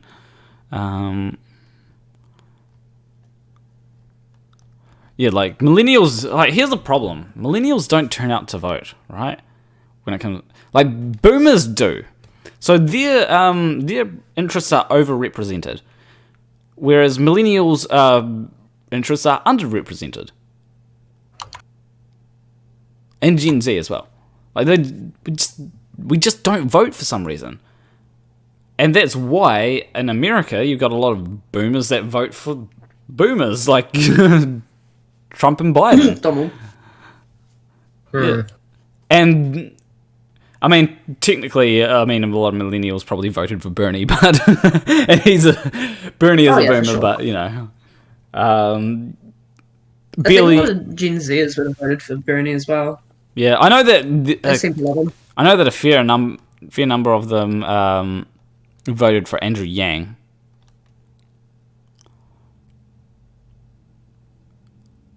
Yeah, so apparently a lot of reason for voting in the this is for the 2014 general election. It says that a lot of people were disengaged. That was over 50%.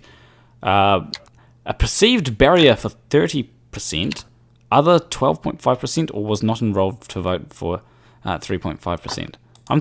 Isn't it illegal to not be enrolled to vote in New Zealand? Pretty sure. I'm pretty sure you get fined if you're not enrolled, right? Yeah, I'm pretty sure you do get fined. Huh. 66. What's this? 6, 8. Oh yeah, 6. 6. Oh yeah, this is a good point. 6,000 people voted for the Aotearoa legalized cannabis party when there's a referendum for legalizing cannabis. It is compulsory by law for all eligible Australian citizens to enroll and vote. It's up to the Xennials to save the day. Gen X. Xennials, I like that. Yes, it was a yes/no vote for the referendums there, Ryan Johns. Yeah, I think that it'll be I wish we were getting the referendum results today. Right, that's what I want. Right, I want the referendum results. That's what affects me. Like Labor getting in barely affects me at all, unless I decide to go on a benefit, or unless I decide to do another year of study, right? But Labor getting in currently not affecting me. Well, if I get a minimum wage job, it will affect me as well. But acting the Greens, hell yeah, their policies affect me. Now Labor's policies don't. Too young for Gen X to be sensible. Too young for Gen X to be sensible for millennial. Too young for Gen X, too sensible for millennial. Okay. That makes sense. Yeah, like, honestly, I think that millennials need to start voting more. Like, that's what's going to be, because when it comes to the issues, like, the issues that a lot of older people care about is generally it's not the environment. It's not the things that are going to affect the younger people. Now, some of them do, granted, but a lot of them will care about things that affect them, like how their 401k is doing in America. There's just how their business is going, how their farm is going, yada yada. Exactly, yeah. And so I think that what we need to do is we need to basically encourage young people to vote, because even if you just like vote for a party that's going to help the environment, it's better than just, because generally I find that, now this is my subjective opinion, I find that the parties that want to help the environment usually want to help the people as well. The more young people vote, the more they'll be represented. Yep, definitely. So too young for Gen X, he's... True X said punctuation helps, yeah, that would have definitely helped. Even if it was just a sparse comma. Space Gummers. Yeah. Now, I actually wonder what's going to be happening when it comes to the... Because I know that Winnie the Pooh last time waited for some other votes to come in. So what were those votes for? Well, I think that might have been early, like an early form of early voting, or mail-in voting, or absentee voting, maybe. I think it's the absentee voting, yeah. Okay. So That sounds familiar. beers on election night is a must. LOL. I don't actually have any beers. I don't think I have any alcohol. Wait, I thought I had some vodka in the. I probably do have some vodka in the fridge, but that's all the way downstairs, and I don't think I can rely on Bella Charge to keep everyone entertained. Like, he's probably playing Fall Guys or something. No, I was playing Arctis before. I mean, I'm currently playing Space Engineers, so hey. Fair enough. I'll probably end it. I'm thinking of ending at midnight when as many as I can be bothered for the votes to be counted. Like, because currently we've got 90% of the votes counted. At this point, I am highly doubtful that Be finished before midnight. Yeah, we'll probably be finished before midnight, and then we'll be able to go, well, this is the votes.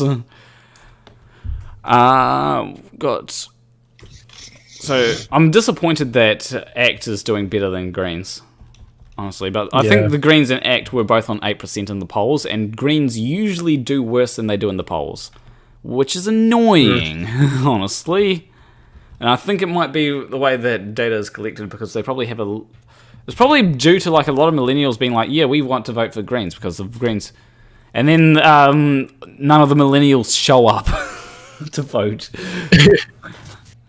Always the way. I'm kind of disappointed in my generation, to be honest. You won't be a millennial, are you, Planer? Oh, I'm technically Gen Z. Depending on who you ask, right? If you ask me, I'm a millennial because I was born in 1996, right? Now, You're a Gen Z, I'm sorry. Now, if you ask my sister, she'll say that I'm a millennial because she doesn't want me as part of her generation. But if you ask me, I'm a millennial. Like, I can. Here's the thing: I can switch between the generations because generations are a social construct. Change my mind. Yeah, you're right. I mean, I've always thought of Gen Z as anyone born after the millennium. So in my eyes, you would be a millennial like me, but we're very much on the cusp. I was 94, so I'm like... Yeah. Like I'm a baby at 2000. Oh man, I'm the old bugger in this chat room at the moment. I'm the baby. Yeah. Oh, yeah, by the way, Bella, there's something I need to message you about. I want to troll Team Skeptic one time, and I'll probably be able to do this in November. Down for that. Like, I love trolling Skeppy. Yeah, although, for me to troll him, and it's not going to be through a Rickroll. That was golden. Yeah. So if anyone doesn't know, I actually trolled Team Skeptic by posting a link to Rick Astley, Never Gonna Give You Up, and when he was asking for links to something, I think it was to the channel of the person that was doing something. So I decided I'm just gonna troll him by posting a link. But I've got a better way to troll him, right? And it involves he needs to do his Team Skeptic After Dark thing, and I'll get him to do it. Yeah, it needs to be it'll probably be sometime in November, because that's when I usually. I probably shouldn't mention it in the live stream, but you know, just give an idea. Just give an idea of what's going to happen. But it's good. It'll be funny.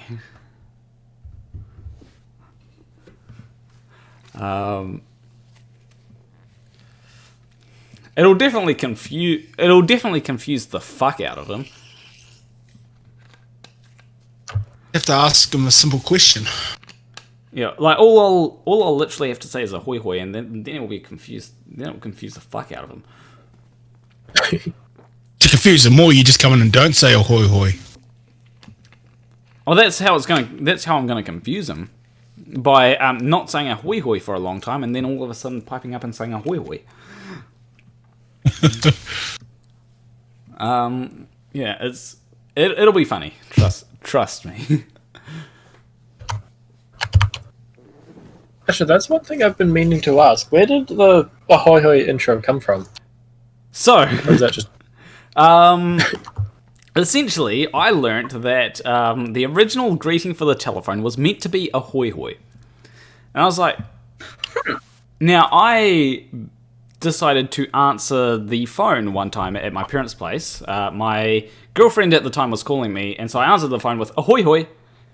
Now, everybody else in the room cracked up laughing because they didn't... it's not what you expect, right?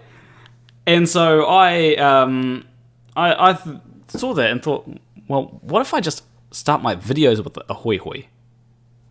And or at least my streams with ahoy hoy. And so that's what I did. I decided I'll now start... I'll go, ahoy hoy, I'm Planarwalk. And it's much better than, hey, what's up, I'm Planarwalk. Because that's kind of boring. That's generic. Yeah. It's generic. Yeah. Yeah, like, some people hate my ahoy hoy. Some people do. They genuinely hate it. But I'd much rather be interesting than be boring. And I don't understand why people would hate my ahoy hoy. It's lovely. You get that off The Simpsons by any chance? Partially because, but I mostly learnt that it was just meant to be the original telephone greeting, which is why learned that from The Simpsons, though. Which is why Mr. Burns uses it in The Simpsons. And the video that I was watching was saying why Mr. Burns used ahoy hoy in The Simpsons, but I decided, okay, I'll use ahoy hoy because it was meant to be the original telephone greeting, and it's like nobody says ahoy hoy on YouTube. Apart from Quantum Eraser, since I introduced it. Like, Quantum Eraser stole it off me. Like, god damn it. I learned ahoy hoy from my younger cousin, like, years ago. Yeah. I mean, it's been around for a long time, I think. I'm sure it was either on The Simpsons or Big Bang Theory, I heard it. And the actual reason where it came from. Yeah. I can't remember exactly. Yeah. I just thought it would be a great way to introduce myself in video, so I've been using it ever since. You know? Fair enough. And people like it because it's interesting. It's different. Yeah. I mean, I'm pretty sure that's why I originally subscribed. It was like, that's new. Well, that's always a good. New Zealand Pure says, "Come on, bro, you should be saying, oh, churicas, go full Kiwi munter." Seen that? What's that? Have you seen that Twitch streamer? From New Zealand? He actually even had Jacinda Ardern at his place. Is that he's the one that got gifted. Yep. He got gifted subs. He's like, no, you don't need to pay. Here, can I give it back? I would love to. Here's the thing. I want to get Jacinda Ardern for a video. Like, if I interviewed her, and I just need to figure out how to get my phone calls recorded on my PC, or at least route them through my PC so that I can. And I want to hear. Ask. Hey, what's that? Just on that, ask Beaver. He knows how to do it. Okay, but essentially, I'd be calling from my phone, and it'd be routed through my PC so that I can essentially it would link up to my phone so that I can call, use this mic that sounds lovely, and at least be able to record the audio on my PC rather than having to record it on my phone or anything, and use this particular mic for my voice rather than having to use my phone mic. Yeah, Beaver knows how to route. He had his phone routed through his PC. Yeah, I would love to hear her sing the national anthem. Eoa atua ona iwi matura atafa.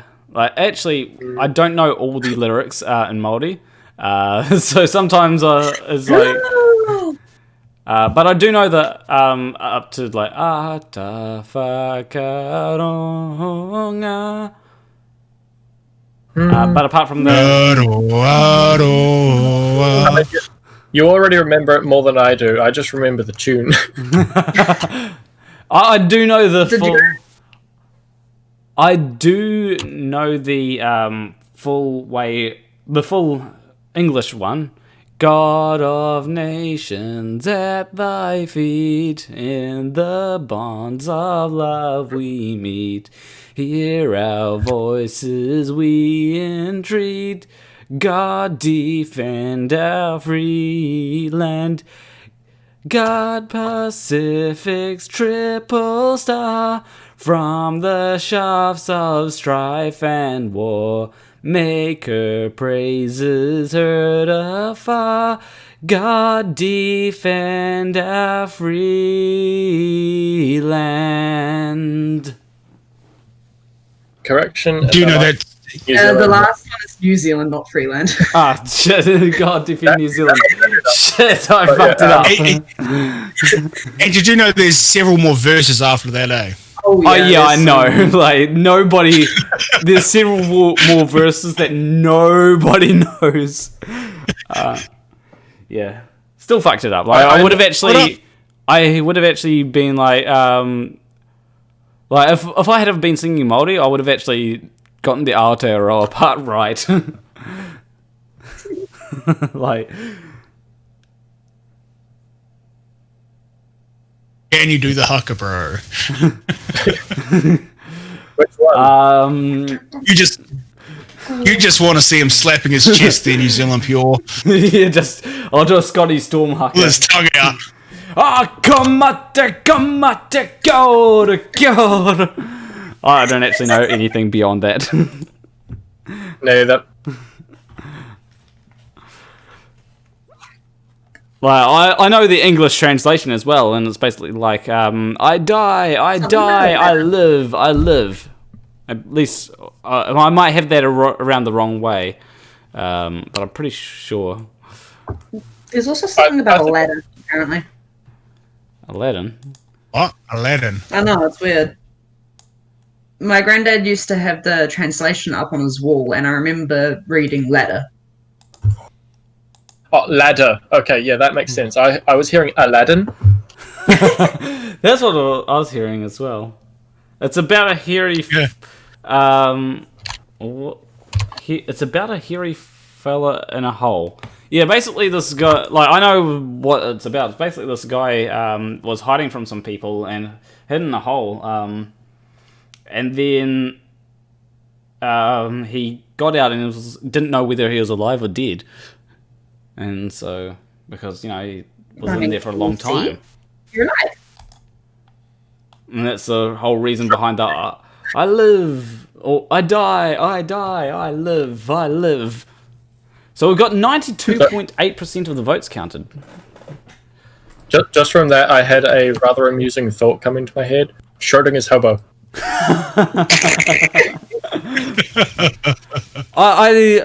There is Schrodinger's immigrant. Have you heard of that?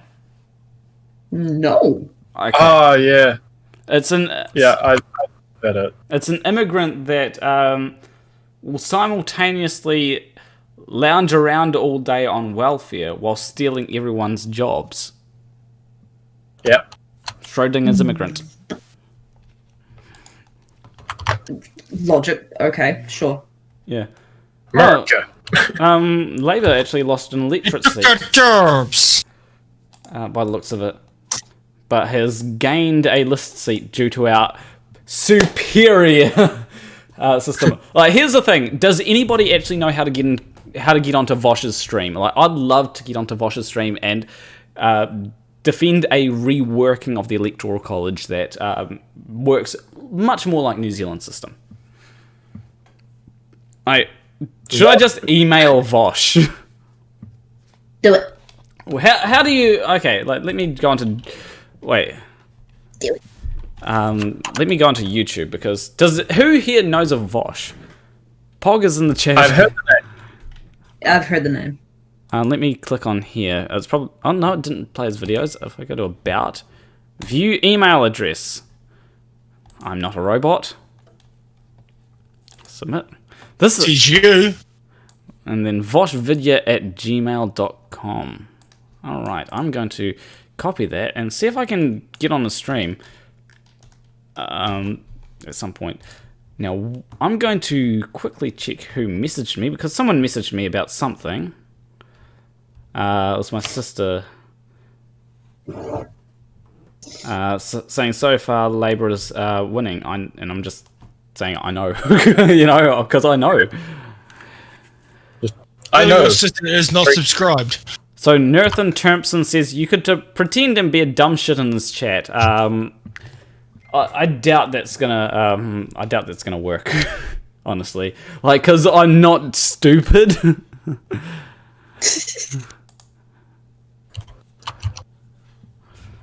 Just need to channel your inner flirth. Do you know how hard it? Like, do you know how legitimately hard it is to be stupid? As a smart person, as someone who considers themselves to be someone that follows the evidence, do you know how difficult it is to be stupid? Well, I don't know. Mark Sargent. I can be very derpy. I can be dumb, but it takes a lot of effort to act dumb. Yeah, like I can act dumb. well, I can be. I'd say Mark Sargentson. There you go. I can. It's more of pretend. Like, I can be stupid at times. Like, who's the wizard, by the way? But I can be stupid at. I think he's talking about the Wizard of Christchurch. You don't know Yeah, the wizard? Christchurch wizard. Yeah. Man, and you call yourself someone from the South Island. You don't know who the wizard is. That's it. Kicked off. Go to the North Island. And the rest of the South Island is succeeding from me. Yeah, like although to be fair, it only took me like a few seconds, right, to get it. Like, I was like, "Who's the wizard?" And it was like, "Oh, the Christchurch wizard." You know, see, I do know who the wizard is. It's just didn't immediately click. My mum actually got cursed by the Archwizard of Canterbury. Okay, but anyway, was I like? It's infuriating, like trying to be stupid, because I had a Twitter account that was. Essentially, it was just a Twitter account that was pretending to be a flurf. And it was insanely difficult to... like, there'd be people that would come onto the Twitter account giving me evidence that the Earth is not flat. And to not listen to that evidence was insanely difficult. Holy shit. Like, it was... Like half the time I was like, how can any flat earther dismiss this? Like, this is evidence. Like, I'd just be like atmospheric refraction or whatnot, right? And then they'd just say, well, no, this is actually how atmospheric refraction works. I was like, how do we have flat earthers in 2020? They got dropped on their head, it's fine. Yeah. No, that argument, I would drop it on my head. I'm not a flat earther. They got dropped on their head twice. That's where you give props to Negative. How he manages to troll JM the way he does is unbelievable. Okay. Not hear about his troll to JM Truth. How did he troll JM Truth? He's the one that leaked all the. They use different skies, and that's how he got all his information on Reds to present to Reds on that stream. Okay. It all came from Negative. Okay. Negative gave him all the talking points, and then he just went on to that stream and called Reds out. I'd actually... Here's actually a few people that I'd love to have a conversation with. I'd love to have a conversation with the Wizard, obviously. I'd love to have a conversation with Jacinda Ardern. I'd love to have a conversation with Vosh. Like, honestly, I'd actually like to go onto Vosh's... I'd like to go onto Vosh's stream because... although I feel like if I do that, that would be Flat Earth over for me. At least to an extent. I'd probably finish off like some of the Flat Earth projects that I've got to finish. But apart from that, I think if I were to go onto Vosh's stream, there'd probably be a bit of shift in the way that my YouTube channel is run. Just simply because I'd probably have a lot of people from politics wanting me to make more political content. Which isn't a bad thing. You're gonna message Auntie Cindy right now. Oh yeah, like just say, you should say, hey, Planarwalk wants to talk to you on his stream or do an interview, because it would be a laid-back interview. Especially, it would actually be better if it were a video interview, because then, you know, I'd be able to have her camera there, and I'll be able to have my camera. both getting recorded. Instead of having to call her from your phone and have it go into your computer, you could just Zoom. Yeah, Zoom would be... Oh, I actually think that Zoom might be banned in Parliament. I'm not sure, because there was a few problems with Zoom and data leaks or something like that. Oh dear. So she might not be allowed... Gaming. She might not be allowed to use Zoom, but she might be able to use Messenger. I'm pretty sure Facebook is secure. And why is it getting so cold? Why am I shaking at least? Let me... It's like she just comes out and says, is Discord fine? You actually did sound like Jacinda for a second. Oh, God. True Rec Gaming, how does a state file for bankruptcy? I'm not sure, actually. So yeah, like I'm gonna message. Well, I'm gonna shoot an email off to Vosh. Because I now consider myself an expert in New Zealand politics. I've reached peak Dunning-Kruger. No, there's probably a lot more to learn. Honestly, I was actually... I think I might have been a bit peak Dunning-Kruger earlier, but now I actually understand it a whole lot better, which... yeah, I'm probably... There might be a dual Dunning-Kruger thing for some subjects, though, where you just feel big-brained because you actually know how things work, and then there's the one where you feel big-brained because you think you know how things work. Or something. Yeah, it's just off that peak. Oh yeah, there is a sort of down thing. Although I actually feel more confident in my ability of how New Zealand politics works than I did before, so I don't know, like, I feel like I'm going up another peak. But yeah, like, all this proves is that the Republicans are disastrous for finances, nothing more. Yeah, like, they're probably... I mean... Trump wants to build a wall, for Christ's sakes.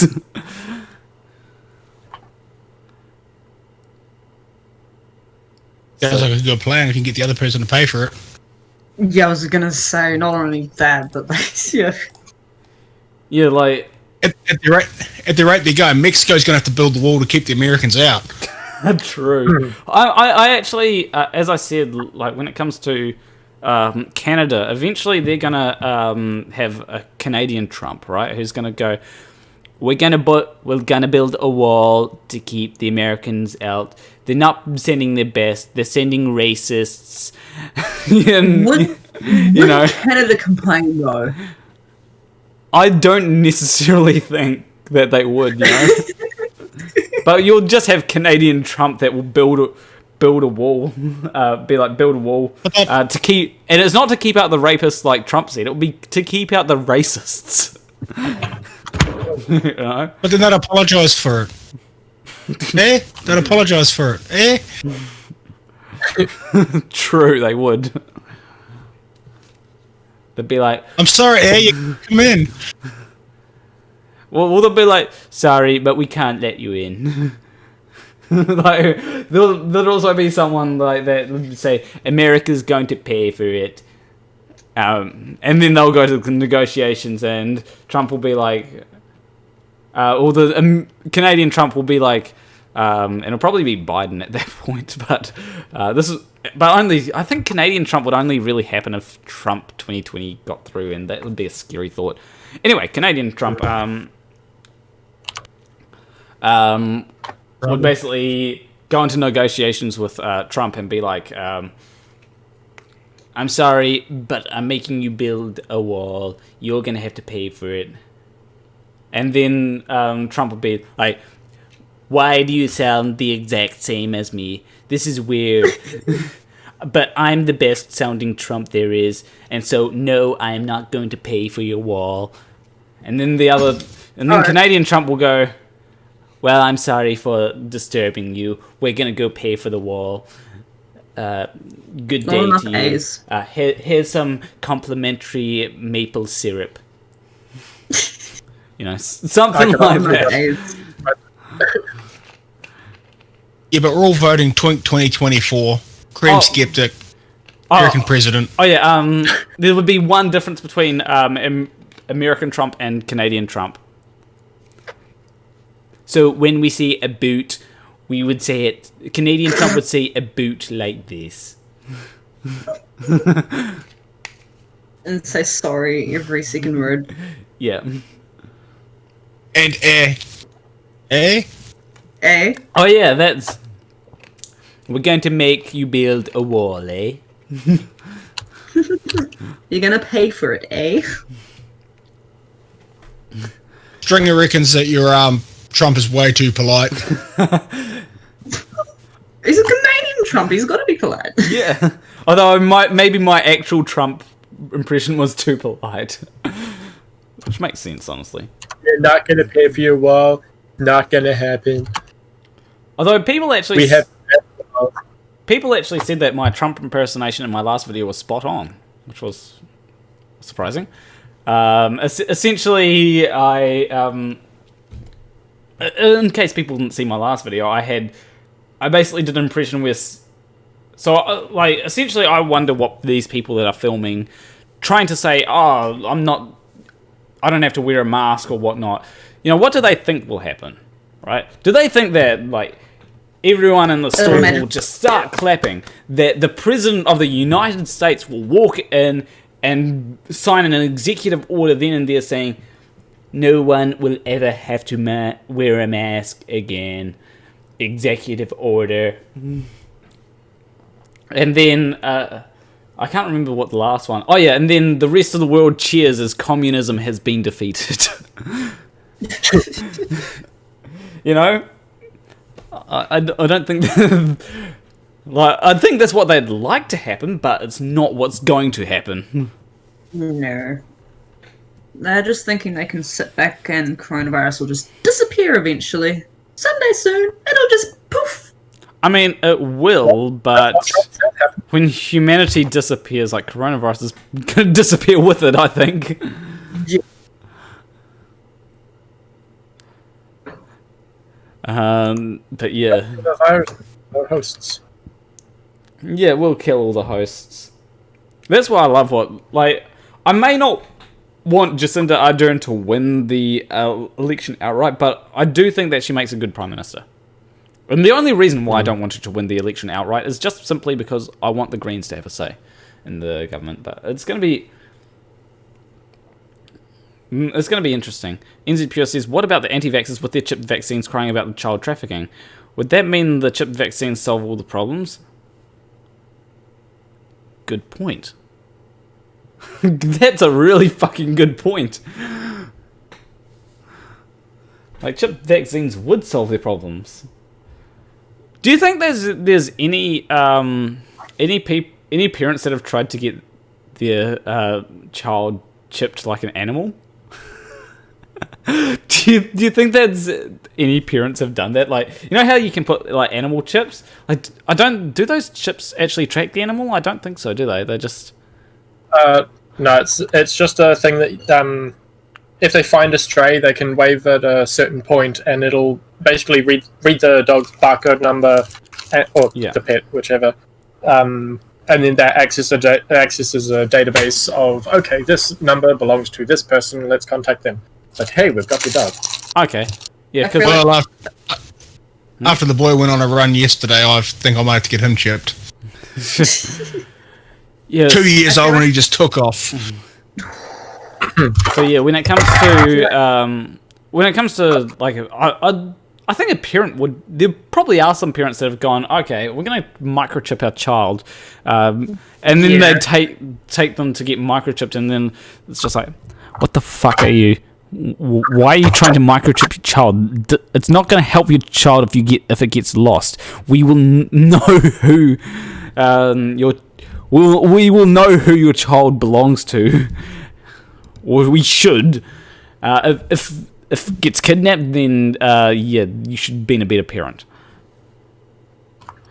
There's another reason to have them. Yeah. What's that?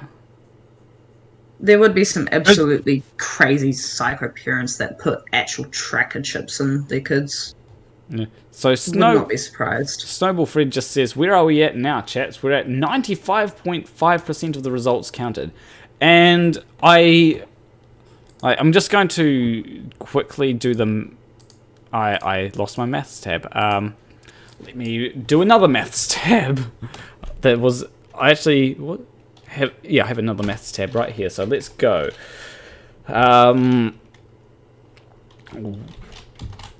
100 minus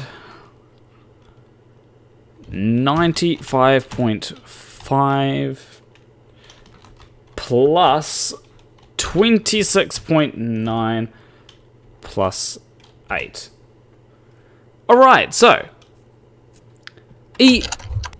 currently National and ACT have 39.4% of the if National and ACT were to just have the rest of the votes be allocated to them, they would have 39.4% of the votes, right? That even with the other votes being redistributed, that would be nowhere near enough to get. So National and ACT are just completely out of it. A good question is whether Labour can be knocked down. And they can, but the rest of the votes would have to go to parties that aren't in other, I think, if they were to be knocked out of having enough seats to govern alone. So currently, it looks like Labour will be governing alone. Damn. Yeah. Redistribute the votes, comrade. Yeah, so I'm saying there is a chance that the Greens might get in. But very unlikely. Like, that's a slim chance. It's just like closing. Estimated total votes, I believe that's about 2.5 million total votes. So I don't know how many people are on the... I googled this before. How many 3.8 million are enrolled to vote? 3.9. I want to get like very accurate numbers. Enrolled to vote in NZ. Oh, here we go. Enrollment statistics. Enrollment by general electorate. So it says total enrolled. So we're going to take the eligible population, the estimated eligible population, which is good to about 100 people. So that's good. We're going to add onto that the people enrolled by the Māori electorate, and that's 256,000 people, so we'll add that on.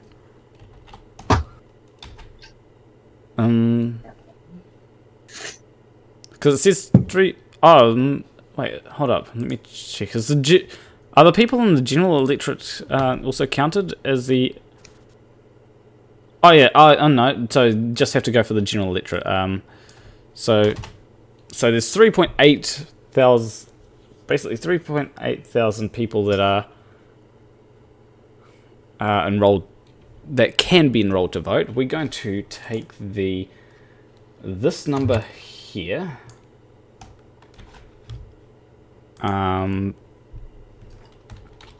We are going to divide it by 95.5. 95.5 times that by 100 to get the total amount of votes. And then we're going to go over the...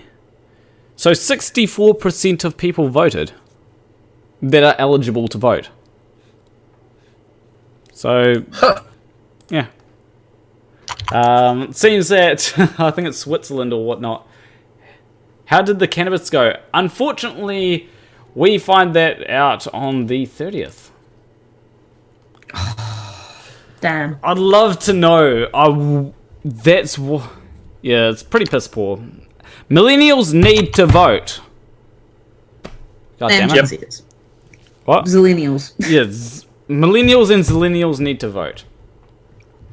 Because obviously they'd vote for the Green Party or something like that. Maybe a small party. Here's the thing: if you don't vote, or if you don't want to vote because you're not interested in politics, vote for a small party. Seriously, vote for a small party because you might make the difference of a small party getting in. If you're like, I hate all the big parties, vote, I don't know. Hell, even if you vote New Conservative, it's better than just not voting. But I'd rather you vote the open. Oh, I don't know about that. I mean, I don't think that they're they're basically. If you want to vote New Conservative, just don't vote. Yeah, it's better, but it's better than them not voting. At least have smaller parties get votes. Now their votes will probably be just redistributed to the bigger parties, but at least that way I can't complain about millennials not voting. Just vote. Yeah. Vote for a small party, even if it's just a joke party. Hell, I'd love to see a joke party get the 5% threshold to actually get into Parliament. Like these nuts in the 2016 American election. You're kidding me. No, it was a legit... it would have been a legitimate presidential candidate. Unfortunately, the person behind it was underage.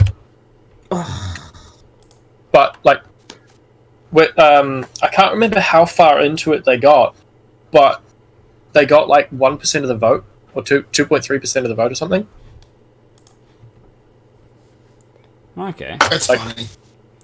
Yeah, but turns out it was a 16-year-old kid behind it, so they had to disqualify these nuts from the presidential election. But yeah, I think that is... I would... Here's two things that I want, right? Here's the thing. If you don't feel represented, there's actually a lot of parties that are really good. I don't think that Labour Party represents my interests, honestly. That's why I support the Green Party. Now, I actually think that the Opportunities Party actually represents my interests more than the Greens. But the reason why I vote the Greens is because they've actually got a chance. Now, I want... now, if you vote for smaller parties, then it means that... let's say a smaller party like the Opportunities Party actually gets in. I'd be far more inclined to vote for that. And oh yeah, Kanye West is on the ballot in some US states as well. That's a thing. He's running for president. But yeah, I think that it's best to vote if you can. Even if there's barely any parties that represent you. As I said, the Opportunities Party represents me most. I didn't vote for them because I don't want to waste my vote. I wanted to contribute to a party that at least represents me and at least has a chance of getting in. And, you know, the Green Party had a chance. And I mean, they've got 10 seats. Like, hell, that's better than last time. Now, so this year was my first year voting, so I wasn't too sure on what the different parties represented. But I think next election, I will look a lot more into the policies and what they represent and stuff. Yeah, so I can find... Every election, I will be making a video breaking down the different...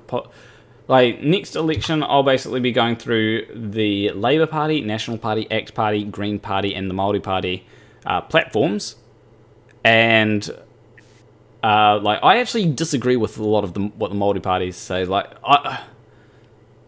I disagree with how they're trying to solve problems by just focusing on Māori issues rather than trying to address it by... So, you know, if there's high Māori unemployment, and if that's an issue, like, I don't consider unemployment an issue, but let's say that is an issue. High Māori unemployment is actually probably definitely an issue.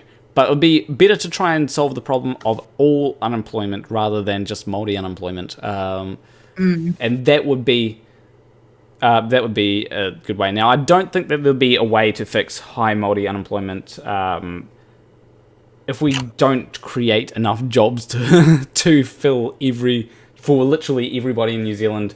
I think that Māori people will be more unemployed than anyone else. Well, probably not than anyone else. There'll probably be like a few ethnicities that would be quite low, but that's because, you know, there's a lot of people that have negative perceptions of Māori people when hiring.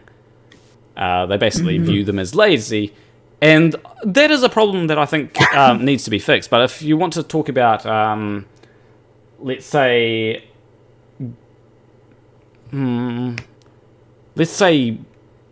Māori people going into gangs, for example, then it's like, okay, that's not just an issue for Māori people, but anybody in low-income communities. Fix the overarching issue rather than just focusing on the issue for a particular race, which is what should be done. Because if you fix the overarching issue, then the issue is gone. You know, it's like people, like, here's an issue. People focus on transgender bathrooms, right? Or bathrooms, the whole transgender going into bathrooms issue. Now, I think that it's best to allow people to use whatever bathroom they want. But there's a better way. The better way is to have unisex bathrooms. That means that it doesn't matter which bathrooms you go into. And, you know, there's the issue, people say, oh, what if my daughter goes into the bathroom and then is followed in by a transgender person? Well, firstly, that's extremely unlikely to happen. But secondly, like, I mean, someone can just dress up as a girl and go into the woman's bathroom or whatnot. That probably happens more. But and also, why would you be doing it in the bathroom? Makes no sense. But ignoring all that, like, if bathrooms are unisex, then as the father, you can go into the bathroom to make sure your daughter is protected. Māori Party is about holding the government to the Treaty of Waitangi. That makes sense. I actually... No, it's not. They keep wanting to change that. I actually need to read over the Treaty of Waitangi to actually see what provisions it holds and all that. Because when it comes to the Treaty of Waitangi, it probably does have a few good things, but...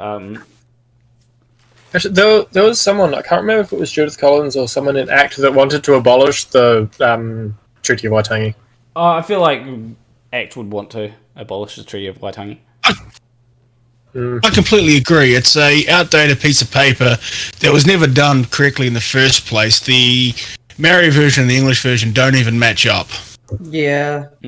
I'd honestly have to take a look at what it actually says, and then I might, because it depends how long it lasts, because I'm not a big fan of indefinite reparations or anything. I think that reparations are always a thing that needs to happen, right? But not indefinitely. Like, imagine if let's say all people are brought up to the same thing, but then one group of people say, "Oh, we need reparations for slavery," even though they're at the same standard as the other group. I don't think that's a good thing. Now clearly, when it comes to these issues, we're not at the same level, right? Māori people in New Zealand are doing significantly worse than European people or white European. So those issues have not been fixed. So they need to be fixed, but I think that it's better to focus on other issues rather than just adhere. It's probably better to focus on issues that are underlying problems and try and get rid of racism at its core rather than being like, okay, let's... Because one of the things that does fuel racism is the constant asking of reparations. And people are like, why should we give people something... Why should we give these people something for something that I had nothing to do with? And so I think there needs to be... So I think that reparations should be one of them, get it over and done with, don't have a constant thing that's going on. But I'd have to read the Treaty of Waitangi.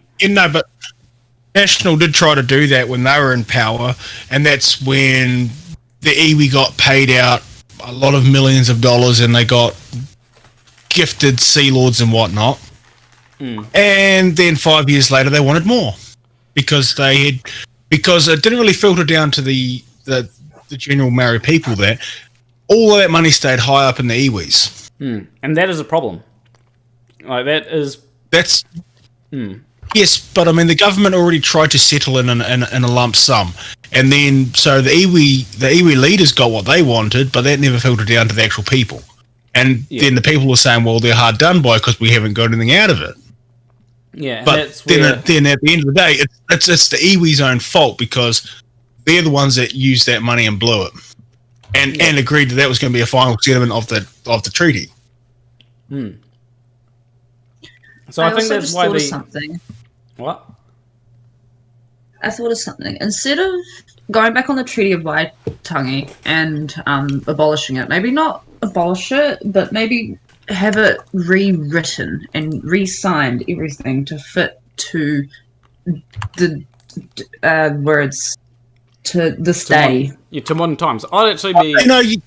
But you see, I'm a firm believer if the Maoris came over and wiped out the Morioris, right? The Europeans came over and treated the Maoris pretty bad. At least they didn't eat them like the original Maoris did. Now, the Maoris sit there and say they're the first people in New Zealand. They weren't. They came over and conquered it. Yeah. So, essentially, the Europeans done slightly better than what the Maoris did to the original... But then you've also got... The original people of this land. And their firm stand is, we were here first. Well, no, you weren't. Well, then you've also got to consider, like,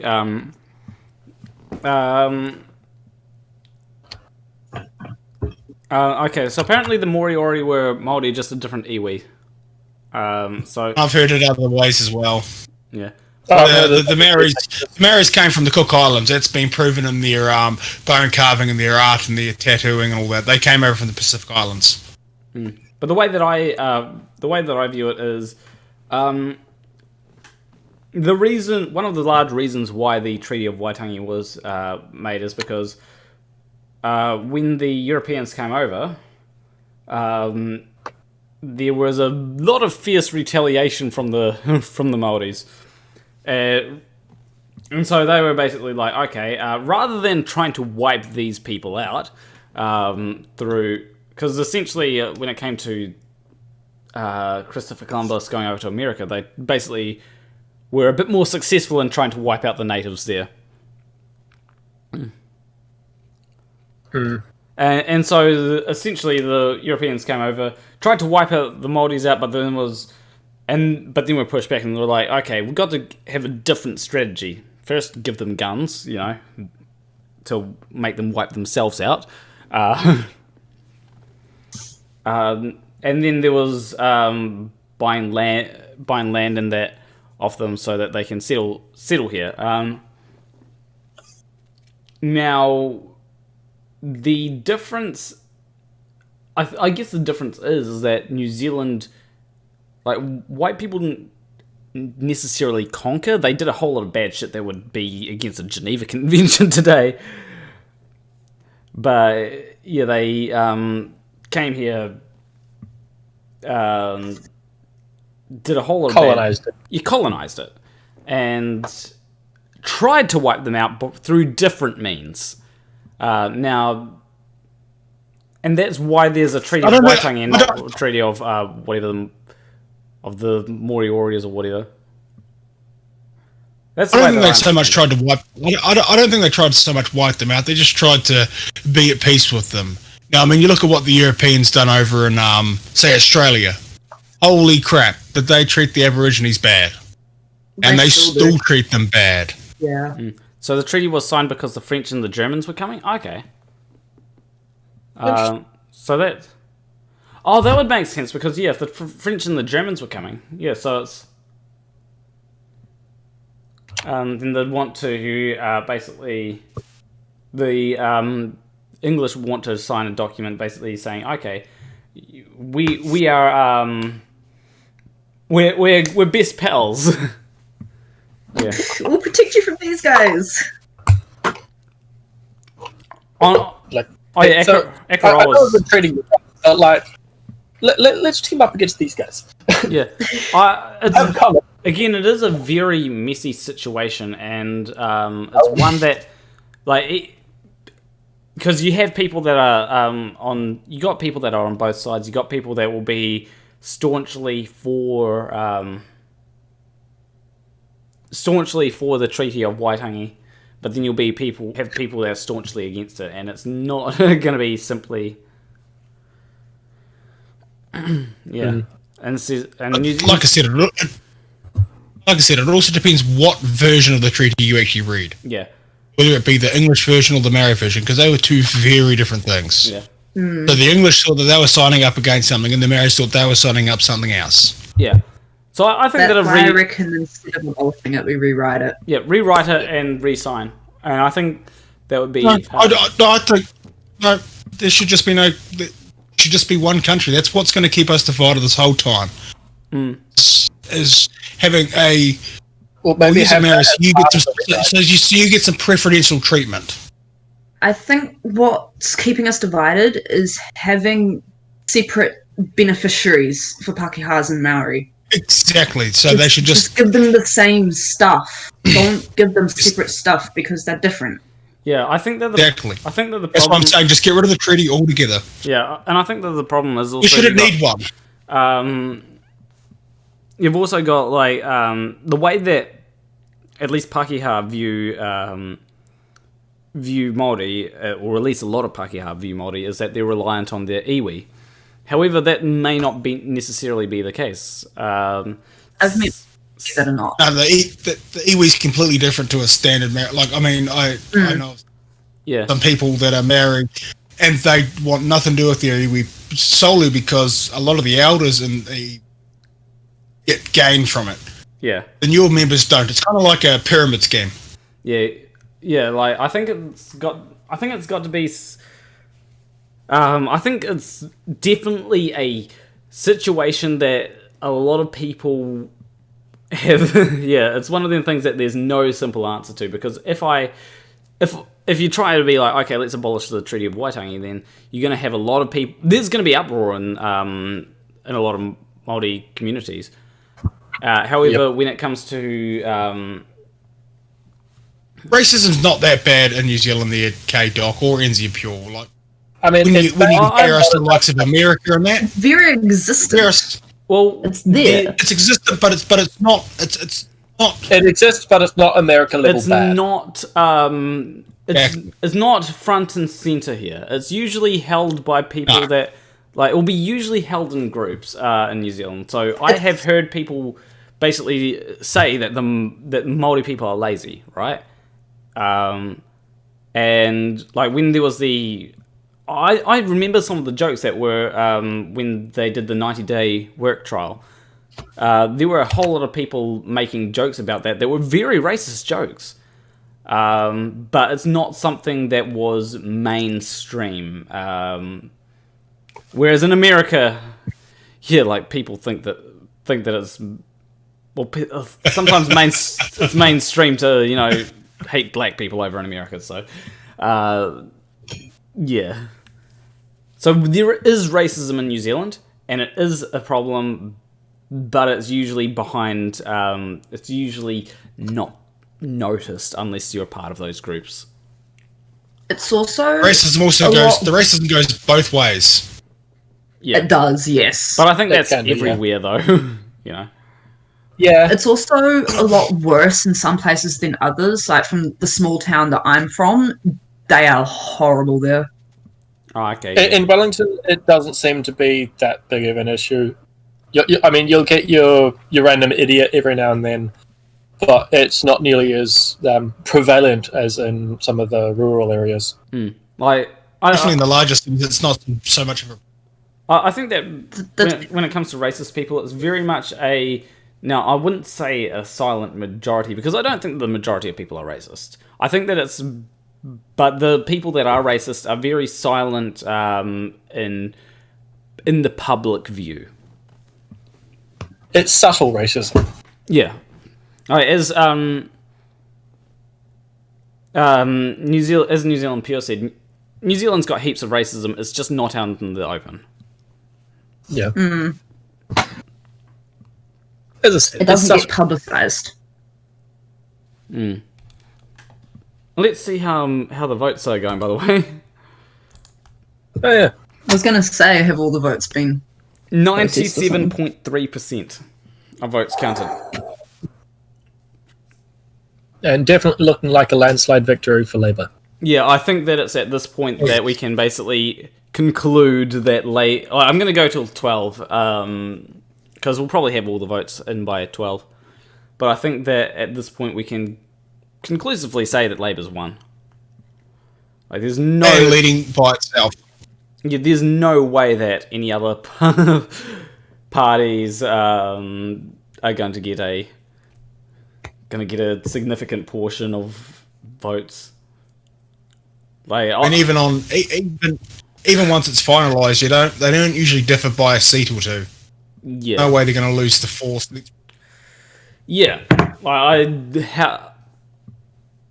think that Labour's going to be governing alone at this point, which is a first for a long time. You know. Yeah. But yeah, anyway, next election I will be breaking down. At this point, it seems like I'm going to have to break down the Labour, National, ACT, Green, and Māori Party platforms, and basically say, okay, this is each of the platforms, and this is, what each of them are running on. So first since MMP, yeah. I think it was 25 years is the last time we had a majority government. 25 years ago, and I believe that was either Labour. I was going to make a really stupid statement there. I was going to say I believe that was either Labour or National, but I think it was National out of the two. Well, apparently Judith Collins has conceded to Aldridge. Okay, yeah. Hey. Let's actually I'm gonna open up Twitter, because Twitter.com. Let's see what's going on there, because there's gonna be. I like how essentially news outlets basically report early. So. Well, I'm on stuff.com, and that's what it. Yeah. So I just went to Twitter now, and it says things like, election 2020, Jacinda Ardern wins second term with Labour on track for historic result, right?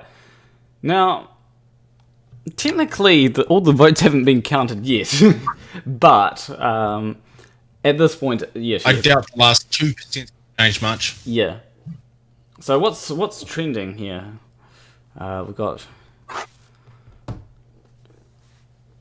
Yeah, but they basically try and report it as soon, soon as they can say that it wins, then yeah. Oh, and Advanced New Zealand's trending in New Zealand. Okay, why is this not... Why is it not loading? Oh, there you go. Oh, it's NASA's cut your internet. They don't want you showing stuff. Yeah. Largest landslide in New Zealand politics since 1946. By far the largest MMP system victory. Wow. Okay. So like last time that there was that, Hitler had just died.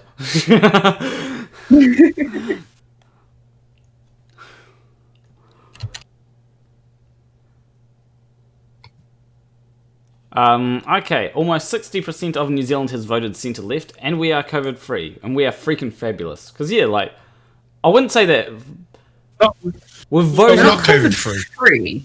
Yeah, I'd say that when it says 60% of New Zealand has voted centre-left, I'd say that 60% of people who voted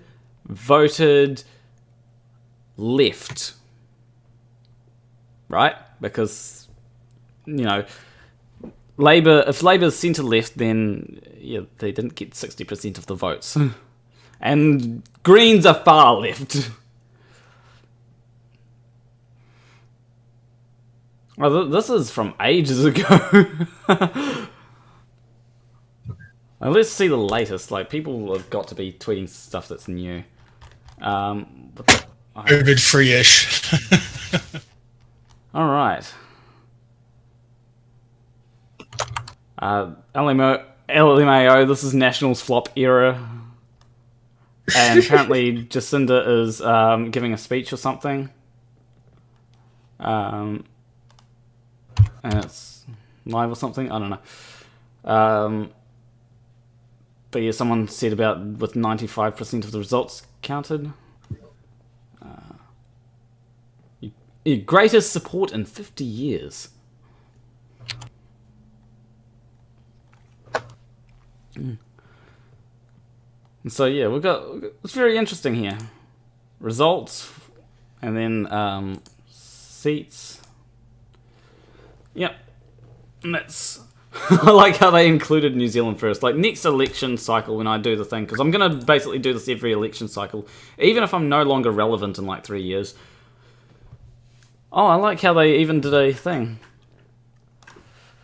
They've even included the Māori Party. Where they, yeah, like even if they form a coalition government, like they've got huge advantage over National NACT. Wonder if this will. Okay, here's my question: Will Judith Collins step down? Probably. And Probably, yeah. They seem to do it after they lose. yeah, it seems because I know that Helen Clark stepped down after she lost. I do know that Phil Goff stepped down after he lost. David Clark, was it? Stepped down. I feel like I'm getting the name wrong. That name sounds familiar. I may be saying like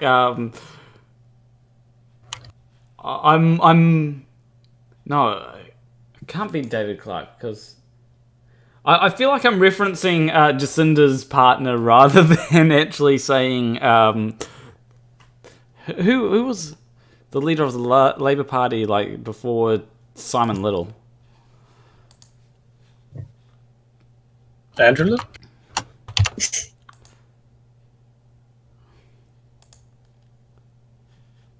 Let's get your results. Got 97.8%. So David Cunliffe and Collins. She wouldn't. All right, yeah. Because I actually met David Cunliffe as well. They said that today. And Collins said she wouldn't step down if she lost. Well, good luck with the imploding National Party after that. Because Oh dear. I legitimately do not like Judith Collins. I don't like Jerry Brownlee either. Like Jerry Brownlee, as soon as I heard that he was co-leader, I laughed because I knew that how badly they had done, and I knew how badly it was going to go for them if they with that. But yeah. And then who else stepped down? That was Bill English. Bill English is the most generic white person name, to be honest. Like, who else agrees with me? Like, it's such a generic white person name. I agree. Yeah. Like, you would never... A crusher was booted by Key for fraud. Oh, really? If you can link... Wait, what? Apparently Judith Collins was voted... Or Karen Collins, as I like to call her, was booted by Key for fraud. Like, can you... If you see me a link on Discord, please do. I think I do remember that. Because I should... Benefit fraud, wasn't it? What? No, that wasn't her. Oh, no. That was someone else. I know that Jerry Brownlee had piss poor handling of the Christchurch earthquake rebuild. But yeah, this will be interesting to see. I'm going to have to pay attention to the news tomorrow, or at least the Twitter news. I probably actually have a. If I go onto my phone, there's probably actually a news article that's come up saying. I know. Closest, I've got an RNZ article saying COVID-19 update: 3 new cases in managed isolation. It's like, okay. Like, if I go to my Google News feed, like, what's the top article? Yep, New Zealand, from CNN. New Zealand Prime Minister Jacinda Ardern wins second term in landslide election victory. Then after that, it's 5 best games like Minecraft, but with better graphics. It's not hard to get better graphics in Minecraft.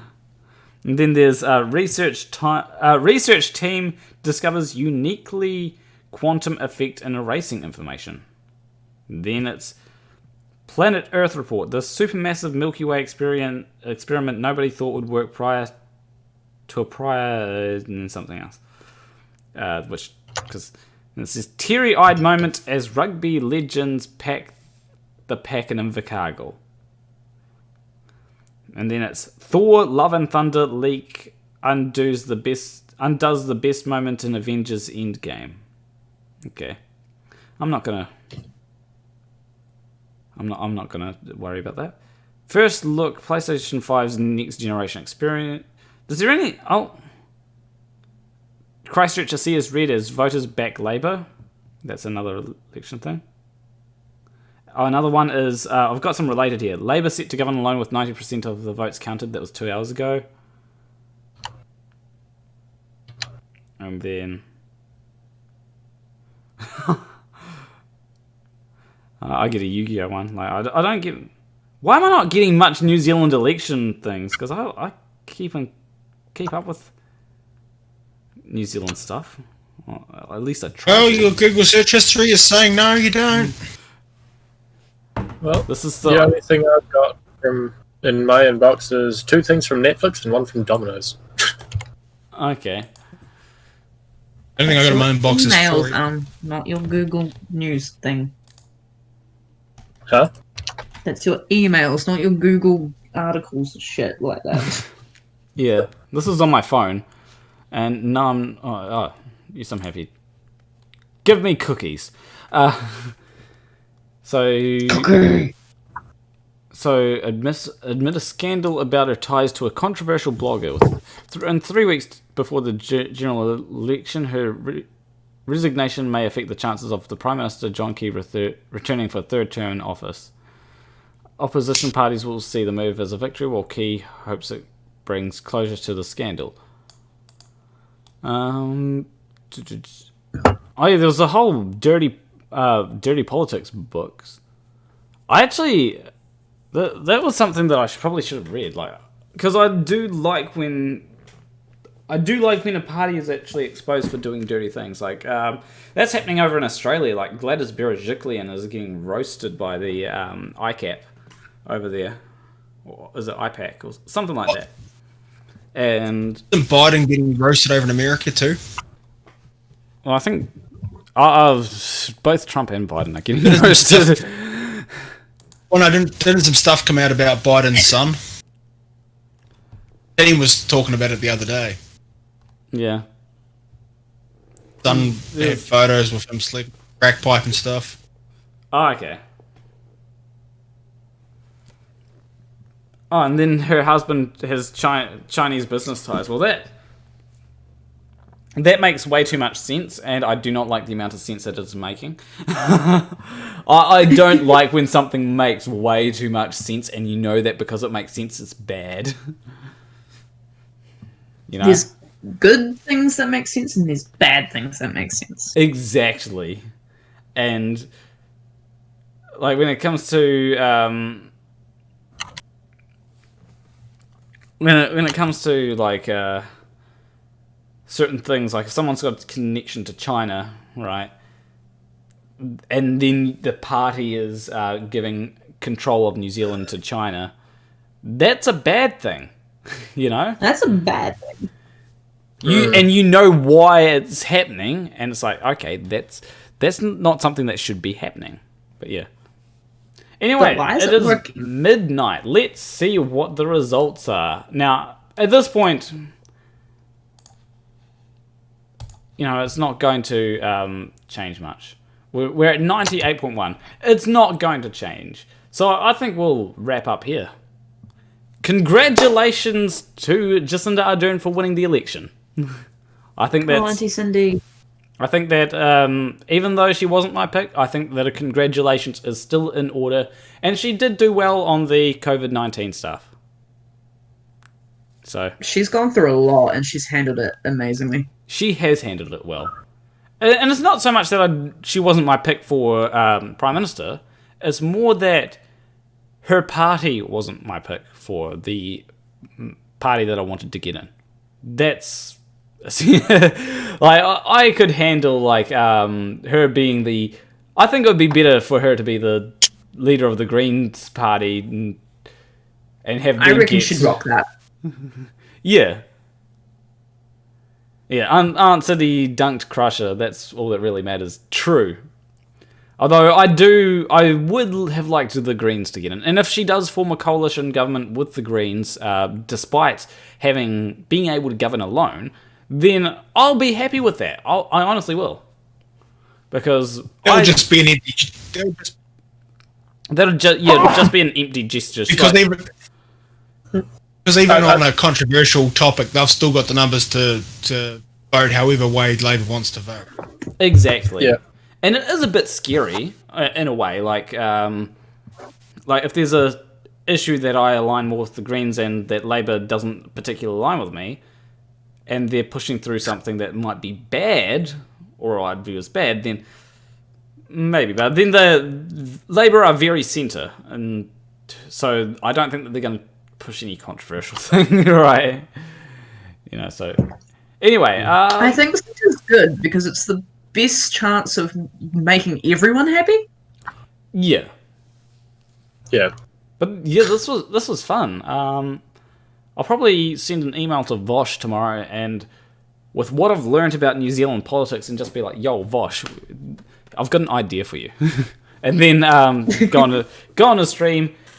And I don't think he's gonna. Here's the thing: I don't think that he's gonna disagree, and I want to. What I want to do is I want to also sell him on the Coom pill. You know how there's the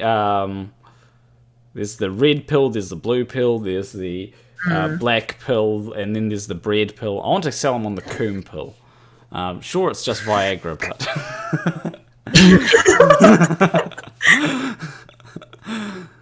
still I was wondering, like, what's a coon pill? It's something that I want to make a meme about, but you know I don't have the following to make it as a meme. Like, How they stop old timers falling out of bed at the retirement home. true. Like, I want to have. I want to give a few ideas for memes, although I'll probably forget like everything that I had planned for memes. Write them down. Good idea. But anyway, let me switch over to the outro because I've been streaming for 6 hours. And yeah, so leave a like and subscribe if you enjoyed that stream.